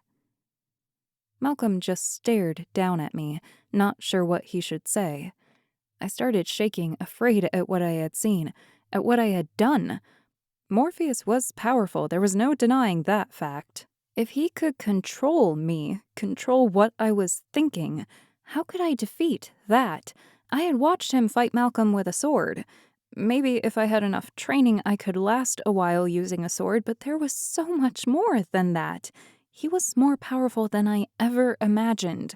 He could get inside people's heads. And that was the end of that. How was he even able to do that? How was he able to know what I feared, what anyone feared? Each being here was someone's dreams back in the real world. That meant that each and every person was dealing with the same darkness that I was facing. If that was the case, if Morpheus was able to get in each and every one of their minds, that meant he was in more places than one. How could I defeat that? How could I get him to stop being in my mind and making me see things that weren't possible? I just wanted to cry. "Alice." Howard knelt down next to me and looked straight into my eyes. "You are brave. You can defeat him. You were able to go there and come back alive." "Only because Malcolm, Chase, Melvin, and Davis were there. Only because they pulled me out and got me to wake up. If I was there alone, I would be gone." "But that's the thing. You aren't alone. You have friends who will help you. That is where you're stronger than Morpheus. He has no one but himself, and at the end of the day, that is what will win. You just have to figure out a way to defeat him for good. He's not that strong if you can overcome your fears. The real person you have to beat isn't Morpheus, but your own thoughts. If you can do that, you can beat him." "But why me? Why can't someone else defeat him with their mind? It already doesn't affect any of you. Why can't you all just go against him?" "Because we aren't a dream. We aren't connected to any human. It makes it impossible for us to touch him. It has to be someone who has dreams, someone who can get past their fears and believe in something as pure as a dream." "But what if I can't do that?" I asked as I wiped the tears away from my face. What if he makes it so I never wake up again? I'll always be there to wake you up. Just remember that, Malcolm said. Chase added, all of us will be. You don't need to worry about that. Malcolm isn't the only one who can save you. You have us backing you up. How did you even wake me up? I asked Malcolm. I took the darkness out of you and swallowed it, Malcolm explained as if it were that simple. I just stared at him. Was that why his eyes were black? Because it really was like having a demon inside him? It was crazy to think about, and if I wasn't in Wonderland, I don't think I could have believed it. But how? I persisted. There were so many things that I didn't understand, things that I wanted to know about. I wondered if I could ever comprehend everything that was in this world. Probably not. Morpheus isn't the only one who has lived in darkness for most of his life. I'm not afraid of it and have learned to live with my demons, Malcolm explained. I pondered what exactly he meant by that and what kind of demons could be lurking behind those light eyes of his. Did I want to know? Whatever it was caused Chase not to trust him. What could he have done that made him seclude himself in the dark forest? But what if you aren't there? What if I'm all alone? How will I wake up? I asked. I knew I sounded pathetic, but after what I had just gone through, I knew I couldn't do it again by myself. Malcolm grabbed my head and forced me to look at him. You will never be alone, you hear me? I'll always be here to protect you. All of us. I looked around and found the rest of the guys nodding. Even Chase was smiling, trying to reassure me that he would always be at my side, and for some reason, out of all of them, I knew I could trust him to be there the most. He never lied to me and always told me exactly what I needed to hear. I smiled. Thank you. All of you. I'm sorry I'm so weak. You aren't weak. Morpheus is just very strong, Malcolm added, and knows how to find a person's weakness. All we need to do next is figure out what his weakness is. Suddenly, bells went off. They rang throughout the kingdom, echoing off all the buildings and statues. I jumped up, not sure what I needed to do. Was it a fire alarm or for an intruder? What did it mean? Everyone turned to the balcony, staring outside. No one was smiling anymore, and a stern look covered each and everyone's face. Howard pointed at me. Stay with Alice, all of you. I'll go see what it is. Quickly, Howard ran outside and stared toward the entrance of the city. I had no idea what to do. Howard had looked scared, and that made me begin to worry all the more. What's going on? I whispered. Malcolm didn't respond to my question, but kept looking toward where Howard had disappeared. Melvin, Chase, watch Alice. Davis, you come with me. Melvin and Chase nodded, and Davis hurried off with Malcolm to see what Howard was up to. Don't worry, Alice. It's probably nothing. Sometimes these bells go off because of birds and such. Mosquitoes, sometimes. Hell, even I have set it off a few times. That was fun, wasn't it, Melvin? Chase smiled, trying to reassure me, but I knew better. Melvin didn't seem to want to turn his attention back from the doorway. Yeah, fun. You pulling tricks like that all the time is fun. Hey, what is that supposed to mean? Chase seemed more bothered by the comment than the alarm sounding. He could keep his cool in almost any situation, it seemed. I envied that and realized it must have been the reason that Morpheus couldn't control him with fear. Chase knew how to put it in the back of his head, if he even felt fear.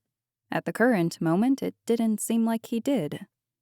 I mean, Melvin went on, frustrated as his cheeks were turning red. This better not be one of your tricks, or I swear to God I'll kill you if Malcolm doesn't get to you first. Hell, if he did, I would just find a way to bring you back from the underworld and kill you again. Wow, harsh. I knew that Chase pulled some pranks, but he wouldn't even go that far to scare us like that. At least I hoped not, but it made me wonder what other pranks he had pulled to make them think he could be behind something like this. "It's not," he whispered. "Not after everything." He stopped talking, realizing he shouldn't bring it all up, because we all knew, deep down, that there was only one reason those alarms would sound. Only one reason Howard would look so worried, why Malcolm would leave my side. Someone was here. Someone had found the base. Chapter 17. Melvin and Chase were silent as we waited for the others to come back. Although it was very likely that they had followed us to the red and white kingdoms, I still tried to believe that something benign had set off the alarm. I told myself to keep positive thoughts, but it was nearly impossible as I watched the concerned look on both Melvin's and Chase's face take shape.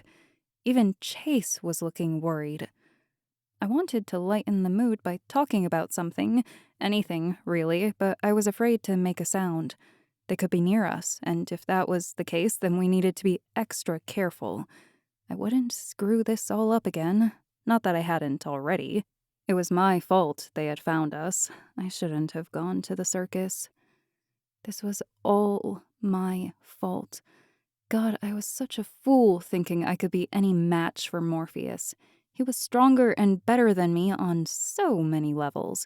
He could get inside my brain, and I had no idea how to get him out. "You are mine, Alice. You will never escape." I blinked. Was that really him talking, or had that just been in my mind?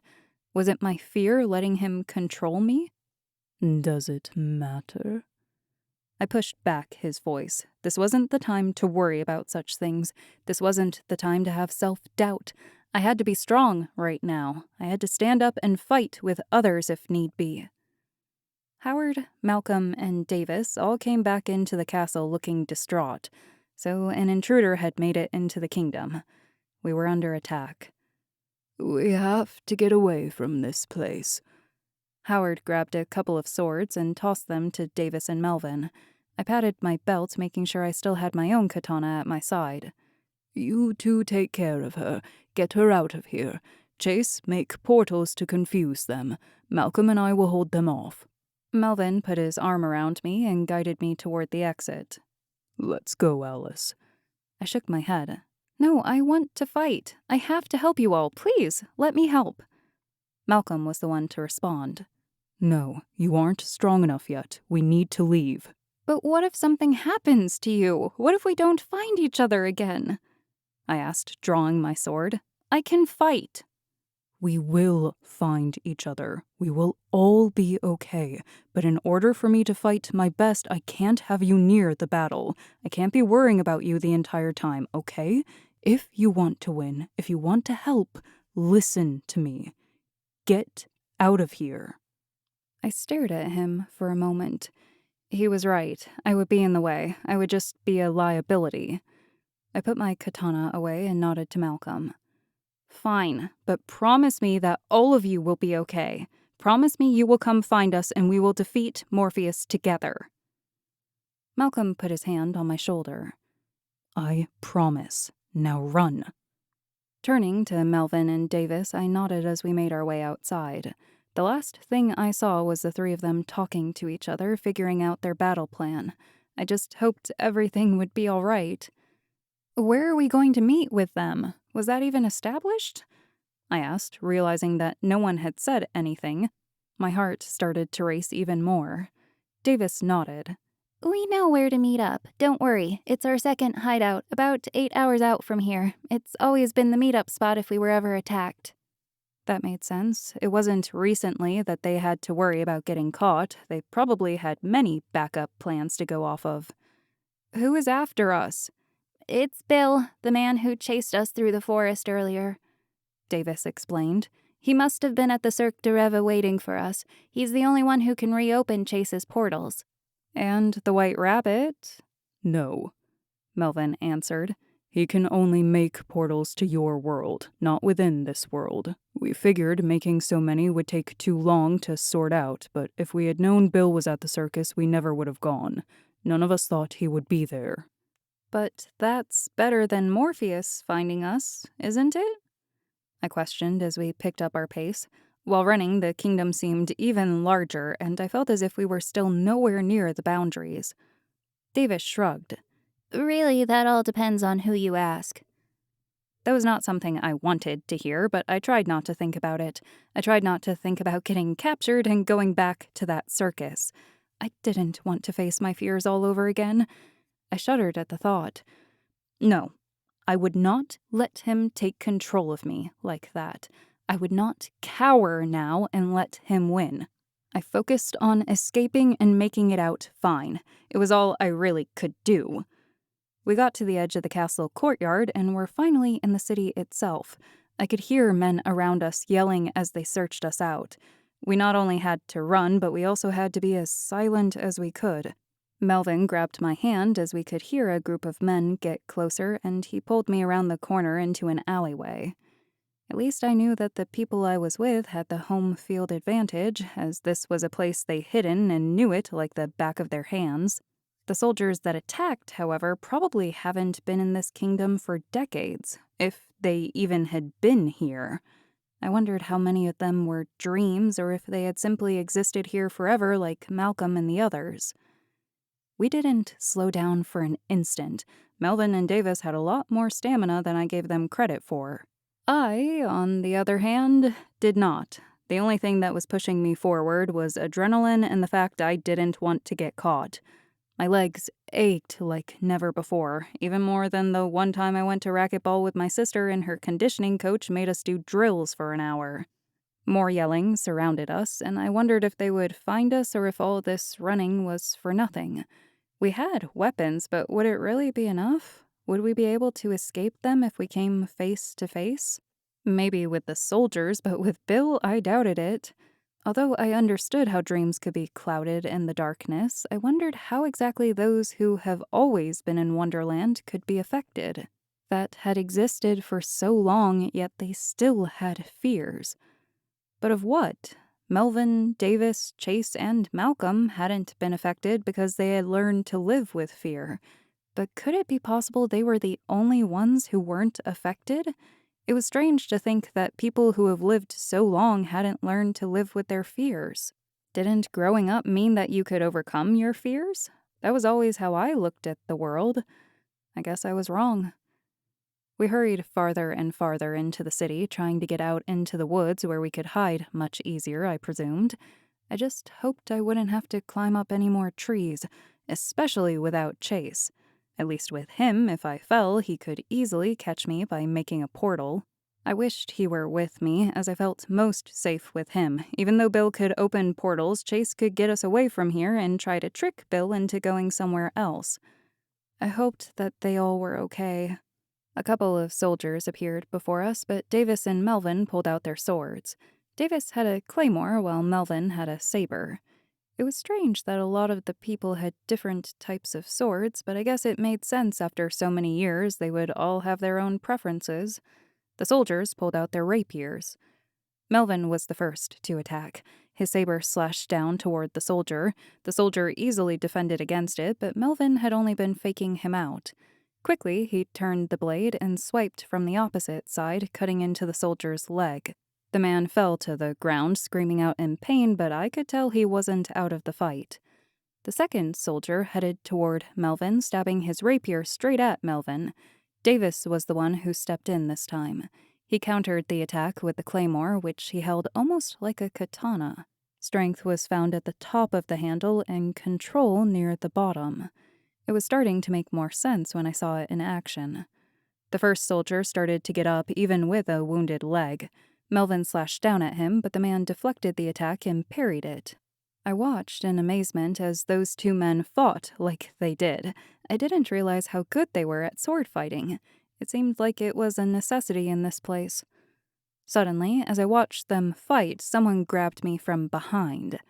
As I screamed, the person put a knife under my throat. Alice, Melvin exclaimed as he cut down his opponent. "Let her go." Davis got distracted, and I watched as his sword was knocked out of his hand and the soldier punched him in the nose. Davis hit the ground. Melvin started for him, but the guy who held me stopped him.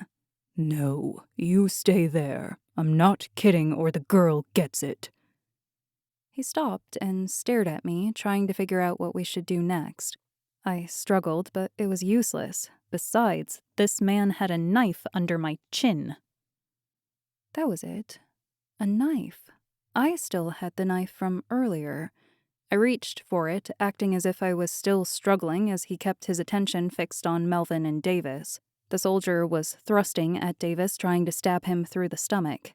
Davis crawled away from him, attempting to get back in a better defensive position, but it was almost pointless. I had to act fast. Drawing my knife, I stabbed the man who held me straight in the stomach, moving my neck away from his own knife as I spun around and stabbed him again. As he went down, I pulled out my katana and deflected the other soldier's rapier as he thrust at Davis. "Not today!" I yelled as I slashed forward, right through the man's torso. The man hit the ground just as the other two had fallen. I just killed someone. He had been attacking my friends. There was no other way, but still. I didn't know what to think, but with everything going on, I didn't have time to waste. Looking back up, I found Davis and Melvin just staring at me. "What? Shouldn't we get going?" I asked, wanting to change the subject. I had to deal with this later. "Yeah, let's go." Melvin put away his own saber. Davis quickly picked up his claymore and hurried after us. As we ran, I noticed that it seemed like more and more men were following us. I hoped Malcolm and Howard were all right after seeing so many soldiers dashing through the city. Were they only going after Bill, or were they trying to fight them all? I heard the clashing of swords behind us. Malcolm and Howard must have been close. I felt a bit excited, knowing that they were still okay, but then I realized that meant Bill was near and our chances of escape were growing smaller and smaller. I kept running, hoping that we could make it out of the city in time. My legs were aching even more, the adrenaline starting to weaken. I was going to be so sore later, but if we made it out alive, I wouldn't care. The pain was nothing compared to what I had endured in the circus. Just as we rounded a corner, Chase appeared in front of us. "Chase!" I began, but he cut me off as he turned to Melvin and Davis. They appeared as if they were going to punch him. "I'll meet you all there." With that, he grabbed my wrist, and the last thing I heard was Davis and Melvin yelling at him. Before I could even blink, I was up high in the tree. It was the same place he took me the other night, his tree fort. I tried to catch my breath, but my heart was racing and everything around me was a dizzy mess. Why would he pull me out of there? Had the plan changed? Had something gone wrong? "Calm down. You're safe here." Chase sat next to me, looking at the battle that was going on. There were so many soldiers, I couldn't believe it. There had to be over 100 running through the streets searching for us. "Why?" "They would have captured you if I hadn't intervened. They were naive to think they could just run away from Bill." Chase sighed as his attention was still on the city below. "This was the only way." "I thought Bill could find portals. Won't he be able to find us?" I asked as I sat next to him. I might as well sit since there was no way down unless Chase took me. Chase shook his head. "I made too many portals. He would have to know this was the right one."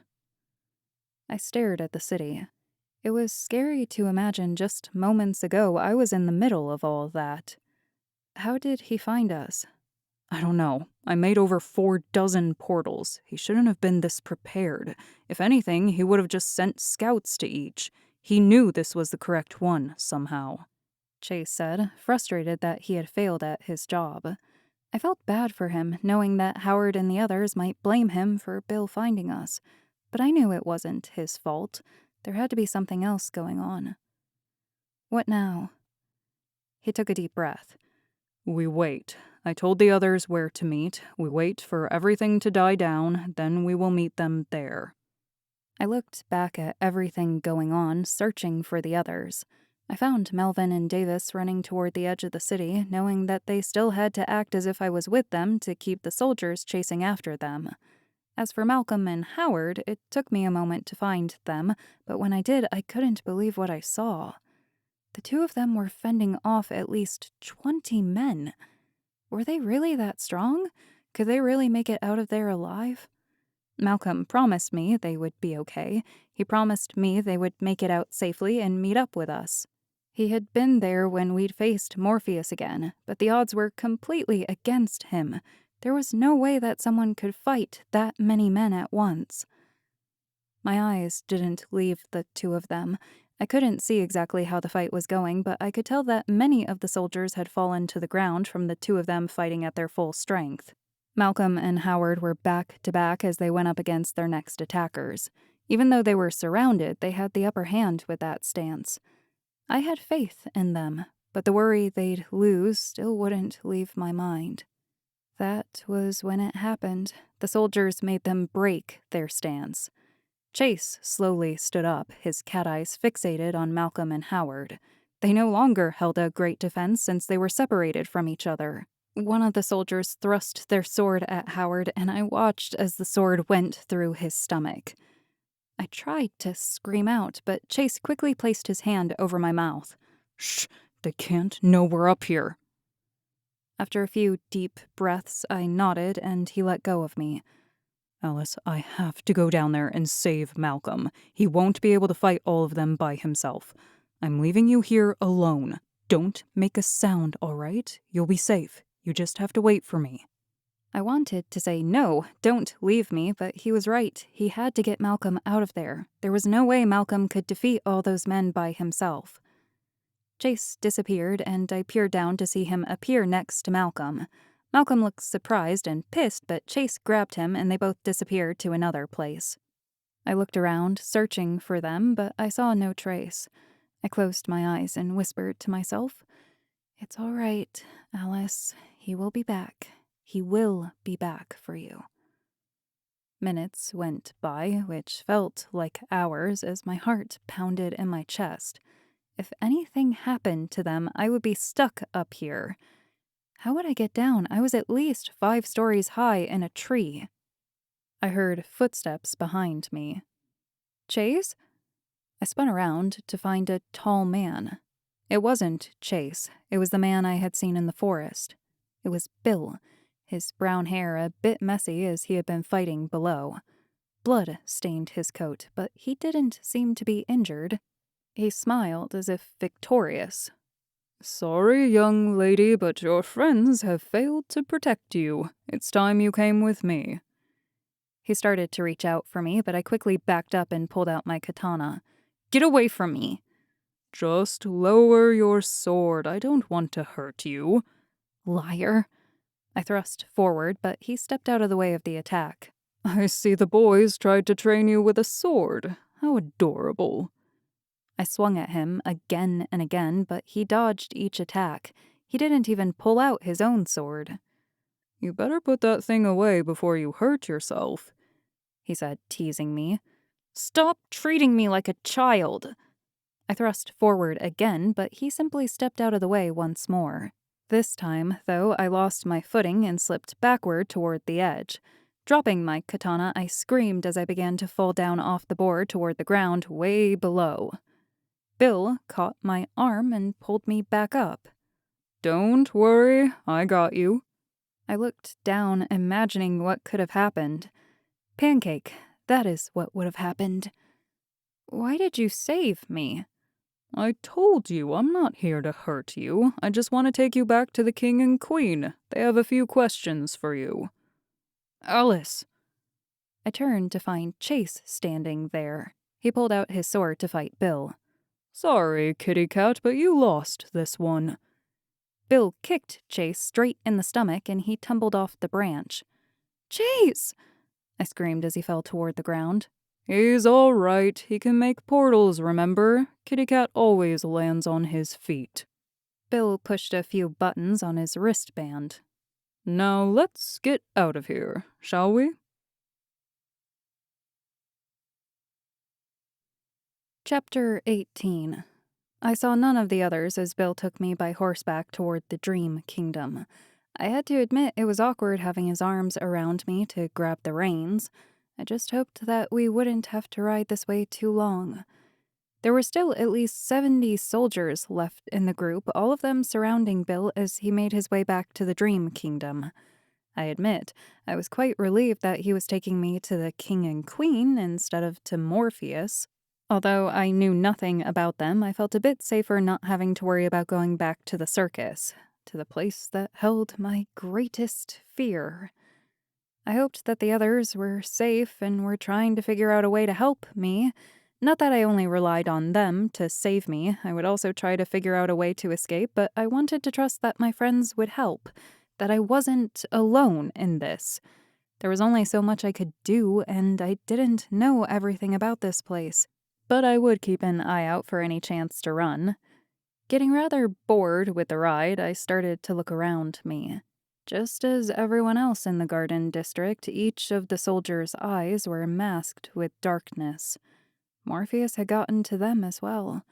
I wondered what all their fears were and why they couldn't overcome them. I also wondered why they were awake when I couldn't wake up until Malcolm took the shadow out of me. Maybe Morpheus did something different so I wouldn't come back. Maybe he did something that left me completely paralyzed.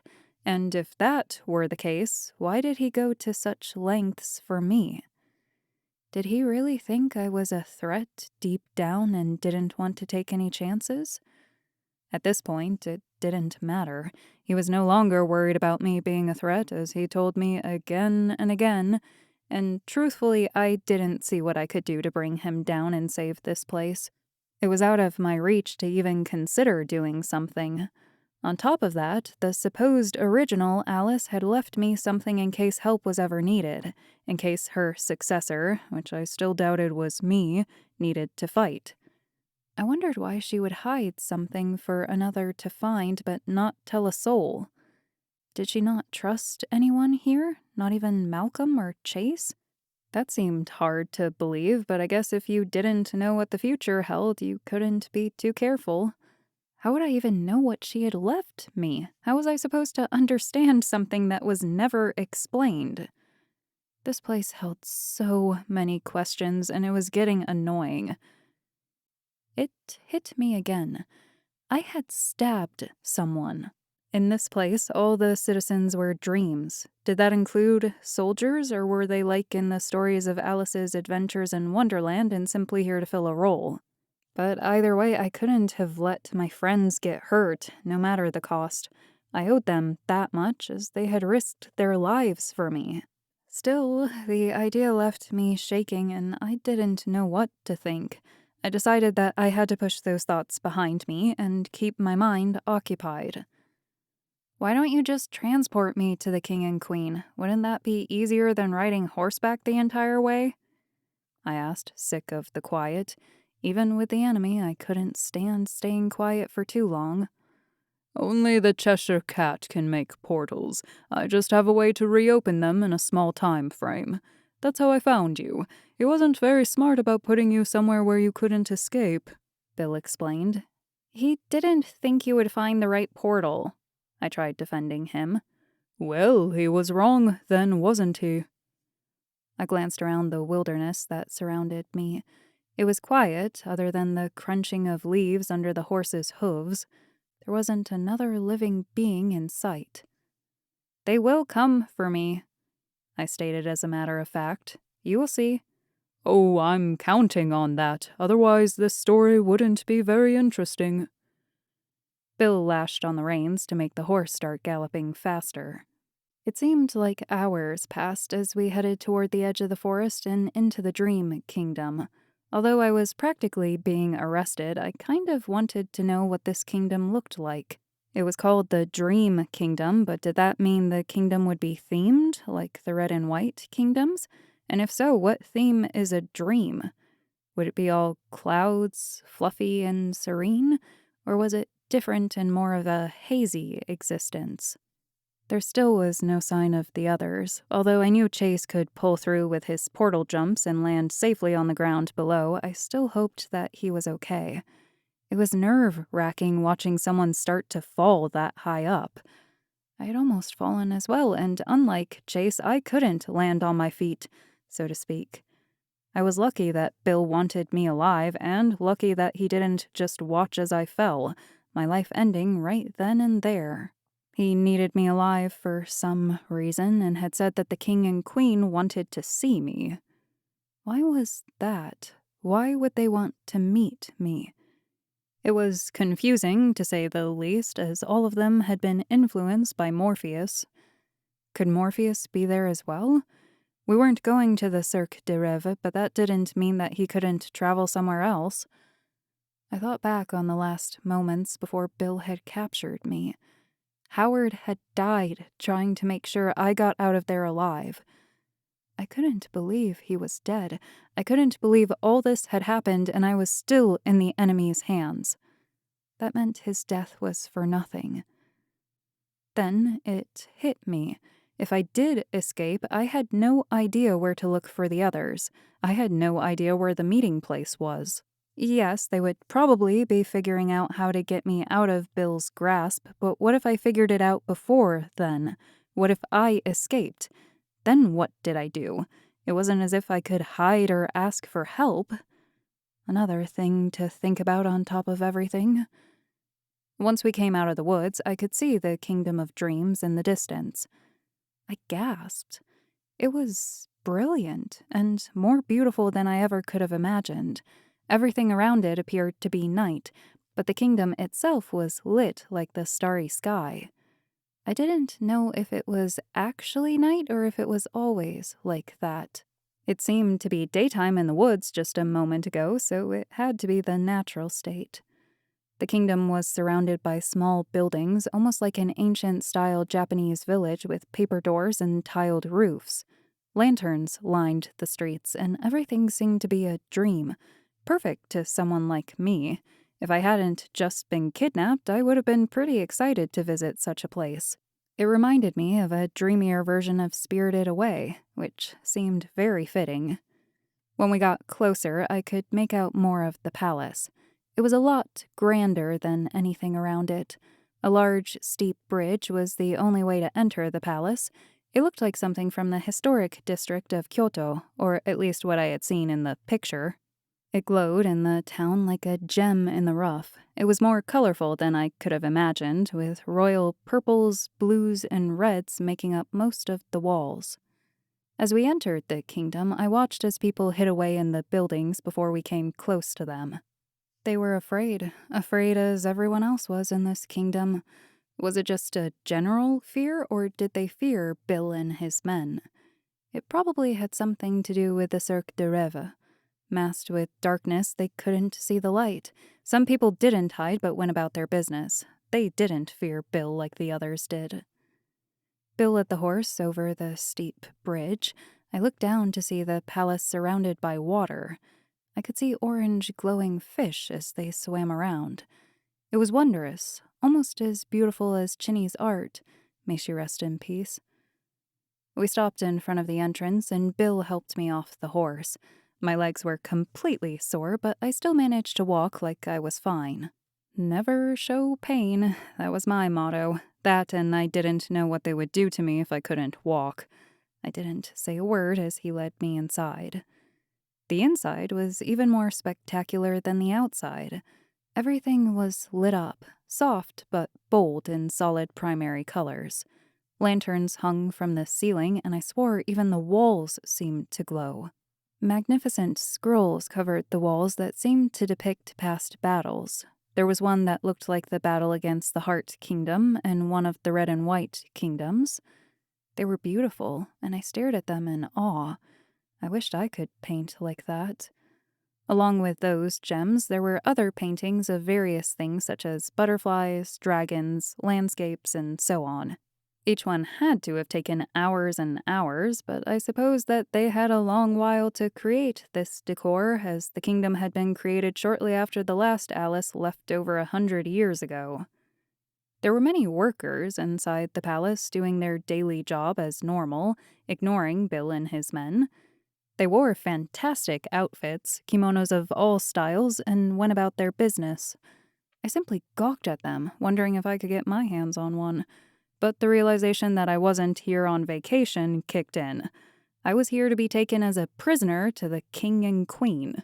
We walked farther into the palace, and more decorations and scrolls covered all the walls. I didn't say a word as Bill led me with only a couple of his men now following us. I wished I could read his face, but the darkness made it near impossible. Bill stopped me in front of two grand doors. Dragons were carved into the wood along with cherry blossoms. "This is it, Alice, the moment you have been waiting for." I held my breath as the doors began to open. Chapter 19. I couldn't believe my eyes. The room was magical, and if it weren't for being worried for my life, I might have enjoyed it. Glorious golds and reds swirled up the walls, with more paper lanterns floating in the air above us. Steps led up to where the king and queen sat. The king wore a traditional deep blue robe, the same color as night, with small stars that were sprinkled on it. If he stood in the window, I probably wouldn't have seen him. It appeared that he had brown hair, but it was hard to tell as his face was masked in the darkness. Did that mean he would disappear as well? The queen, on the other hand, wore a light color, almost like that of a cloud. Light pinks, yellows, and purples accented the brightness of her kimono. She wore a light blue obi that made her seem more like a dream. As I entered, they stood up.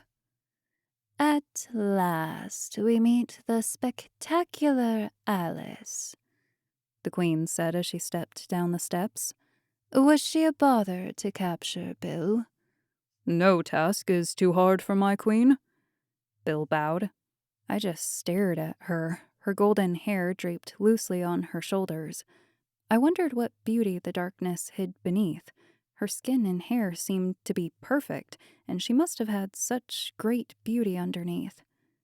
She stopped in front of me. What is it? Have you never met a queen before? I have not, I answered, realizing that I had been staring. It was probably incredibly rude of me, and I felt stupid for doing such a thing. Well, now you have, she answered. But what I want to know is why my dear Malcolm left my side and went after you. Why you are more important than his queen, the queen he swore loyalty to. I shook my head. I don't know. She let out a sharp laugh. Such modesty, my dear girl, will get you killed. Now, answer my question.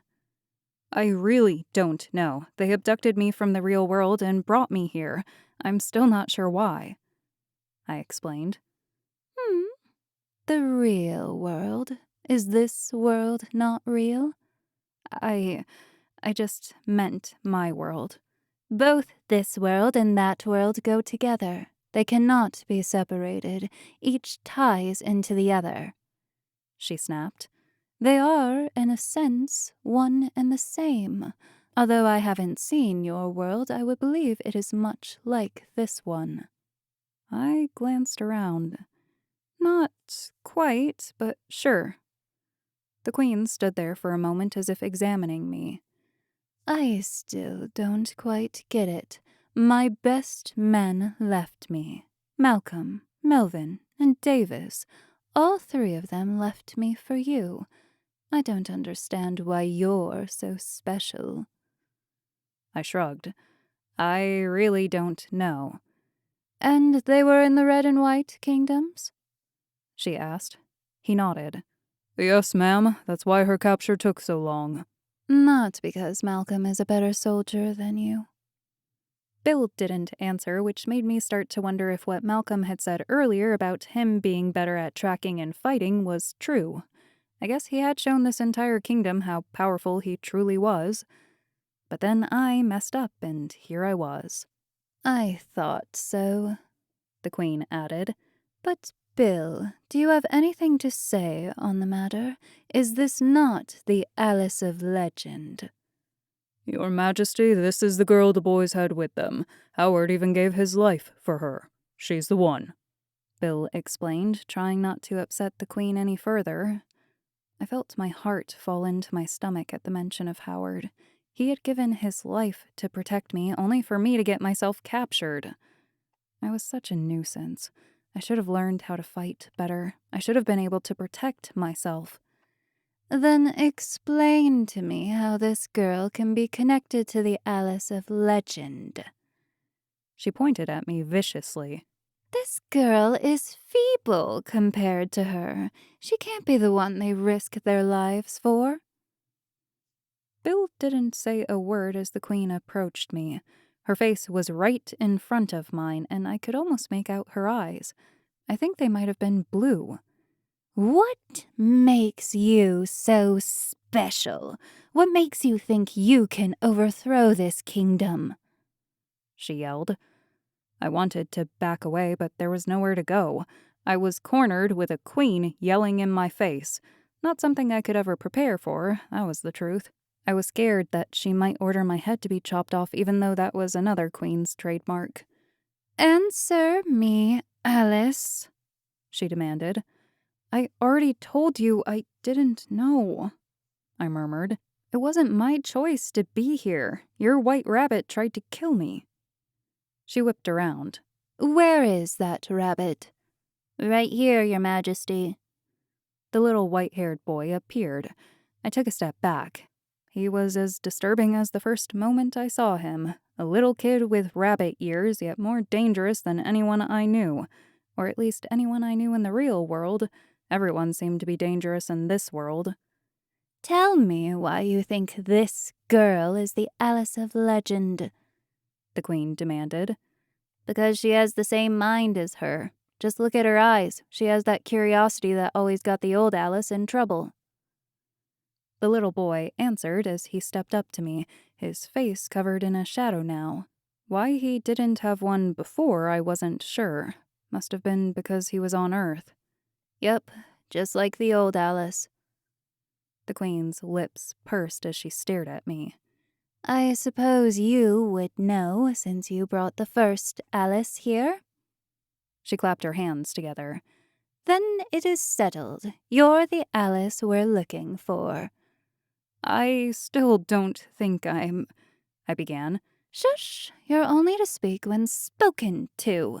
I shut my mouth quickly. I didn't see how this queen was any different in temperament than the Queen of Hearts, as Malcolm and Howard had said. Maybe the shadow was causing her to act like this. Now, what are we to do with our dear Alice? She started circling me, which made me very conscious of my body. What exactly was she looking for? You seem so ordinary looking, although so was the other Alice, but the other Alice took down the Heart Kingdom and tried to stop the Red and White Kingdoms. Your Majesty, Bill said, we did find the Cheshire Cat with her. He seems to be helping Malcolm and the others. Well, isn't that strange? That little kitty never takes orders from anyone. She tapped her chin. You must be one special girl to have that nuisance wrapped around your finger. He was with the others before I came along. It had nothing to do with me, I explained. The Queen laughed.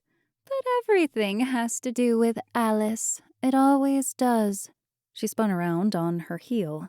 Take her to the dungeon. The boys will come for her, and we will be ready to capture them as well. Bill bowed. Yes, Your Majesty. He grabbed my arm and led me out of the throne room. And that was my first encounter with the Queen of Dreams. Chapter 20. Bill led me down through the palace. I couldn't believe how many floors there were. Although it had looked large on the outside, it must have gone deeper into the ground because there was no way it could go on for this long down. We seemed to walk on forever. There were no elevators, which surprised me and made me realize that a lot of people here were pretty fit. It must have been due to having to run around all over the palace. Once we got to the last floor, I noticed the smell of salty water beginning to sting my nostrils. It was so strong I could taste it. It reminded me of summers at my parents' beach house, if you can call the Oregon coast a beach. The water was always cold, and you always seemed to need a jacket, even in the midst of summer. We came to an area that appeared like a prison.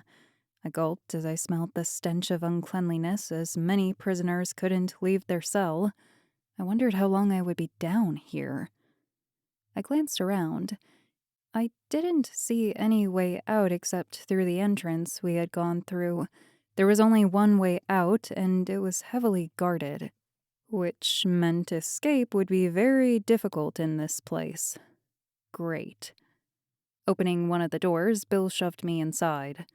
"Don't worry, Alice. Soon your rescuers will come and we will be waiting." He laughed as he shut the door behind him. To say he was cocky was an understatement.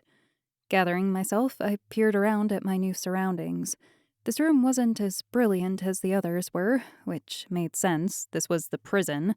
The light was dim, all the walls were beige, and there weren't any beautiful lanterns to guide my way through the room. There was a barred window on one wall, letting in a little light from the starry sky. I went over to it and peered out. Waves thrashed about just below it, letting in a mist of salt water. That was where the smell was coming from. There wasn't anything else under the palace except water, which also meant escaping that way would be near impossible. These people knew what they were doing. Wish they put in actual window, eh? It would keep that cold water out, a voice said behind me. I jumped, startled, and spun around to find a tall man standing behind me. He had a long trench coat on and his fists jammed into his pockets. He peered out the window next to me. Glad they didn't take my coat away, or I would be freezing down here in this cell. Turning back to me, he held out a hand. Name's Kenny. I slowly shook his hand, surprised I didn't notice another person in here with me earlier.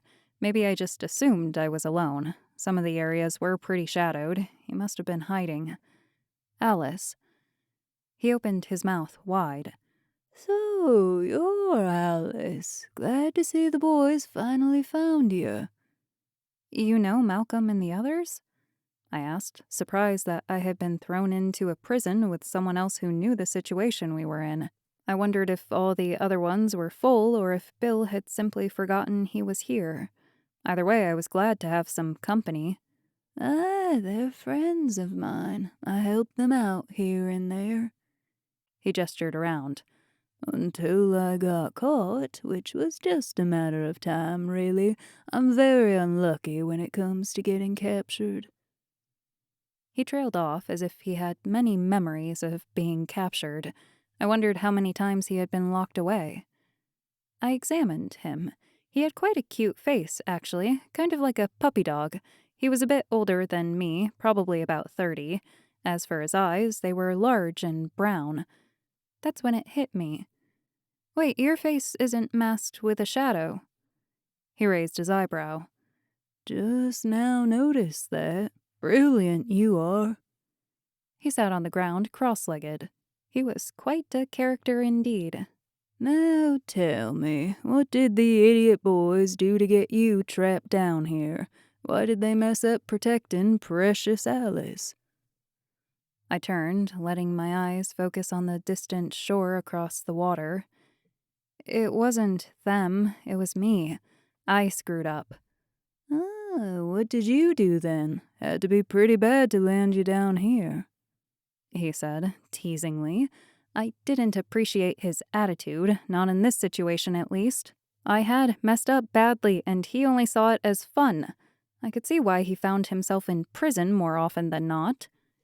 He captured us because I made the mistake of going to the circus, I answered. It was terrifying, to say the least. The Cirque de Rêves. I know it very well. He rubbed the scruff on his chin. Morpheus has definitely done a fantastic job being the god of dreams, or I should say nightmares. You have to at least give him credit there. None of us realized he was so powerful until it was too late. Hell, none of us even suspected a thing. I never should have let the king and queen. He trailed off, staring at nothing. After a moment, he blinked, then smiled at me. So I take it you didn't survive it too well either. I shook my head. No, I didn't. I looked down at the water and remembered jumping into it in my mind. The memory would always haunt me now every time I saw the ocean. Malcolm had to take the shadow out of me. Kenny nodded. That boy eats darkness for breakfast. Nothing can scare him. That's what makes him such a good warrior, but also one scary-ass villain if he wanted to be. How do you know Malcolm? I asked as I moved away from the window and sat across from him. I was done being reminded of that circus. I wanted to take my mind off it. Kenny smiled. Oh, me and Malcolm, we go way back, and I do mean way back. He started rocking back and forth as if excited to tell his tale. He acted like a little kid, but I figured he must be a lot older than that, being in Wonderland. I used to be a knave for the Queen of Hearts, you know, until I stole one of her tarts. Those damn tarts, she didn't eat them. She just let them sit there until they wasted away. It was a disgusting waste of great food. So I ate one, and I liked it. Just like the story, then. I was actually quite amused at how that still pissed him off, having happened so many years ago. I mean, did time still move the same here? If so, then it was over 150 years ago. He shrugged and scratched the back of his head. I suppose so. I had a trial and everything. Malcolm was there. He lied for me, said I didn't do it. He was always a troublemaker even back then, though more comical than anything. He just hated the injustice of the system and caused the Queen a lot of trouble. He doesn't seem to be a troublemaker now. Kenny laughed. You wouldn't consider going against the Queen and King of Dreams, bringing you here and trying to stop the circus, troublemaking? He had a point. Although he wasn't as blatant as Chase, he had caused a lot of disruption in Wonderland. I really hadn't thought about it that way. No one here saw him as a hero. They all saw him as the enemy. I guess when you put it that way... He is and always will be a troublemaker. Although he stood up for me, there were others who testified against me, and the Queen found out Malcolm was lying. He had caused a lot of trouble, but there was never any evidence against him until then. So we were both sentenced to the dark forest for life, never to come out again. We shrugged it off, being two young guys who never imagined anything defeating us, so we were dropped in the middle of the forest in the darkness. The things we saw there... His eyes became dark as if he were gone, lost in his memories for a moment. He came back and smiled. Let's just say nothing can scare us after that experience. How long were you there for? He shrugged. Who knows, really? Alice found us, tamed us in a sense, and brought us back. Or at least she tamed me. His voice became serious, which was strange after talking to him for a bit. I didn't think he could ever be serious. Malcolm, on the other hand, was a different story.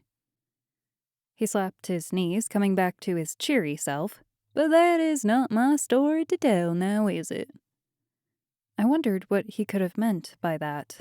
Malcolm seemed so nice, but everyone I talked to had known him in the past and said he had lived in darkness. What could that have entailed?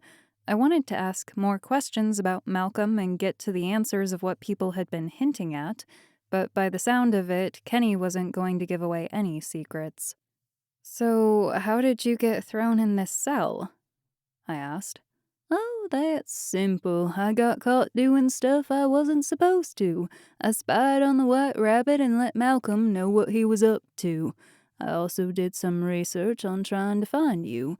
Bill caught me. Good old Bill. He's always so persistent. Usually I like that about him. It's sexy. But this is completely different. Now he isn't his usual beautiful self. Have you seen his face? No, because it's shadowed in darkness.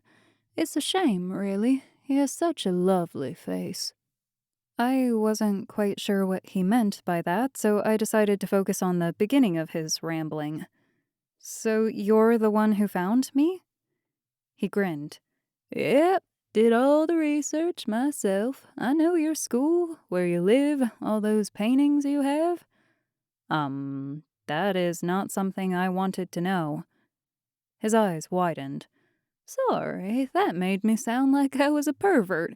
I'm not a pervert, I was just stalking you. I shook my head. Never mind. I only did it so we could find the right Alice to help us save this kingdom. No other reason, believe me. I would never think of doing anything else. Well, you must have made a mistake. I'm not the Alice you're looking for. He made an amused face. Psh, I'm never wrong. You are the Alice. I should know since I've met the old Alice.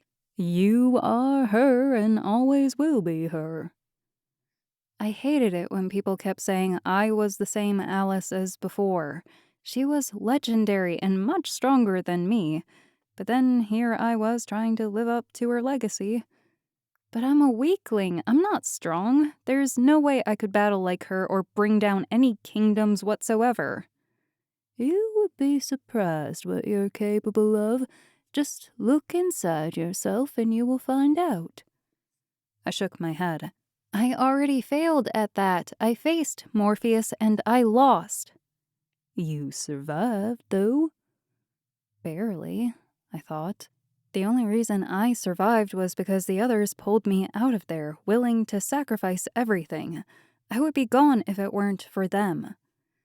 Because of Malcolm, I didn't want to wake up. I didn't want to leave the place he left me in. Well, his eyes became dark. Then I guess Morpheus has won, and Wonderland is no more. Dreams that everyone has in the real world will cease to exist. He made it sound like it was my decision, that only I could bring peace in Wonderland, that if I gave up, then everything would fail. You can't place all that on my shoulders. Oh, but I can, because you're Alice, and Alice shall save Wonderland like she always does. I narrowed my eyes. I don't like you. He simply laughed. That's what the old Alice used to say. I had a feeling that it was what a lot of people said to him. However, even though he was a bit obnoxious, he was a pretty nice guy. I felt as if I could open up to him, which was strange for only knowing him for a few moments now. I've never felt like that before about anyone. At least, not so fast.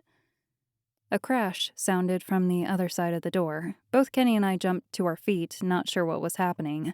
Smoke came pouring from underneath the door, and I started coughing. The door swung open to reveal Malcolm. I stared at him, surprised that he had broken in so soon. I guess it was better than waiting for them to increase security. Well, why are you staring at me? Let's go! Chapter 21. Malcolm, my old buddy, my pal. Kenny ran up to him and hugged him like a bear. Malcolm didn't return the hug, but just stood there annoyed. You came to rescue me at last.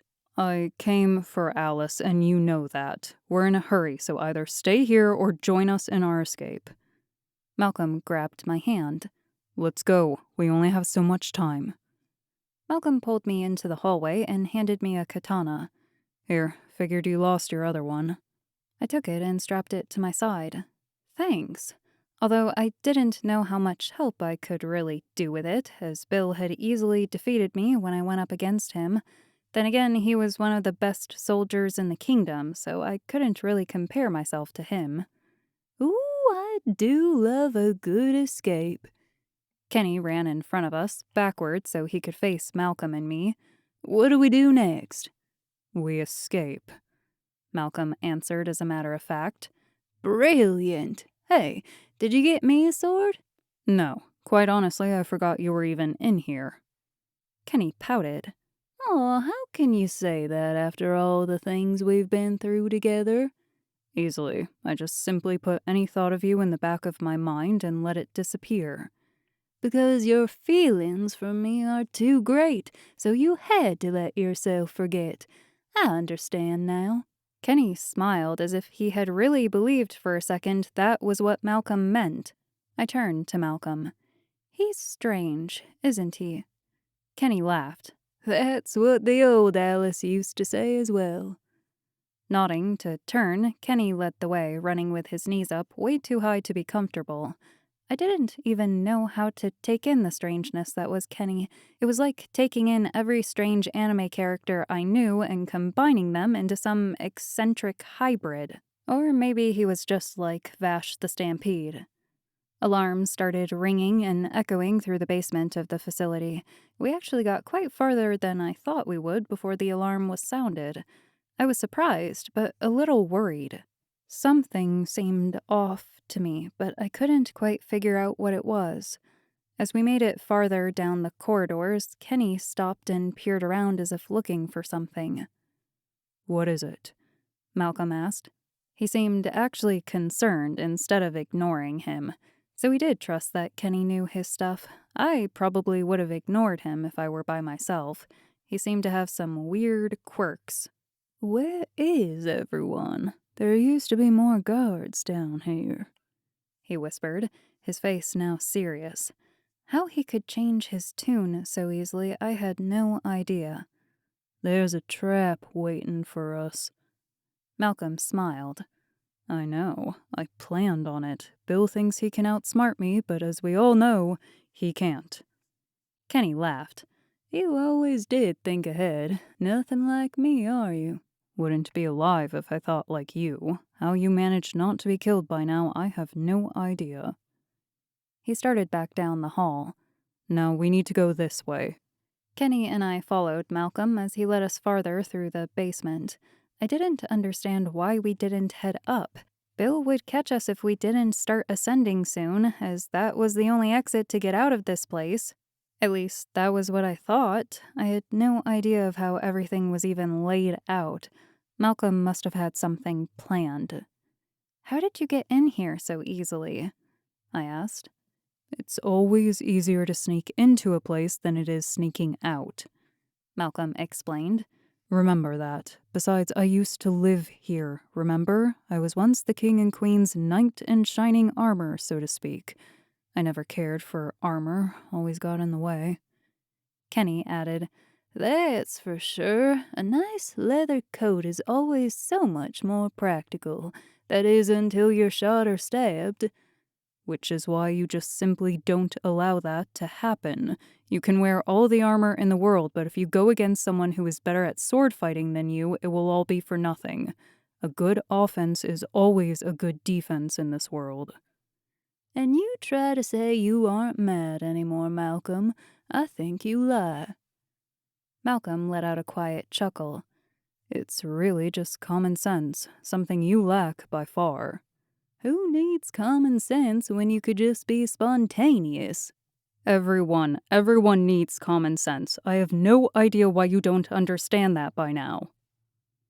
We rounded the corner to find 4 guards waiting for us. Malcolm pulled out his rapier in a single swoop and stabbed one of them in the stomach. As quickly as he could, he grabbed the fallen guard's rapier and threw it straight at Kenny's face. I seriously didn't think he was going to catch it and just end up with a sword through his face, but he did, and joined the battle with Malcolm. I pulled out my own sword as one of the guards came at me. I tried to remember all that Chase had taught me. I blocked the few thrusts and slashed my opponent's torso.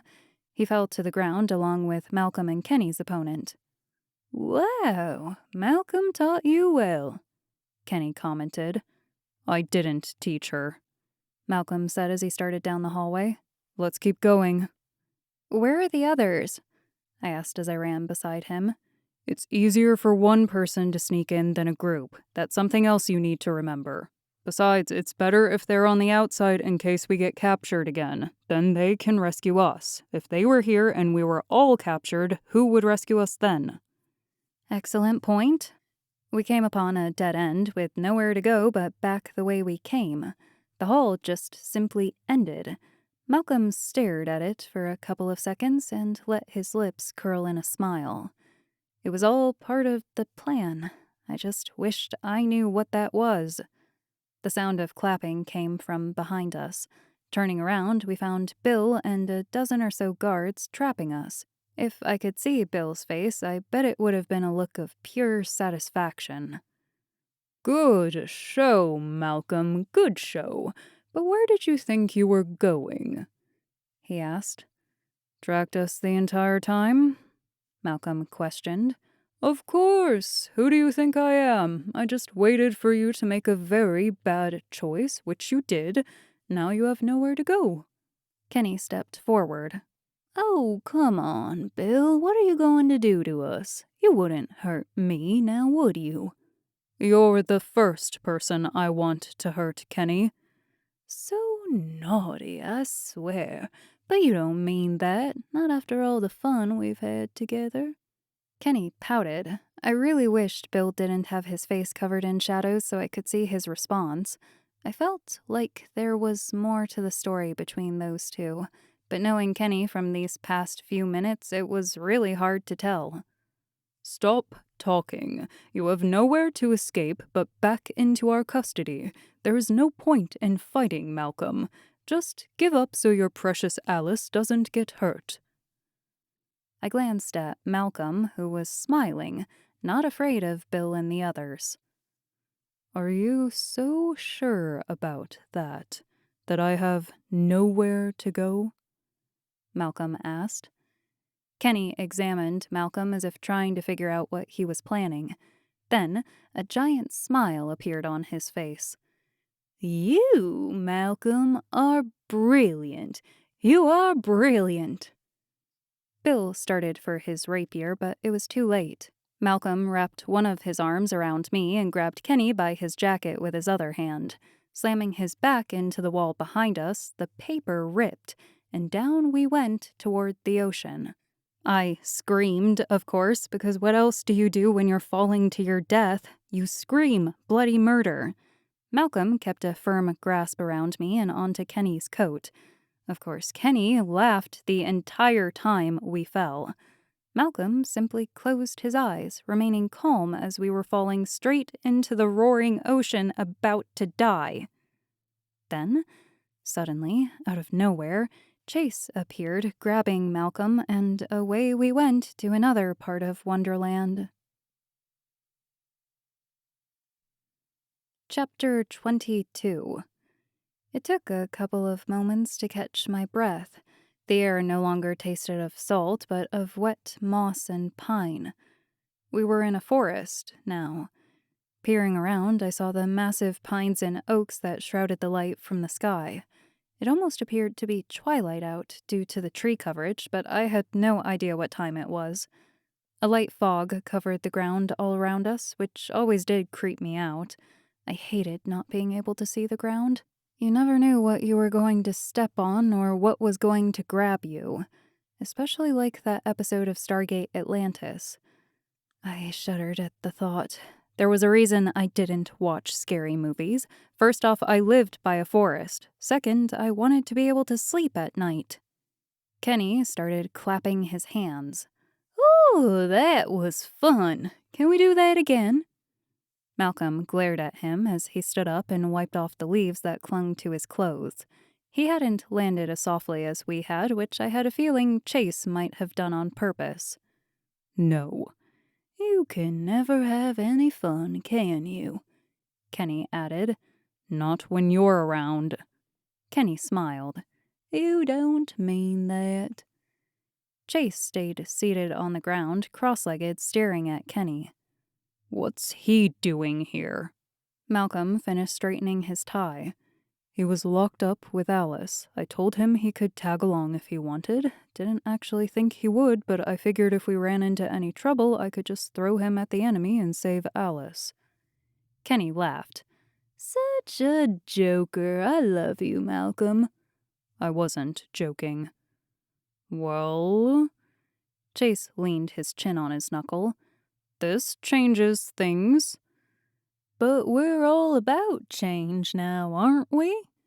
Kenny spun around, his arms wide open. That's the beauty of Wonderland.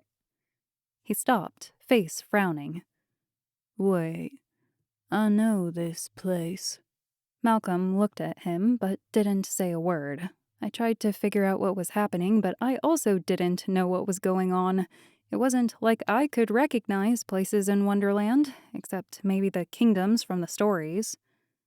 We are at the entrance to the dark forest, Kenny whispered. My heart skipped a beat. There was no way we would be going into the dark forest, was there? I mean, after everything everyone said, it sounded like it would be the worst place to go. It had to be a joke, right? Chase stood up. Brilliant, Einstein, you figured it out. Kenny turned to him. What's an Einstein? He put his hand on Kenny's shoulder. It's an earth thing. Don't worry about it. The sound of twigs and leaves crunching under running footsteps made us each turn to see what was coming. My heart raced in fear that Bill had followed us. Coming into view, Davis and Melvin appeared, looking beat. Davis leaned on his knees, panting. You landed a little off from where we planned. We could see you, though, so we came over. Oh, I made you have to run. Sorry, Pipsqueak. Chase smiled. That's not funny. Davis frowned. It doesn't matter now. We're here. Melvin stopped the cat and mouse from arguing. And now we have to start moving. What's your plan, Malcolm? Kenny jumped side to side. Davis looked at him in surprise. Where did he come from? Answer me, Malcolm. What's your plan? Kenny repeated. His seriousness was frightening me, especially since it didn't seem like he was the same person. We're going through the dark forest. You can join us if you want. Otherwise, Malcolm pointed. The exit is that way. Turning, Malcolm began walking in the direction opposite to where he pointed. I glanced back at Kenny, who just stared at him, then followed along with the rest of the boys. This is suicide, and you know it, Kenny called out. Malcolm didn't even turn to look at him. At least here I have the advantage. Out there Bill can get her. Morpheus can get her. And here we can hide for a while and regroup without anyone bothering us. Other than the Jabberwocky and everything else that is crawling through these woods. Malcolm was starting to get frustrated. I could see it in his eyes. He didn't like it when others questioned his authority. Then come and help us fight them. You and I know these woods better than anyone else in Wonderland. What would Howard say about all this? Kenny yelled after him. Howard's dead. The words hit me like a wall. Although I saw it happen, although I knew it had happened, I had hoped that maybe, just maybe, some miracle came to pass and he was alive. I wished what I saw wasn't real and that he was going to be waiting for us when we escaped. Kenny ran over and stood in front of Malcolm, making him stop. What did you say? Howard's dead. Bill attacked the Red and White Kingdoms and they killed him, Malcolm explained. Kenny shook his head. No, that can't be possible. Malcolm shoved past him. Well, it is. Then he finally woke up as a butterfly. His dream has come true. Kenny stood there for a long moment, staring at us as we walked into the woods. I didn't particularly want to go, especially if Kenny, of all people, feared going inside. But what choice did I have? It wasn't like I could simply join Kenny without worrying about Morpheus finding us. Hell, this place had to be better than that circus. Nothing could be worse than one's own fears, right? As I thought about that, I heard a screeching sound come from deep within the forest. Maybe I was wrong. Maybe I agreed with Kenny and wanted to get the hell away from here. As we kept walking, I could hear Kenny pacing back and forth, the leaves crunching under his shoes. At least, I hoped they were leaves. Couldn't really tell with all the mist that seemed to swallow our feet whole. All of a sudden, Kenny appeared next to us. "Fine, I'll help, but don't say I didn't warn you." Everyone became quiet as we pressed farther into the dark forest. I didn't realize that we hadn't quite entered the forest until now. It had already been so eerie that I couldn't believe it could get worse. It was like a haunted mansion, except all outdoors. First off, there were cobwebs everywhere that were the size of yarn. I didn't want to see what those spiders looked like. Moss blanketed practically everything in the area, and trees, although thick and blocked out the sun, were practically leafless, and I swore some of them were glaring at me. The ground was slippery and crunchy at the same time, and I really wish I could see where I was walking.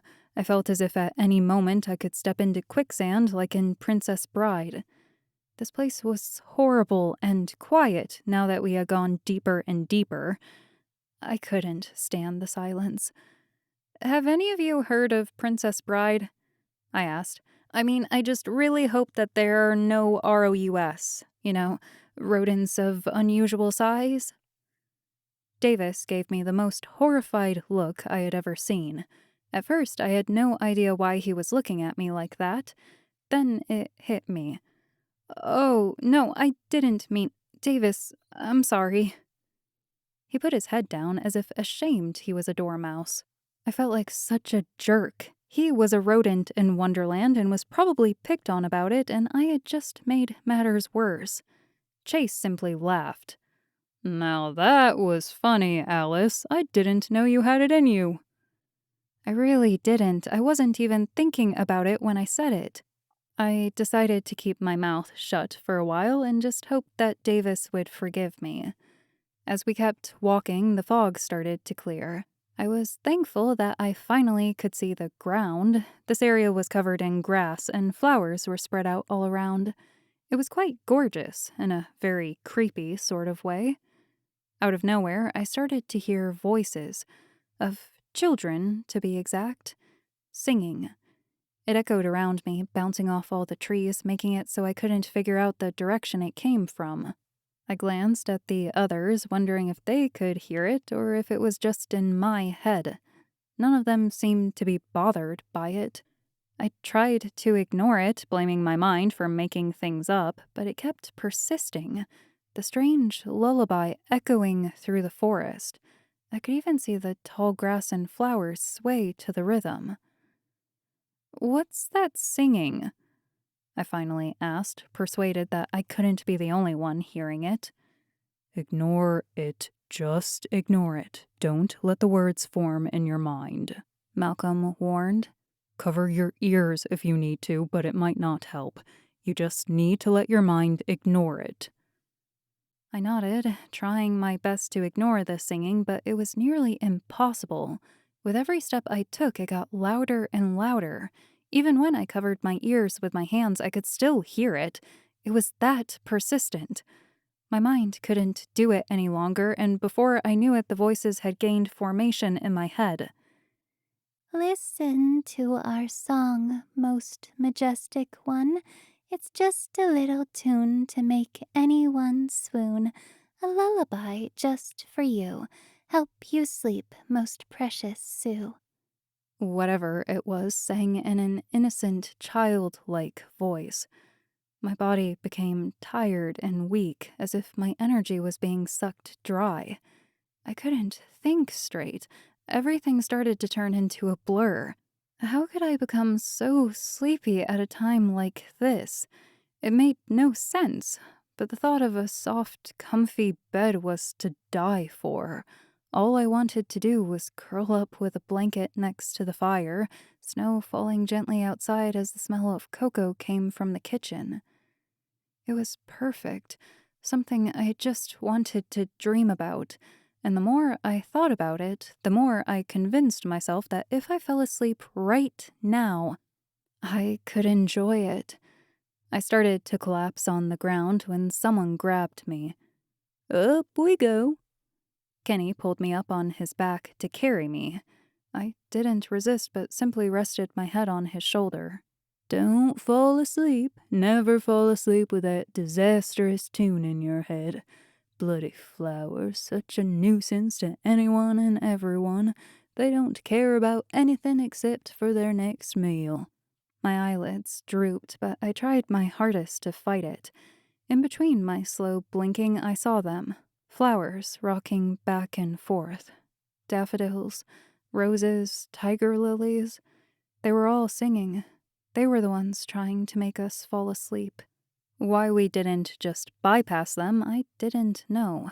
Maybe there was no way around them. My mind couldn't think in a straight line, but I knew I had to try my best to stay alert just in case. The sound slowly died away as we moved farther and farther into the forest. My strength started to come back to me at last, and I felt strong enough to be able to walk. None of the others seemed to be fazed by the flowers, which made me feel a bit weak in contrast. I wasn't used to this place, though. It wasn't like there was anything in the real world that I could have had any practice with. I slapped Kenny on the side of the shoulder to let him know I was awake and ready to be let down. He set me on the ground. "What the hell was that?" I asked as I stretched. Energy was slowly coming back, and it felt great.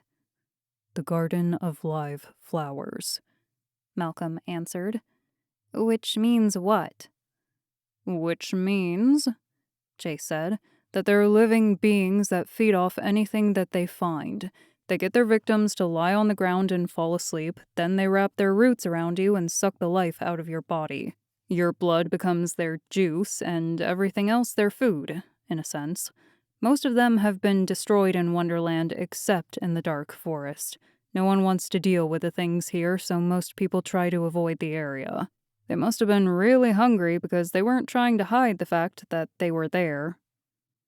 They sounded grotesque. I couldn't imagine a plant doing such things. They were supposed to be such lovely things, not creatures that killed for food. Well, except for the Venus flytrap, but that was different. Well, it wasn't. It was just like that, but at a bigger scale.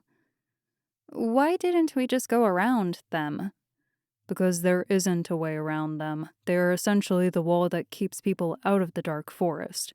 They are just the beginning of all the horrible things this forest contains. They don't let anything in, but neither do they let anything out," Malcolm explained.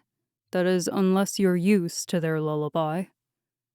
I didn't want to think of what worse things there could be in this forest. The more we strode farther into the forest, the more I wondered if the circus was indeed safer. "So does that mean you all are used to the song? How is that?" I asked. No one answered, but each of them glanced at Malcolm. Kenny was the only one who smiled. "Simple for me, really. I used to listen to their song for fun when I was exiled out here, hoping for a good night's sleep. Even uprooted one and planted it in my room, didn't I, Malcolm? Those were the good old days when we didn't have to worry about any rules or nothing. But I guess it's better this way, having a sane mind and all."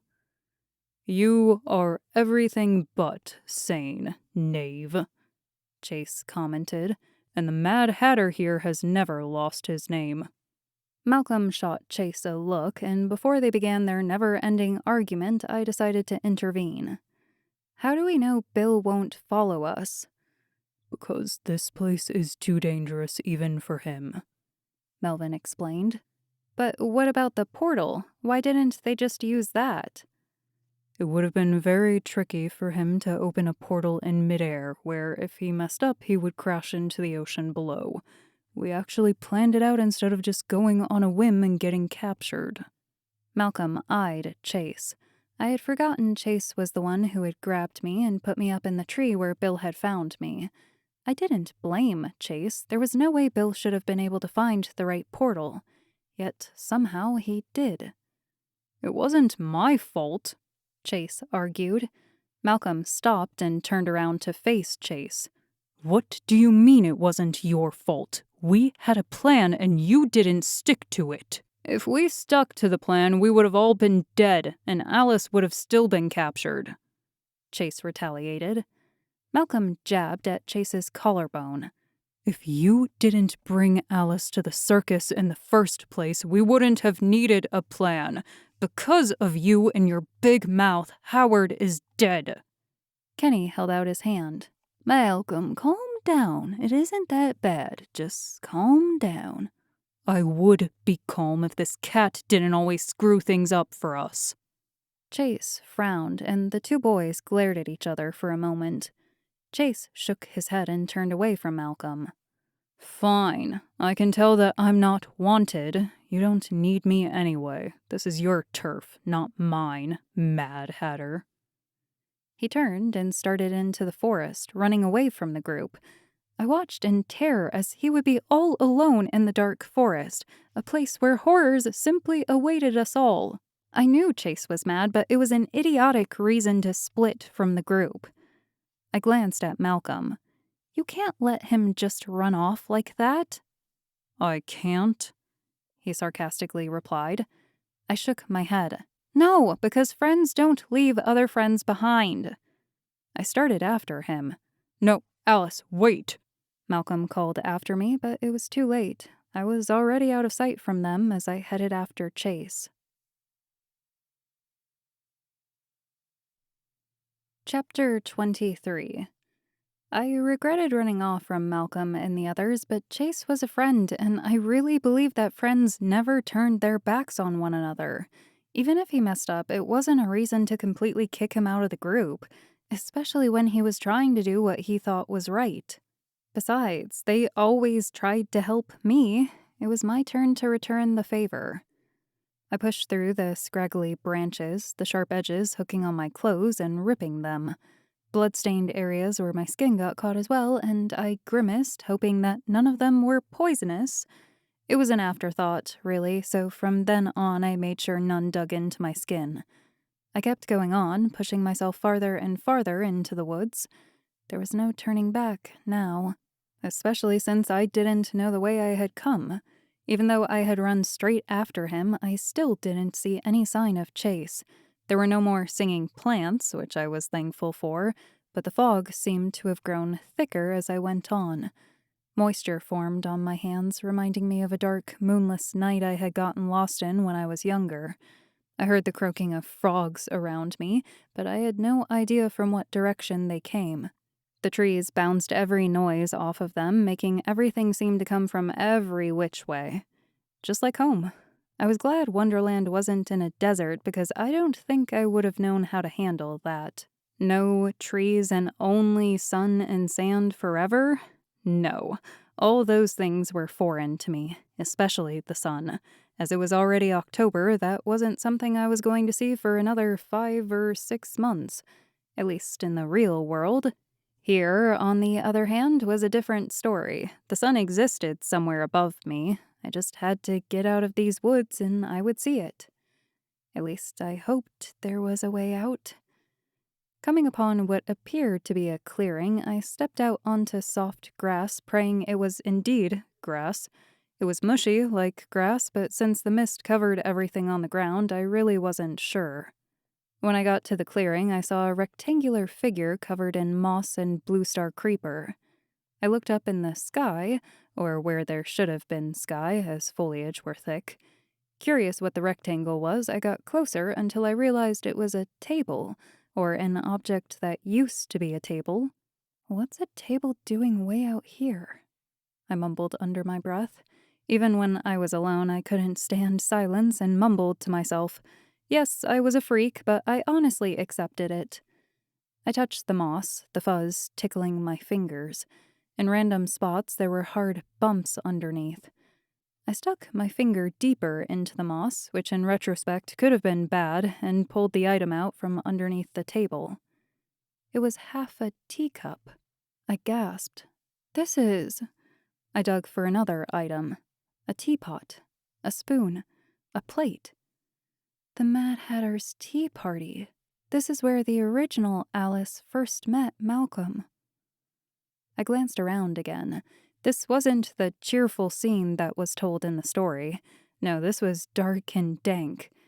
Question was, had it always been this way? And if so, what exactly went on at these tea parties? I wouldn't think tea would be easy to come by way out here, especially if Malcolm never bothered to leave this place until Alice came around. I set the items back on the table and laughed. I couldn't believe what I had found. If only Malcolm was here, then I could ask him more questions about what really happened, if he would even answer my questions. Thinking of Malcolm reminded me that I was lost, looking for Chase. As I began to move back toward the forest, I felt something brush up against my leg. Stopping, I looked down. I couldn't see anything. Damn mist. I took a deep breath, trying to calm my beating heart. It's all right, just a leaf or something. Nothing to be afraid of. Then something went past my leg again. All of a sudden, I was pulled onto the ground. All I could see was white. "Come, walk into my parlor," a voice whispered into my ear. It didn't sound earthly, but something of a screeching nature. "Who are you? What are you?" I asked, trying to see if I could get a good look of whatever it was. The creature stepped forward, closer, with its 8 glowing red eyes staring at me. It was a spider. A friggin' gigantic spider. "Will you come, will you?" I shrieked as I scrambled to get back up. The worst scene in all of The Lord of the Rings, and I was going to be living it. Why was I so unlucky? No, don't go. You must come and see. You must come into my parlor." One of its 8 legs brought me back down. "I don't want to see your parlor," I yelled. "I want out of here." "Oh, but you must, you must. It's the nicest parlor you ever did see." "No!" I kicked and kicked, but I could not get loose from the spider's grasp. It spat out white webbing encasing me in the yarn-like material that seemed stronger than steel. I struggled and tried to reach for my katana, but I couldn't move my arms. I was trapped.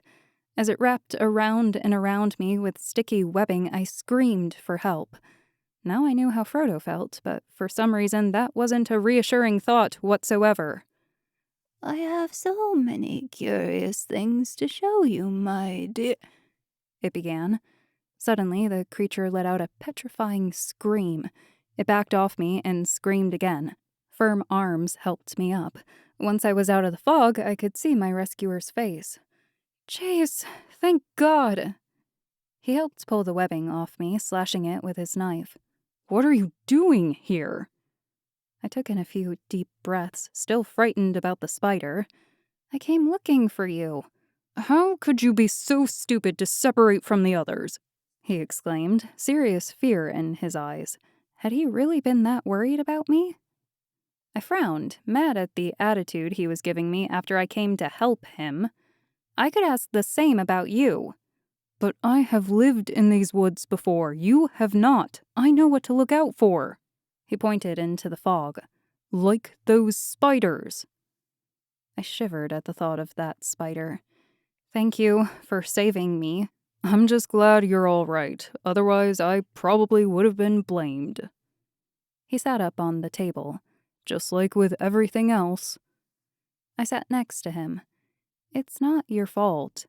"Malcolm sure thinks so, and Davis and Melvin probably agree. I screwed up. I shouldn't have told you about us going to the circus." I placed my hand on his back. "It's all right. You knew I had the right to know. It was my choice. I should have been smarter and not followed you, or stronger and not let Morpheus get in my head." He shook his head. "No, there was no way you were prepared for that. We should have known." We were quiet for a moment, the croak of frogs echoing around us. "How did you, well, not let him into your mind?" I asked.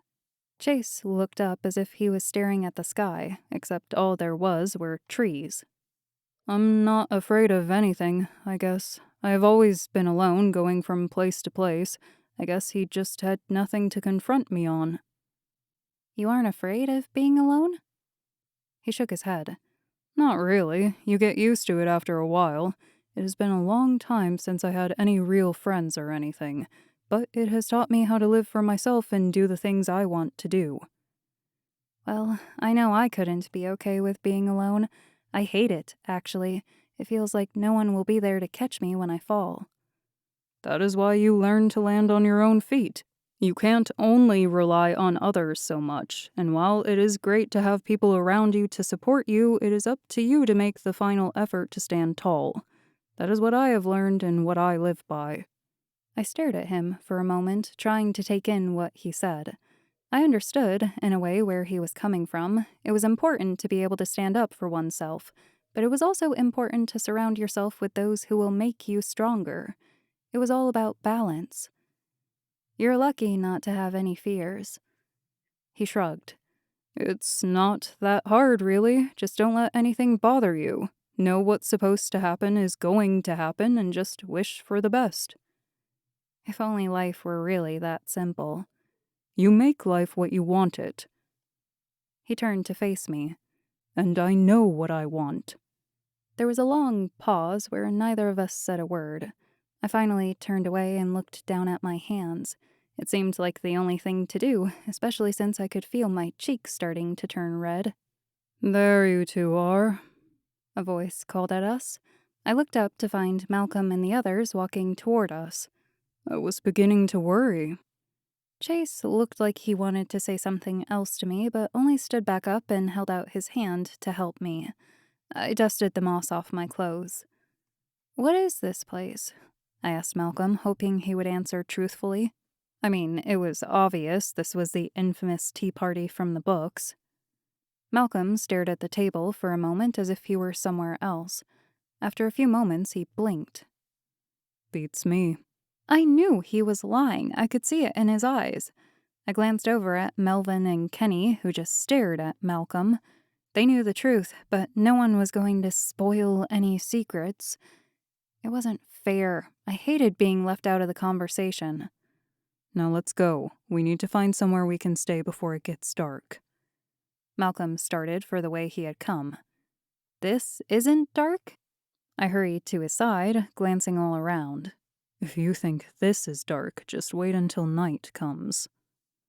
I looked up at the trees. I didn't want to know what kind of creatures would come out then. Chapter 24. After what felt like an hour of walking, Malcolm stopped in front of a boulder that was at least the size of him, if not taller. Kenny and Melvin, give me a hand. Malcolm started pushing the boulder aside. I couldn't believe they could move something so large. After their help, it started to budge, and I gasped. Was it just lighter than the ones in my world, or were they really that strong? As it moved, it revealed a dark cave. How the hell he knew it was there, I had no idea. He must have come across it before. Malcolm looked inside for a moment, then nodded. Yes, this is just how I left it. Doesn't look like anyone has been here since we lived here. We're going to stay in there? Chase looked inside. It's pitch black. I mean, I can see everything fine, but the rest of you can't see a thing. Which is why we will find some trissings. Malcolm pulled out a vial from his pocket and tossed it to Davis. Go find us some. Why do I have to do it? Davis frowned as he examined the bottle. If you're so scared, then take the cat with you. Malcolm gestured with his hand. Now go before it gets too dark. Fine. Davis started back into the woods. Come on, cat. Chase reluctantly left with him, rolling his eyes about the task. What do we do now? Melvin asked Malcolm. Malcolm sat down on a tree stump. We wait for them. No, let's play a game. Kenny clapped his hands. Let's play 20 questions. Okay, I'm thinking of a person, place, or thing. Alice, Malcolm said. A look of disappointment appeared on Kenny's face. That's not fair. How did you know? You're a very predictable person, Kenny. Just face it. I laughed. I couldn't believe that he would pick me for the game, and the fact that Malcolm knew exactly what he would pick was even more amusing. Kenny plopped down on the ground. All right, Mr. Hotshot, it's your turn. Malcolm rubbed his chin for a moment. Fine, I have one. Is it a person, place, or thing? I asked, wanting to join in on the game. It was one of my favorite games to play on long car rides. Thing. Is it round? Melvin asked. No. Is it large? Kenny asked. Malcolm thought for a moment. Not large, but not small. Moderate size. Can you take it with you? Melvin asked. You could, but it wouldn't be practical. Is there one in these woods? I asked. I still had no idea what it could be at that point, but I was trying to eliminate anything around us. Theoretically, there could be one in these woods, but usually they aren't found in a forest if that's what you're asking. Kenny scratched the scruff on his chin. Is it heavy? It can be, or it can be light. Is it something that can be found in both the real world and Wonderland? I asked. This was getting intense, and a lot of fun. I was glad we had something to take our mind off everything. Good question. It can be found in both. Does it have practical use? Melvin asked. Yes. Do people use it on a daily basis? I asked. Mostly, yes. Oh, I know. Kenny jumped up and down. Is it a toilet? I hit my head with my palm. Did he really think that Malcolm would pick that? He had so much more class than that. No. Damn, Kenny whispered. Do you sit on it? I asked. Its purpose isn't to be sat on, he answered. He was particular with his answer. That meant we were getting closer. Is it flat? Melvin asked. Malcolm nodded. Yes. Is it a table? Melvin asked. Not quite. Oh, Kenny shouted. Is it a desk? I asked. Malcolm smiled. Yes, good job. Hey, I was going to say that. Kenny frowned. I stuck my tongue out at him and laughed. It's your turn, Alice, Malcolm said. I thought for a moment, then smiled. All right, I got it. Person, place, or thing? Melvin asked. Thing, I answered. A paintbrush, Malcolm said. I frowned. I hadn't even thought of it until they asked me what I should pick. How in the world could he have known that? It also was no fun when someone could always guess what the other person was thinking, as he had done this to Kenny as well. How did you know? Malcolm laughed. You all are so predictable. Found them! Davis appeared with Chase at his side, his arms still crossed, not happy that he was sent on a task with Davis. Davis held up a jar looking a bit scratched up. I wondered what had happened for him to look like that. Have any trouble? Malcolm took the jar from him. Davis gave him a look. Seriously? You're going to ask me that? Malcolm chuckled as he took the jar into the cave. All of a sudden, the jar began to light up. I gasped. Inside the jar were little figures. They looked like people, almost like fairies. Fairies, I whispered. I couldn't believe what I was seeing. Did they actually exist? They are called trissings, Kenny explained as he examined them closely and tapped the glass. The trissings jumped back from where his finger hit the glass. Sort of like a fairy, but smaller, and they only come out at night. More like fireflies, but can last through the entire night. Really hard to catch. What is Malcolm using them for? I asked. To light up the cave, of course. It's not safe to be anywhere in this forest without some kind of light. Oh. I forgot that it was supposed to be getting dark soon, as the woods itself seemed dark already. I just hoped the light coming off these creatures would be enough. The creatures that come out at night are far worse than anything in the day, Malcolm said as he had overheard our conversation. So you never want to be without light. It scares them off. He sat the jar down and looked at the beings inside. I just need you for a night. In the morning I'll let you go. The creature pounded its tiny fists against the glass, mouth moving as if it were yelling obscenities. I couldn't hear anything, though. Either they were too quiet or the jar had interfered. Malcolm stood up and turned to the rest of us. We will take turns keeping watch. I'll take the first round. Everyone else get as much rest as you can. You'll need it. I peered around to find only rock around me.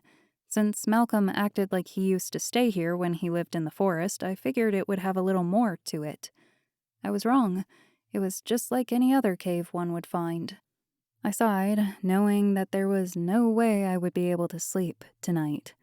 What did one have to do to get some good sleep in Wonderland? Oh, that's right. Destroy the circus. Chapter 25. Tink, tink, tink. I opened my eyes to see the little trissing flying around inside the glass bottle. It tried so desperately to get out. Tink, tink, tink. I felt sorry for it, a helpless little being trapped in such a small space. I wondered what its life was like, living in this forest and being so small. Malcolm had said they only come out at night. How did it survive with all the horrible creatures that Kenny mentioned?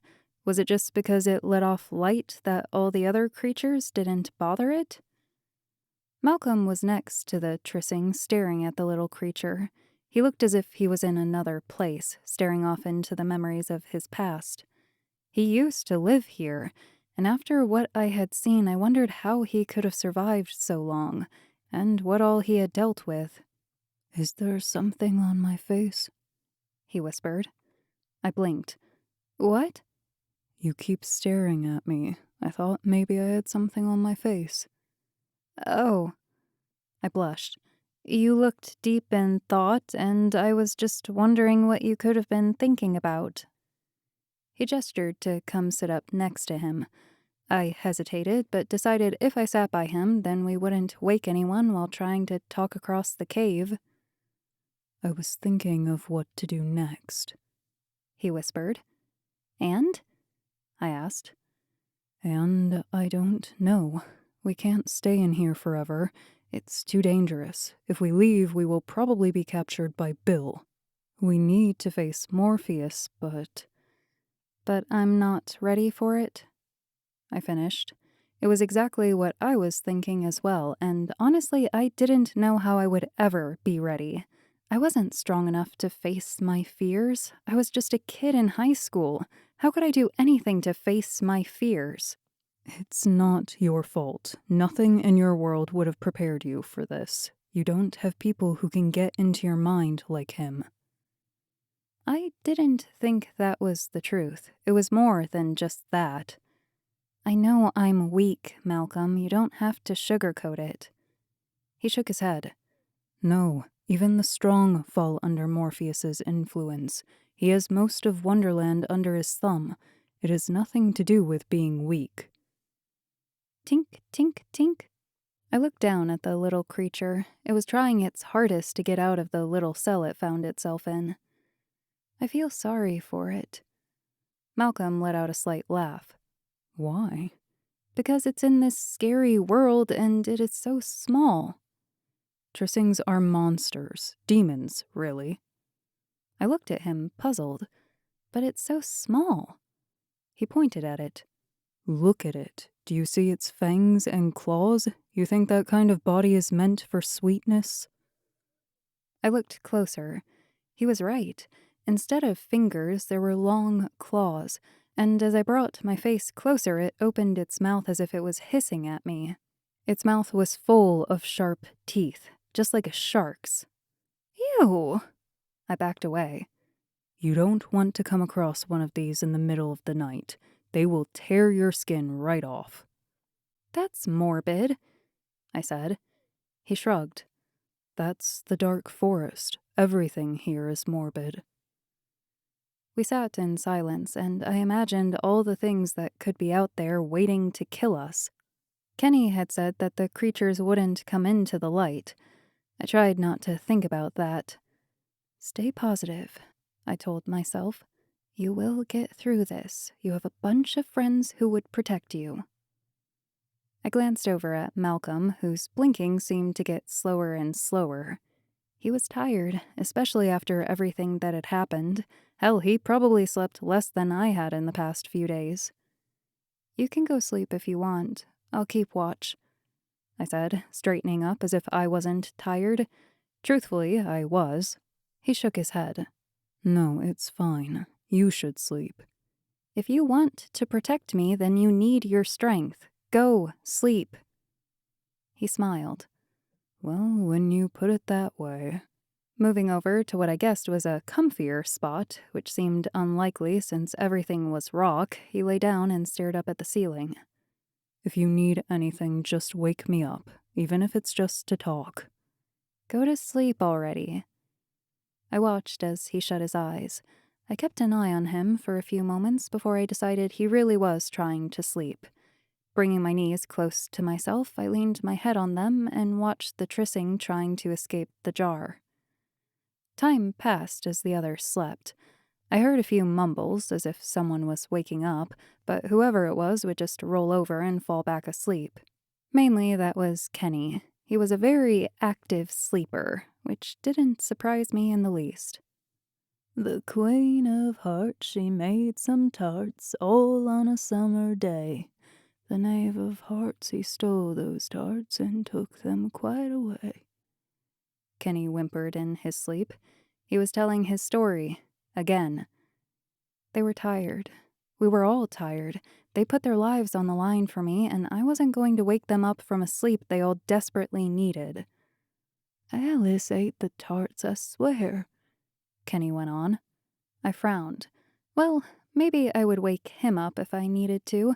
It was quite tempting, but he was loud and would probably wake the others. It was strange that I wasn't cold in this cave. In the movies, if a person had to camp out in a cave, it always looked cold. But not here. It was always warm in Wonderland, which I was thankful for. There could be some slight chills, but that was it. It might have been moist in this forest, but at least I didn't have to suffer the coldness. Even being from Oregon, I hated the cold as much as someone from Arizona or something. It was just so miserable. Alice, a voice called out from the distance. I had no idea who it was or where it was coming from. I jolted up. Who's there? The sound of a little girl laughing surrounded me.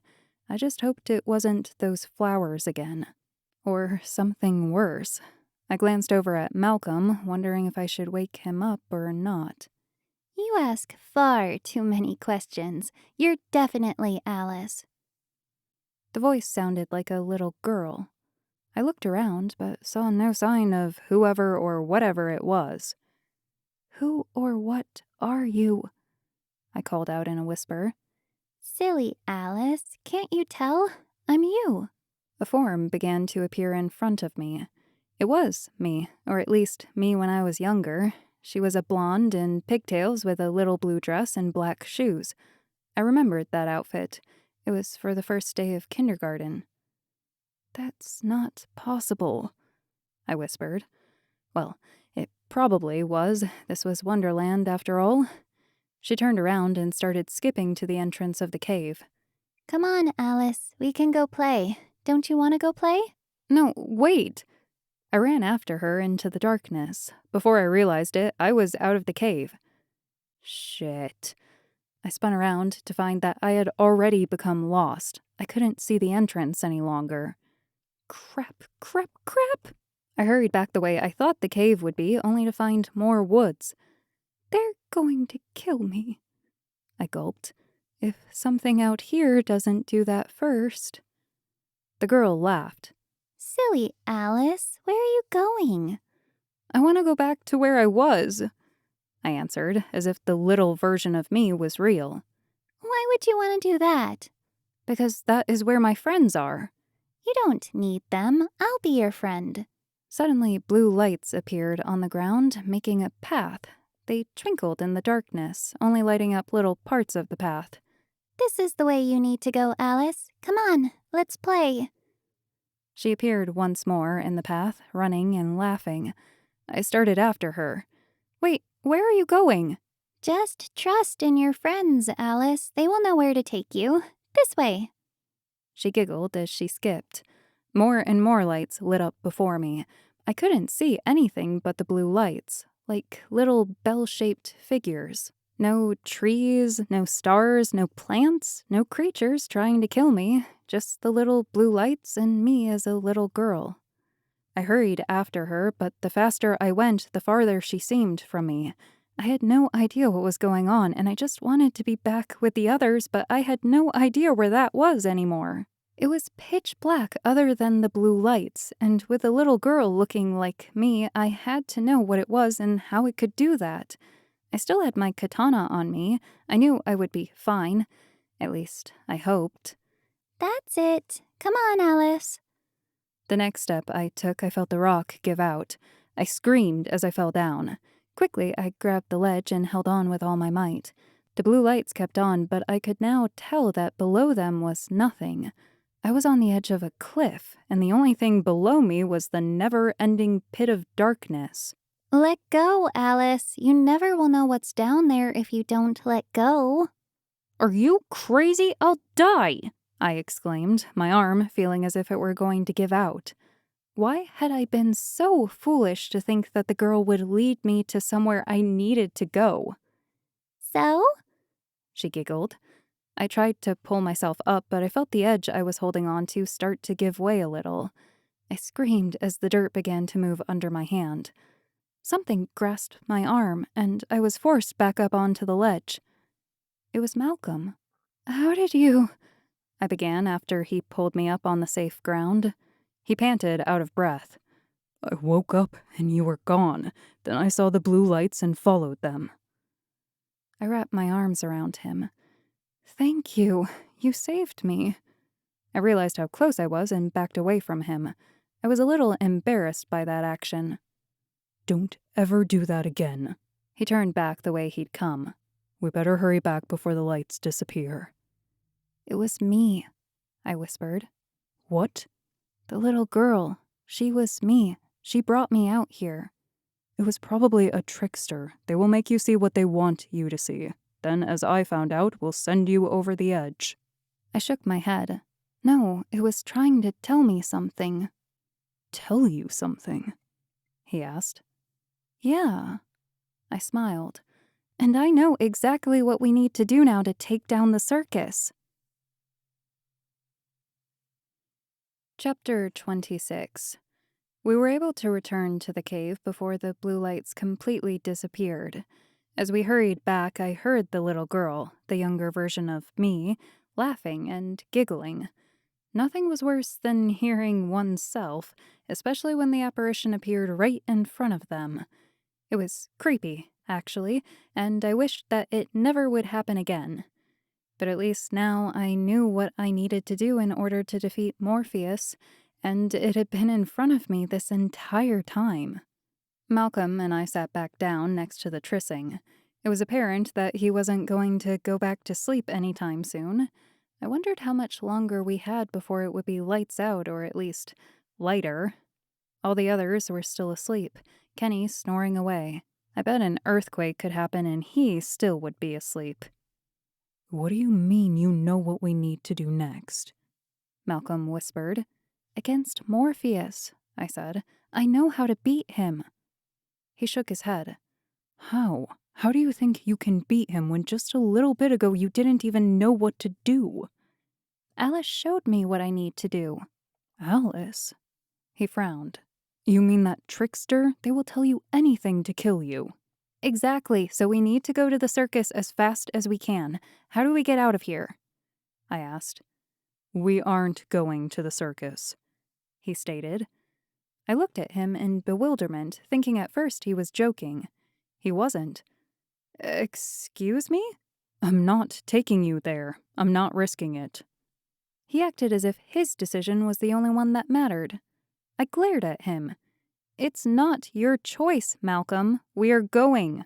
Not without my help you aren't. You have no idea where these woods will lead you. I moved closer to him. Then help me. We have to beat Morpheus before it's too late. He shook his head. I don't want to put you through that again. It's not up to you, it's up to me. I know what I'm up against now, and I know what to do, I said sternly. And what's that? He asked, his voice a bit louder. If I told you, then Morpheus will figure it out. I can't risk telling you. It will ruin the element of surprise. He pinched the bridge of his nose. How am I supposed to help you if you don't tell me what I need to do? Just trust me. You'll know when the time comes, I exclaimed. I hated being told what to do and was good at talking back. At least that's what my parents always said.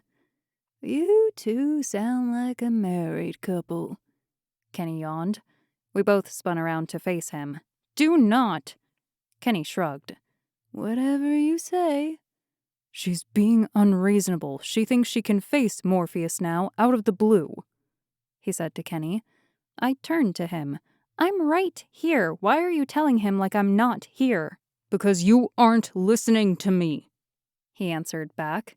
Now he was starting to get on my nerves. I didn't understand why he couldn't just trust me. I knew what I was doing now. I had finally figured it out. What's going on? A drowsy Davis started to get up. Why is there yelling? They are having a couple spat, Kenny smiled. We both glared at him. We aren't a couple. He raised his arms in defense. All right, just keep telling yourself that. He started to stand. But it's strange that you want to go to the circus all of a sudden. A trickster let her out in the dark. Malcolm stood up and stretched. It tried to lead her off a cliff. Fortunately, I arrived before she lost her grip of the edge. A trickster? Are you sure? Kenny asked. Yes, Malcolm answered. No, it was Alice. She was trying to show me how to beat Morpheus, I said. Everyone just stared at me. What did you say? Chase was now up. Alice? The original Alice came to me to show me how to beat Morpheus. Well, I think it was the original Alice, but she appeared like me when I was a little girl. Either way, she showed me what to do. But she won't clue us in on exactly what that is, Malcolm added. We just have to follow her lead and trust that this apparition is real. Melvin yawned. So are we going back there then? Malcolm and I locked eyes. I didn't turn away, but held my own. I was going to win this fight, and then I was going to win the fight against Morpheus. He sighed and rubbed his face. It's not a good idea. It's the only way to save Wonderland, I added. This is the only way we're going to win. Kenny stepped next to Malcolm and whispered something into his ear. Whatever it was, it made Malcolm even more angry, his eyes narrowing and hands clenching. He glared at Kenny for a moment, but then looked defeated. Malcolm sighed. Fine, we will go. I smiled in satisfaction. Now, how do we get out of here? That will be the tricky part. We can't take a shortcut out to just make a portal there because Bill will find us and follow us. We can't make a portal out of here because the forest won't allow it. The only way to get out of here is to go through the heart of the dark forest and out the other side where the circus is located, Malcolm explained. How long will that take us? I asked. At least 3 days if we don't run into any trouble, Kenny answered for him. So, 2 more nights in this wretched place? Davis groaned. I want a real bed. Chase stood up. He hadn't said a word about the circus and whether he agreed about going. I wondered what his thoughts were about it all. Sun is rising. We should start moving now if we want to get out of here then. I looked at the cave door and saw light, if you could really call it light, beginning to shine. It really was just not as dark as pitch black light, but at least we could see each other out there. Malcolm grabbed the bottle with the trissing. Well then, shall we? Chapter 27. We walked as fast as we could through the forest, trying to reach the other side. My heart pounded in my chest as trees around us cracked and moaned. I had just watched Lord of the Rings last weekend and became paranoid that the trees were going to get up and attack us, even though the Ents aren't evil. In the real world, that would have been a silly notion, but here, anything was possible, and the fact a spider had tried to eat me the day before didn't help. Letting the trissing go was a scary experience. It wasn't completely light out, and it apparently didn't appreciate us capturing it for the night. The moment Malcolm let it out of the bottle, it attacked him and Kenny. I'll forever remember the sound of Kenny screaming. Never before had I heard a grown man scream like a little girl. Now the two of them had bite and scratch marks all over their arms. We must have run at least 2 miles before it was light enough for the creature to have to go back into hiding. It couldn't handle sunlight, which made sense to me. Creatures of Satan always hated sunlight in the movies. After running for our lives, we got some food. I was very hesitant to eat it after everything that I had experienced here, but Kenny and Malcolm reassured me again and again that it was okay. They said they knew what was poisonous and what was not. I finally gave in, my stomach demanding something to eat. What really concerned me was the random little signs inserted into the ground next to berries and plants that said, "Eat me" and "Pick me," etc. First off, who the hell posted those? Second, like hell am I going to believe those signs? I didn't believe anything in this forest, and I never wanted to come back. Ever. Which probably meant for some unforeseen reason I would be back. That is, if we got out of here in one piece. A few hours passed, and we now found ourselves nearing the heart of the forest.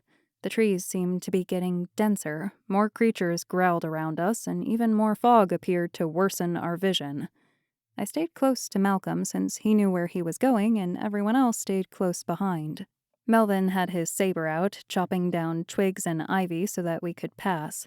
His arm had to have been getting sore after all the things he had to get rid of in our way. Davis switched out with him after a while, his claymore slicing right through everything just as the saber did. A howling noise started echoing around us, and Malcolm took my hand to secure me next to him. I felt safe near him and closer after our fight. Even though I denied being a couple to Kenny, I really thought about the possibility. He had always been there for me, and I had a big crush on him in the real world. But here he was different. Here he was colder. Or was that just a mask so no one could hurt him? Then there was Chase. I enjoyed being with Chase. He was a good friend, but that was all I felt for him. Friendship. He was someone I could trust to be there, even though together we ended up being trouble. What he felt toward me, I wasn't quite sure. It was all so complicated, and not something I wanted to think about when first we had to take down the circus. We stopped for a break. Melvin tapped a tree and got us all some water. Never did I feel so thirsty in all my life. Kenny grabbed some fruit and leaves, which he said were edible. I hoped he was right, but trusted him after he found food for us earlier that didn't make me ill. We all ate our share and let our bodies restore its energy. "How long did you two live out here?" I asked as we rested for a bit. Kenny shrugged. "Oh, probably at least 50 years, give or take a few." I gasped. 50 years? That seemed impossible to have survived in a place like this for so long. I could barely handle the one day we were out here. They were strong and smart, I had to give them that. "That's what happens when you go up against the Queen of Hearts," Chase explained. "She either cuts off your head or exiles you here." "Did you get exiled here too?" I asked. Chase laughed. "The Queen could never catch me. I came here on my own sometimes, get away from people. That's when I met Alice. She wandered in here on her own looking for a path." I turned to the others. "What about Melvin and Davis? How did you meet Alice?" Davis started to open his mouth, but didn't say anything. "We were here as well, yes. We all met her here," Melvin answered. "You were here in exile as well?" "Yes, but not for that long. We had only been in here for a week or two," Melvin said. So maybe this forest is the key to beating Morpheus. I smiled. We just have to get out of here alive first, Davis whispered. Shouldn't be hard. You did it last time, I said. Yeah. Davis glanced at Malcolm and Kenny. Barely. I thought about furthering the conversation and asking what he meant by barely, but I decided I didn't want to know. Between Malcolm and Kenny's bleak faces, I knew it wasn't a topic they wanted to press any further. I would figure it out someday, though, if I had the chance. After a few more minutes of silent rest, we started up again. The tension seemed to grow between the guys. Memories, I presume, from the last time they were here were coming back to them. No one said a word, but I could feel it and see it in the way they looked at each other. Chase pulled me toward the back next to him as we made our way up a hill. "Why are you sticking so close to him?" he asked. I blinked, surprised at the question. It had come out of nowhere. Because he knows this place the best. That's it? I nodded.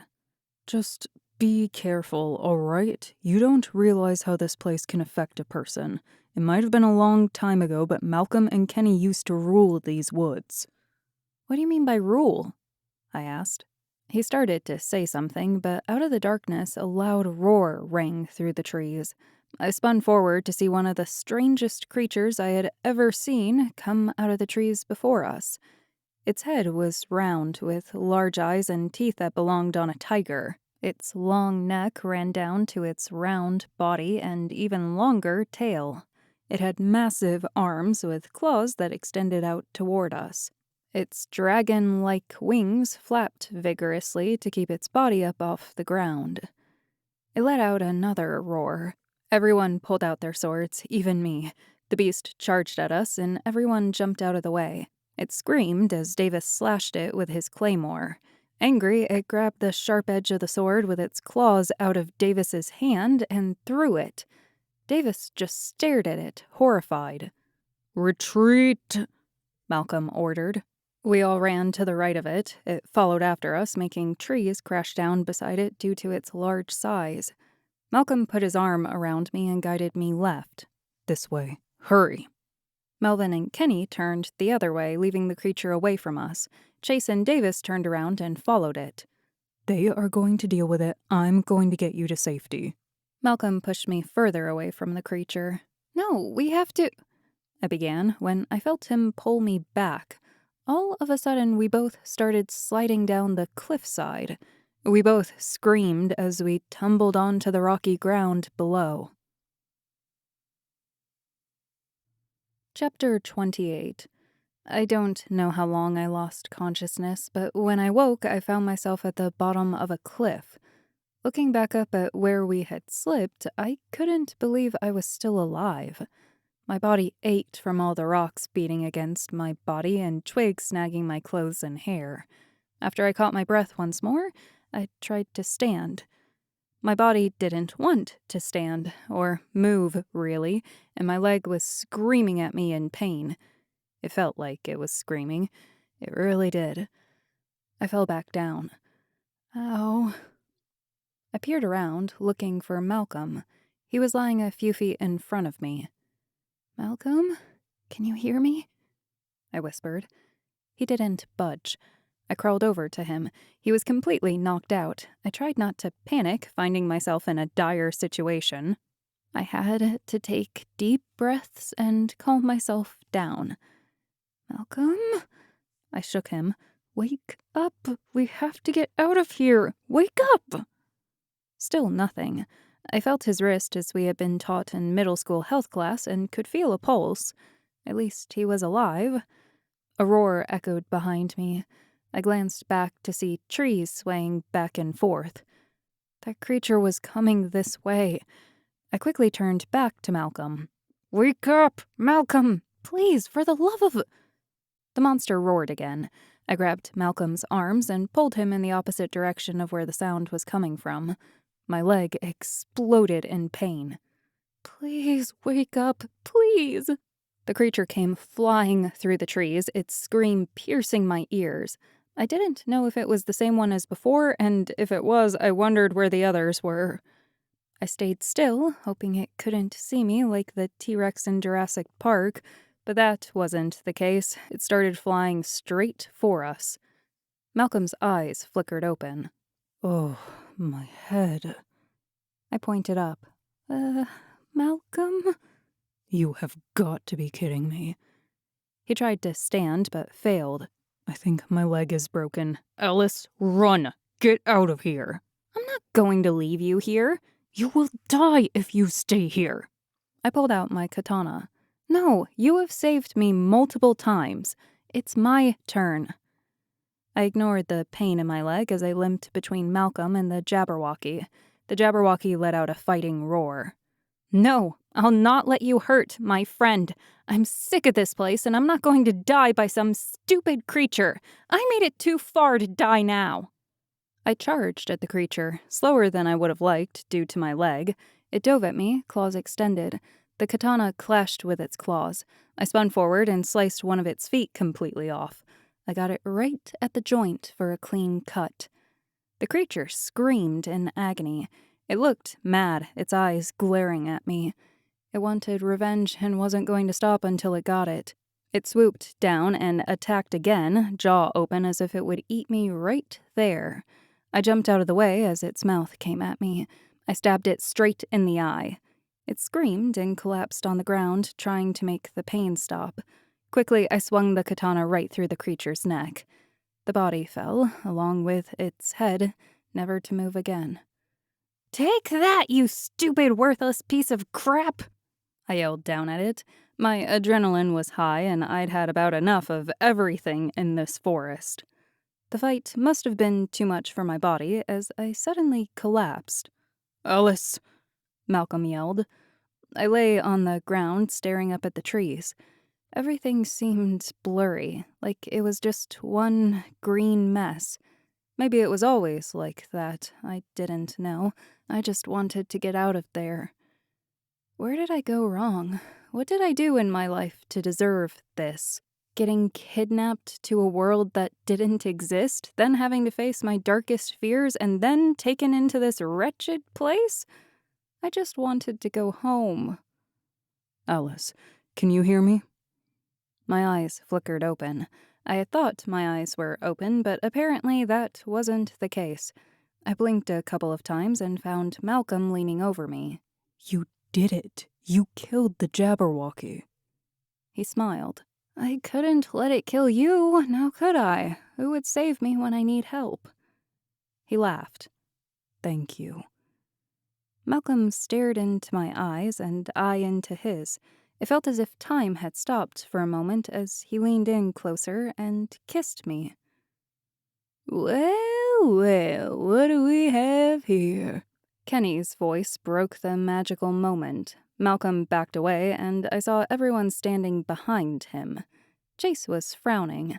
I blushed as I sat up. Apparently, everyone was fine. That was great news. She killed the Jabberwocky. No thanks to you guys. Where were you? Why didn't you defeat the Jabberwocky like you were supposed to? Malcolm tried to stand and collapsed once more. Davis, get over here. Davis scurried over and knelt next to Malcolm. What happened? We fell down the cliffside. I think my leg is broken. Malcolm explained. Davis placed his hands over Malcolm's leg and closed his eyes. After a few seconds, he opened them again. All good. To my amazement, Malcolm stood up without a problem. "What just happened?" I asked. Davis hurried over to me. I can heal people, Alice. Davis smiled as he placed his hands over me. Just take a deep breath.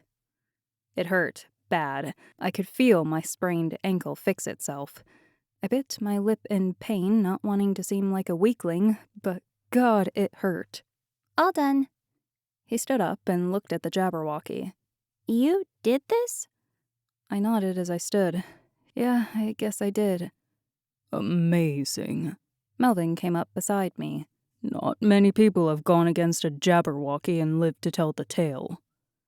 We aren't out of this place yet, boys. Malcolm straightened his collar. Now let's get a move on it. Night finally came again, and I tried to sleep in the new cave we'd found, but too much was going through my mind. The Jabberwocky, the kiss. Mostly just the kiss was what I kept thinking about. I didn't particularly want to think about the Jabberwocky ever again. But the kiss, what did it mean? Was it just a, yeah, we did it kiss? Or did it mean something more than that? Chase was taking first watch. He sat near the entrance and stared out into the darkness. They had captured another trissing and used it for light.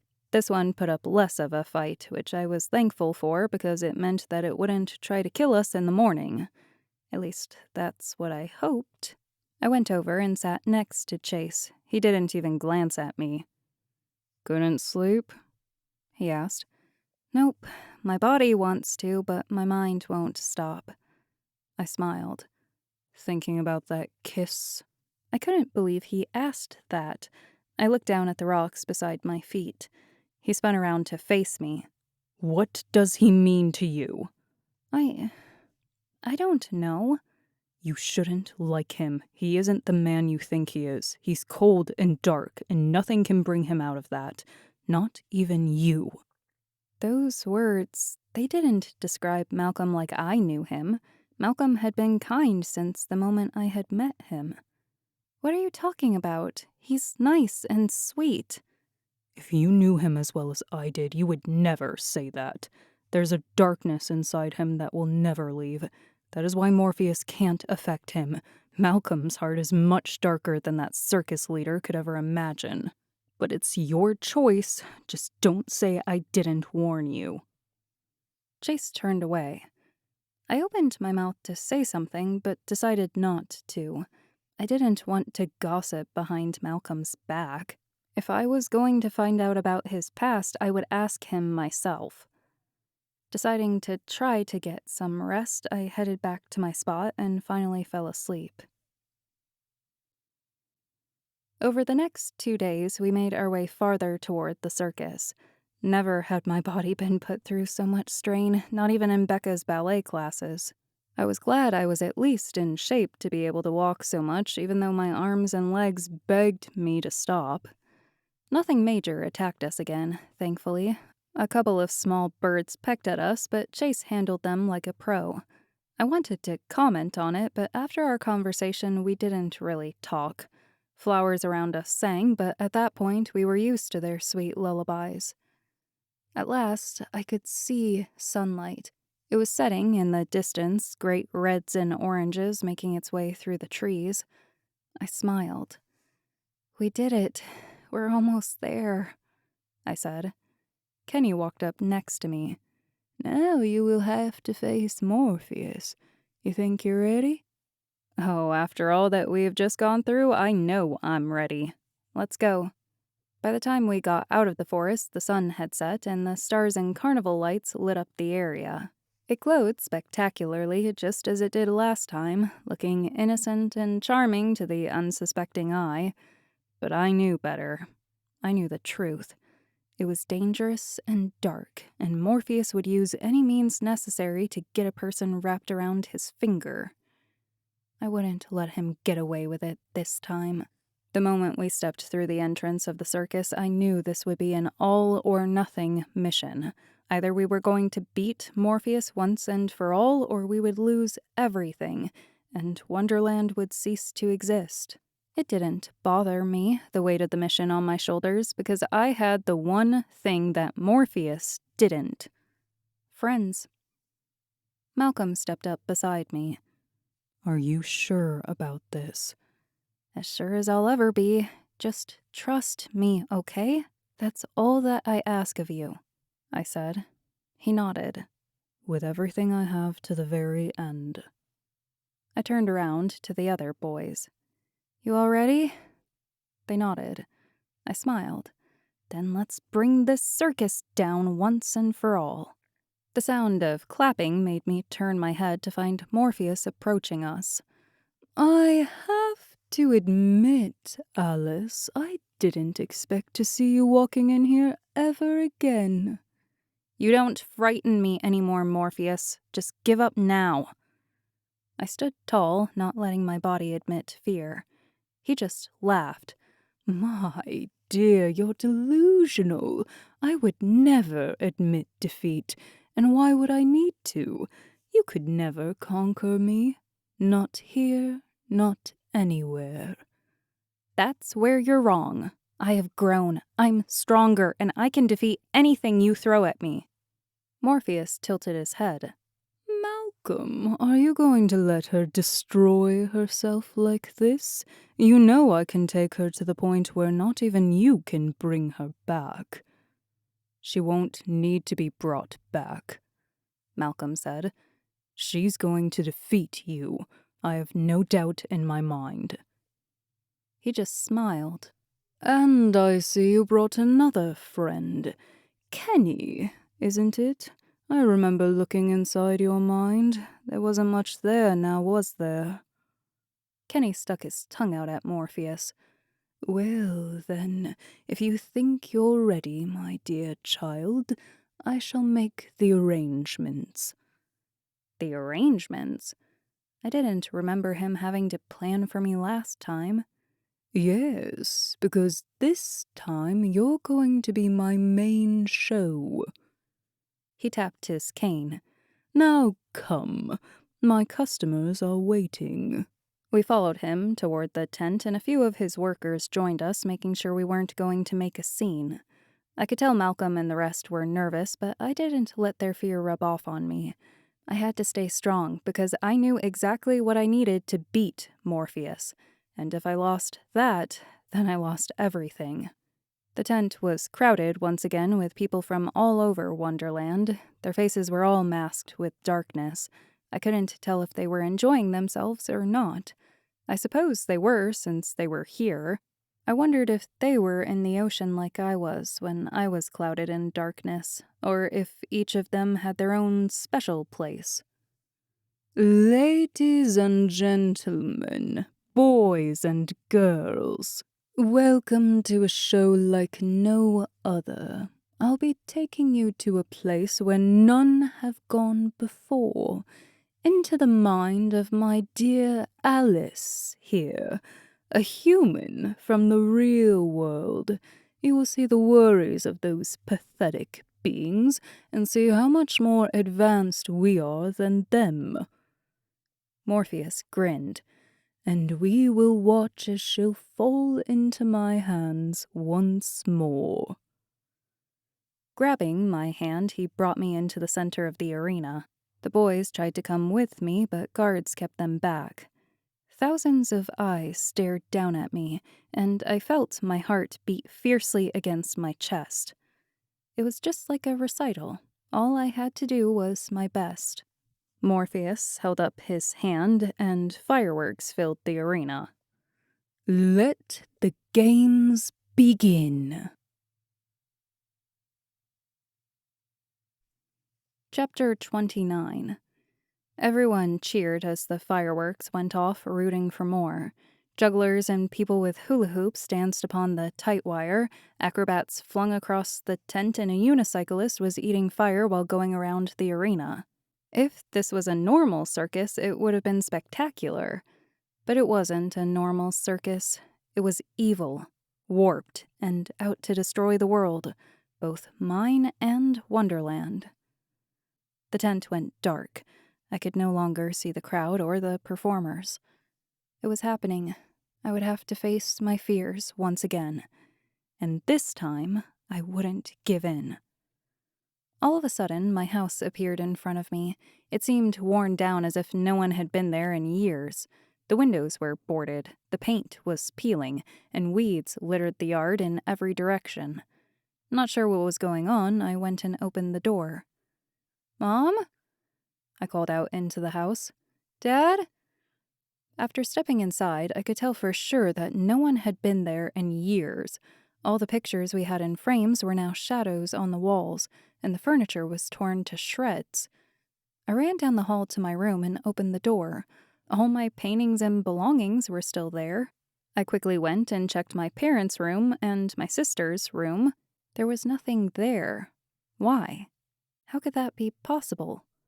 "Mom! Dad!" I called out once again.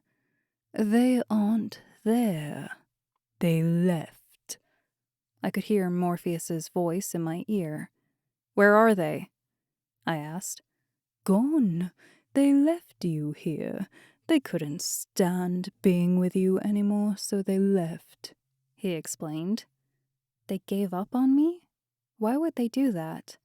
I knew that they got mad at me, but in the end, they would always be there for me, right?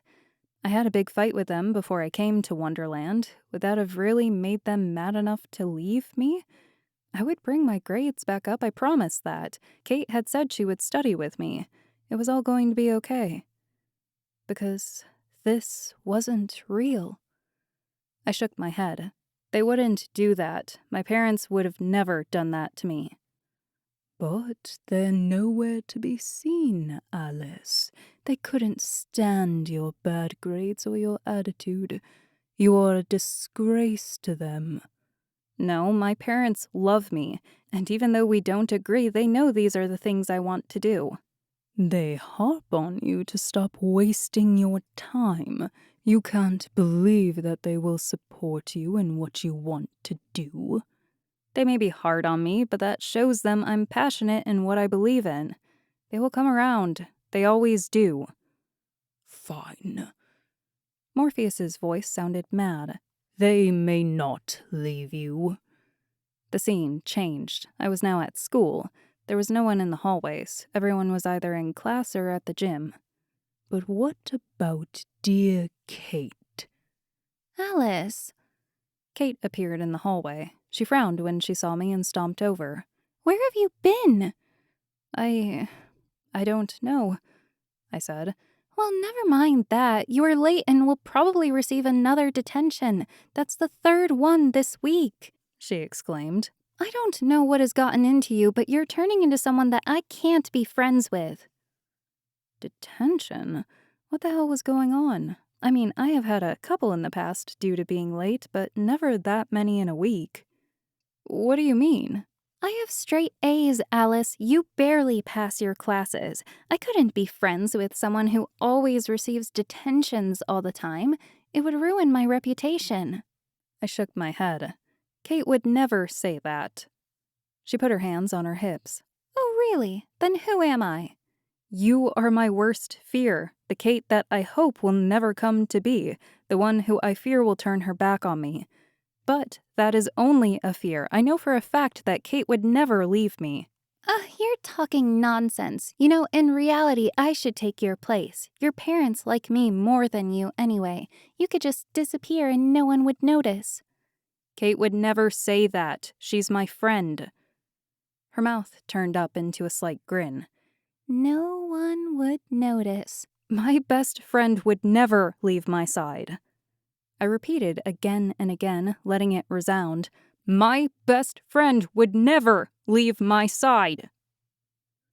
The scene changed. I was no longer in the real world, but in the dark forest. I had done it.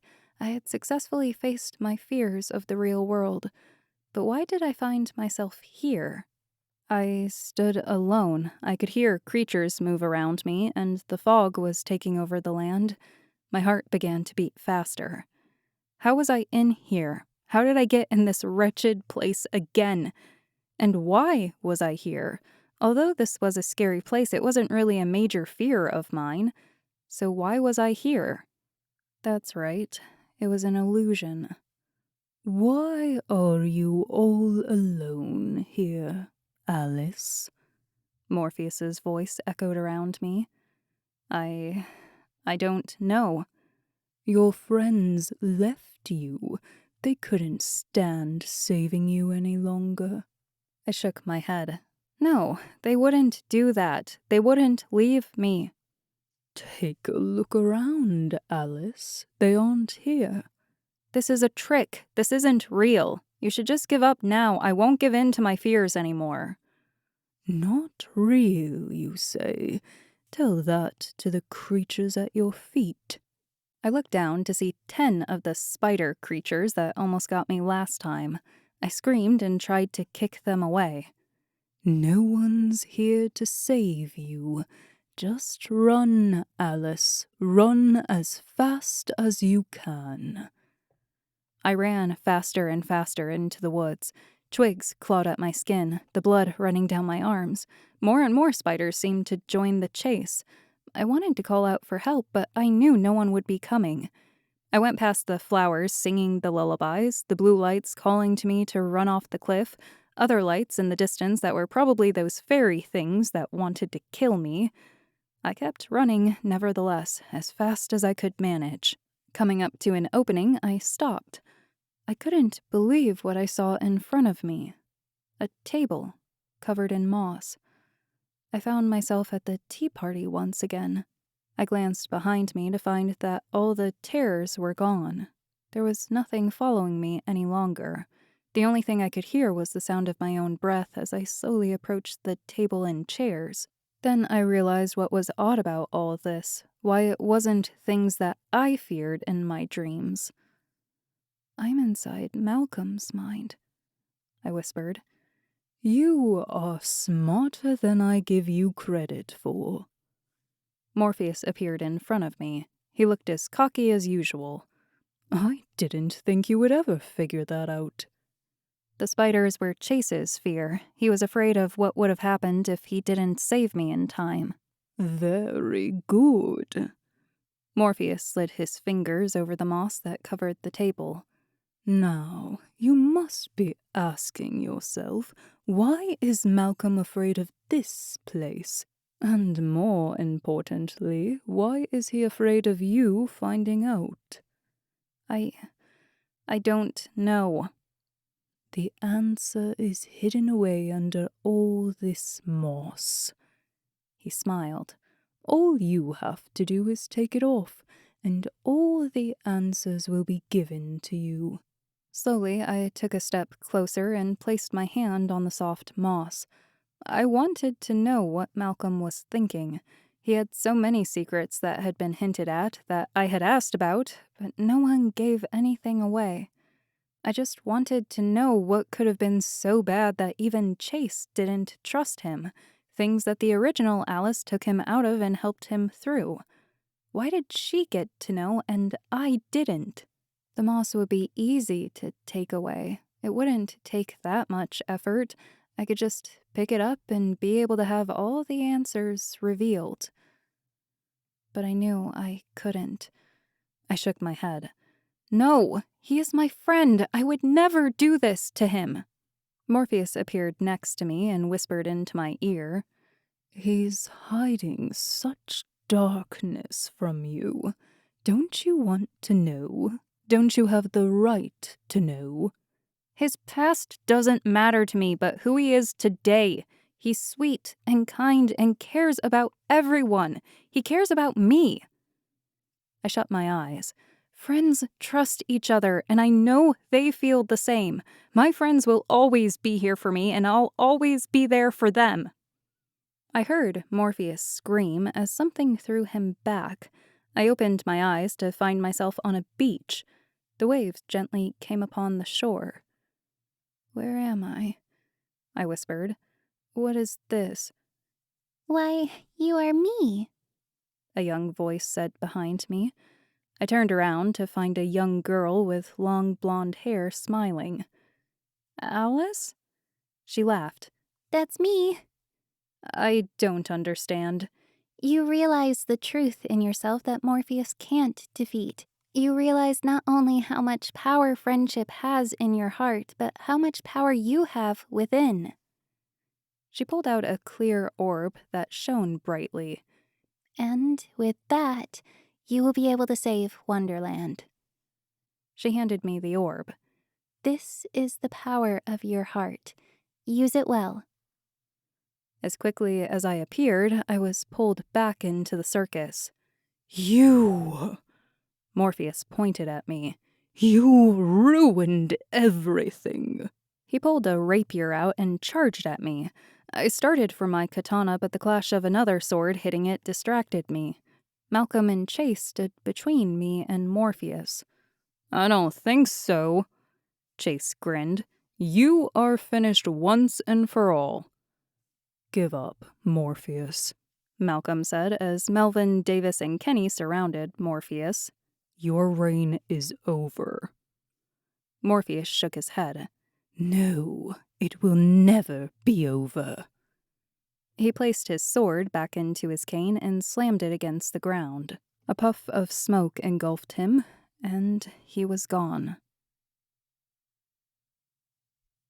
Chapter 30. He's gone.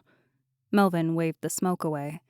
There was no trace of Morpheus. The boys all turned to me, smiling. Malcolm picked me up and spun me around. You did it, Alice. You defeated him. He's running away with his tail between his legs. I blushed. It was only because of you. I turned to the others. Because of all of you. Your friendship led me to believe I could defeat anything. I knew you all would always be there for me, and I for you. Morpheus can control people by their fear, and I realized that having faith in not only my friends but myself, I could defeat anything. Chase pointed at the orb. What's that? Oh. I looked down at the strange orb. I had almost forgotten about it. Alice gave it to me. Kenny held out his hand. Let me see it. I handed it to him, and he examined it. If I'm not mistaken, this is the orb that got destroyed during the Red and White War.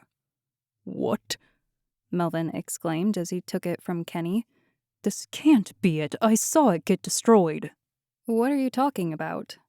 I asked. Malcolm grabbed the orb. There was a powerful orb that the two kingdoms fought for. It was said to be able to bring all peace or destruction, depending on who held it. He handed it to me. Make your choice. Alice gave it to you. I stared at it, not sure what to do with it. But, as if someone whispered the thought into my mind, I threw it at the ground, shattering it into thousands of little pieces. The moment it hit the ground, a flash brighter than any light I had ever seen went out into every direction. I jumped back, covering my eyes. The light dimmed, and once my eyes finally adjusted, I looked around. Chase's eyes widened as the light came back to normal. Murmurs through the audience echoed in the arena. What was that? Davis squeaked as he stood up. I don't know. Kenny's eyes narrowed as he peered around. He smiled. Oh, will you look at that? We all turned to see the audience staring at us. Staring. There was no longer darkness covering their face. We shouted in joy. We did it, Melvin shouted. We finally did it. Our joy ran short when Bill entered the arena. We all turned quiet when we noticed his face was also clear. Malcolm stepped in front of him. Bill. Bill looked at us for a moment, then smiled. We are free. He laughed and hugged him. You sly dog, you did it. Good to see you in a better mood, Malcolm said. Melvin, Davis, and Chase went up to talk to Bill, but Kenny just stood next to me. Nice to see everything is back to normal, Kenny said. Yes. I watched as the others talked to Bill. But Morpheus is still out there. He has no power now, not after you broke that orb. I still don't understand how you got it, but I'm sure happy you did. Alice gave it to me. She must have known you all would have needed it later. I laughed. This place is so strange. It makes no sense, but I like it. It's a breath of fresh air away from reality. So, the question is... Kenny looked at me through the corner of his eye. Where are you going to go next? I looked back at Malcolm and the others. I'd forgotten I would have to go back, away from this place. I worried about home and being gone, but I never thought about having to leave this place. Truth was, I loved it here, now that people weren't after me. This place could be nice, especially with my new friends. Alice, Chase called. Come on, we need to leave.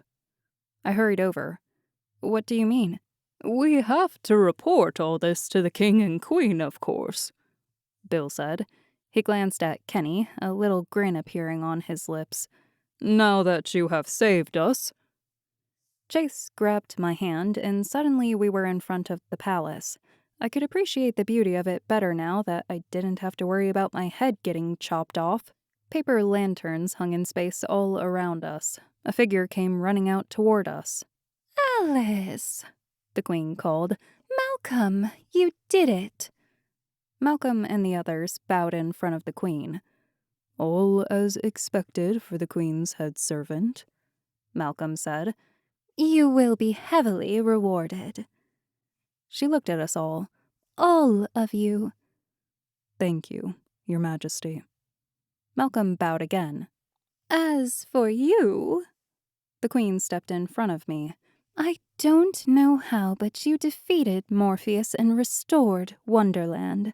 How will I ever repay you? Oh, I blushed. I don't want anything in return. It was these boys that did everything, really. She smiled. Oh, I'm sure you handled a great deal of it. This group never have been able to work together before. Really? I asked. That's surprising. You must be one amazing girl.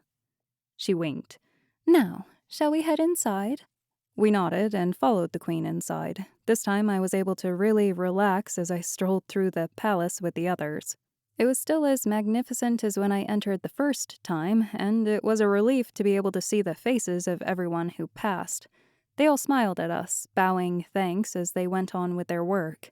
It felt great to have done something for others, and even if I wasn't given praise like this, I still would have done it. As we went farther down the corridor, something caught my eye, and I stopped. Everyone kept forward as I peered down the adjacent corridor. A small figure stood in the distance. The White Rabbit. Without thinking, I followed him. Once he saw me heading to him, he turned around and started running.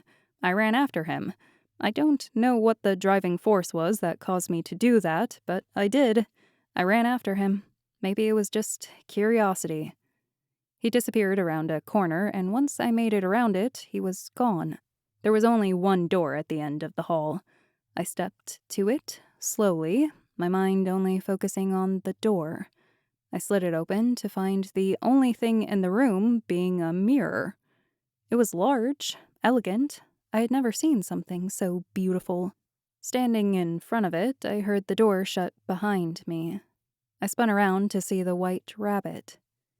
You aren't supposed to still be here, Alice. You are supposed to leave, he said. What do you mean? I backed away from him. Goodbye, Alice. He shoved me, and I fell back. Chapter 31. My eyes opened, and I found my TARDIS alarm clock wheezing and groaning. I pushed the top of it and turned it off. The smell of oil paint filled my nostrils. I looked around, confused. My paintings were scattered across the room, and dirty clothes were in piles all over the floor. I was home. I rubbed my eyes and tried to remember what had happened. Wonderland? No, that couldn't have been possible. I shook my head. It was a dream. It had to have been a dream. There were too many fumes in my room. I should probably air it out in here. Rolling over, I brought the covers over my head, letting the warmth protect me. It couldn't have been real. It was ridiculous. But something in the back of my mind kept saying it was. I finally pulled myself out of bed and got ready for the day. I was to meet Kate downtown, and we were going to go shopping. I wanted to get my mind off my recent grades, but for some reason it didn't bother me like it did last night. Maybe it had to do with my dream or whatever it was. My mom dropped me off near Nordstrom's, and I hurried inside. The rain was coming down hard now, and I hated the feeling of wet clothes, especially when it was really cold out as well. The dampness reminded me of my dream. The dark forest was always damp, but at least it wasn't cold. I shook the thoughts out of my head. It wasn't real. What was I thinking? I found Kate near the Free People section and hurried over to her. After our usual hug, she looked at me. You look different, Alice. I raised an eyebrow. Is that a good thing? She smiled. Yes, you look more confident. Actually, I feel a lot better. I had a fight yesterday with my parents, but for some reason I woke up feeling refreshed. We spent the rest of the day looking through clothes and eating lunch at the Golden Crown, then finished up the afternoon going through the antique store that we swore a ghost lives in. We even stopped by the comic book store that carried high-class signed comics, one in particular I liked that I wished I could afford. A Stan Lee signed The Amazing Spider-Man, the first introduction to Dr. Connors, aka Lizard Man. Only a couple $1,000, that's all. Kate's mom picked us up and we ate dinner at Christo's, a nice little pizza and pasta place. Then we retired back to her house and watched, ironically, Sci-Fi Channel's Alice. It was Kate's pick, not mine. As we watched the 3-hour-long miniseries, we came upon the Jabberwocky. I threw a piece of popcorn at the TV. That's not what the Jabberwocky looks like. Kate gave me a look. What did you say? That's not what it looks like. It's a creature from a fairy tale. How would you know what it looks like? She asked. I shrugged. I don't know. I just do. You are silly, Alice. We finished the series and ended up having a Teen Titans marathon. Sunday went by as well, and we finished up homework that was due that Monday. Kate's mom dropped me back off at home, and after proving to my parents that I had finished my homework and Kate reassuring them it was perfect, I went into my room and painted. I painted what I remembered from the dream. The dark forest, the kingdom of dreams, the circus. I decided to use watercolors for each of them and opened my window to get the lingering oil paint smell out of my room. It never seemed to leave. Once I was finished, I used a hairdryer to make sure the colors were as deep as I wanted them, then finally went to bed. Monday morning came, and I got to school and emptied my bag in my locker, the books making a loud thunk as I shoved them on the top shelf. Kate stood by, all ready to go to first period. Oh, look, Alice, it's your boyfriend. She poked fun at me, as she did every day. I glanced over to see Malcolm and the others putting their books away as well. Malcolm looked over, and I blushed. He's not my boyfriend, you know that. But your cheeks get so red when I say things like that. She laughed. I shut my locker and started for class. You are so mean, Kate. As we were almost to our room, I felt someone's hand on my shoulder. Turning around, I found Malcolm standing right behind me. After all that we have been through, you don't even say hi to me? He smiled. I stared at him for a moment, thinking. No, it couldn't have been real. Chase, Melvin, and Davis came up behind him. I grinned and flung my arms around Malcolm. It was real! I laughed. And you came back. Of course we did. You didn't think we would leave our favorite girl behind, do you? Chase grinned. Alice? Kate said as she saw my arms around Malcolm. Did I miss something? No, you missed nothing at all. Okay. She pointed down the hall. But you do see those girls running toward you as if they're going to attack? I quickly ducked into the classroom, happy to know my friends were still with me and everything hadn't been just a dream. Chase and Davis sat next to me along with Kate. I smiled, happy to have such great friends in my life. With them, I knew I could overcome anything. This has been Trapped in Wonderland, Wonderland Chronicles Book 1. Written by Dani Hoots. Narrated by Rachel Leblang. Copyright 2017 by Fox Tales Press. Production copyright by Fox Tales Press.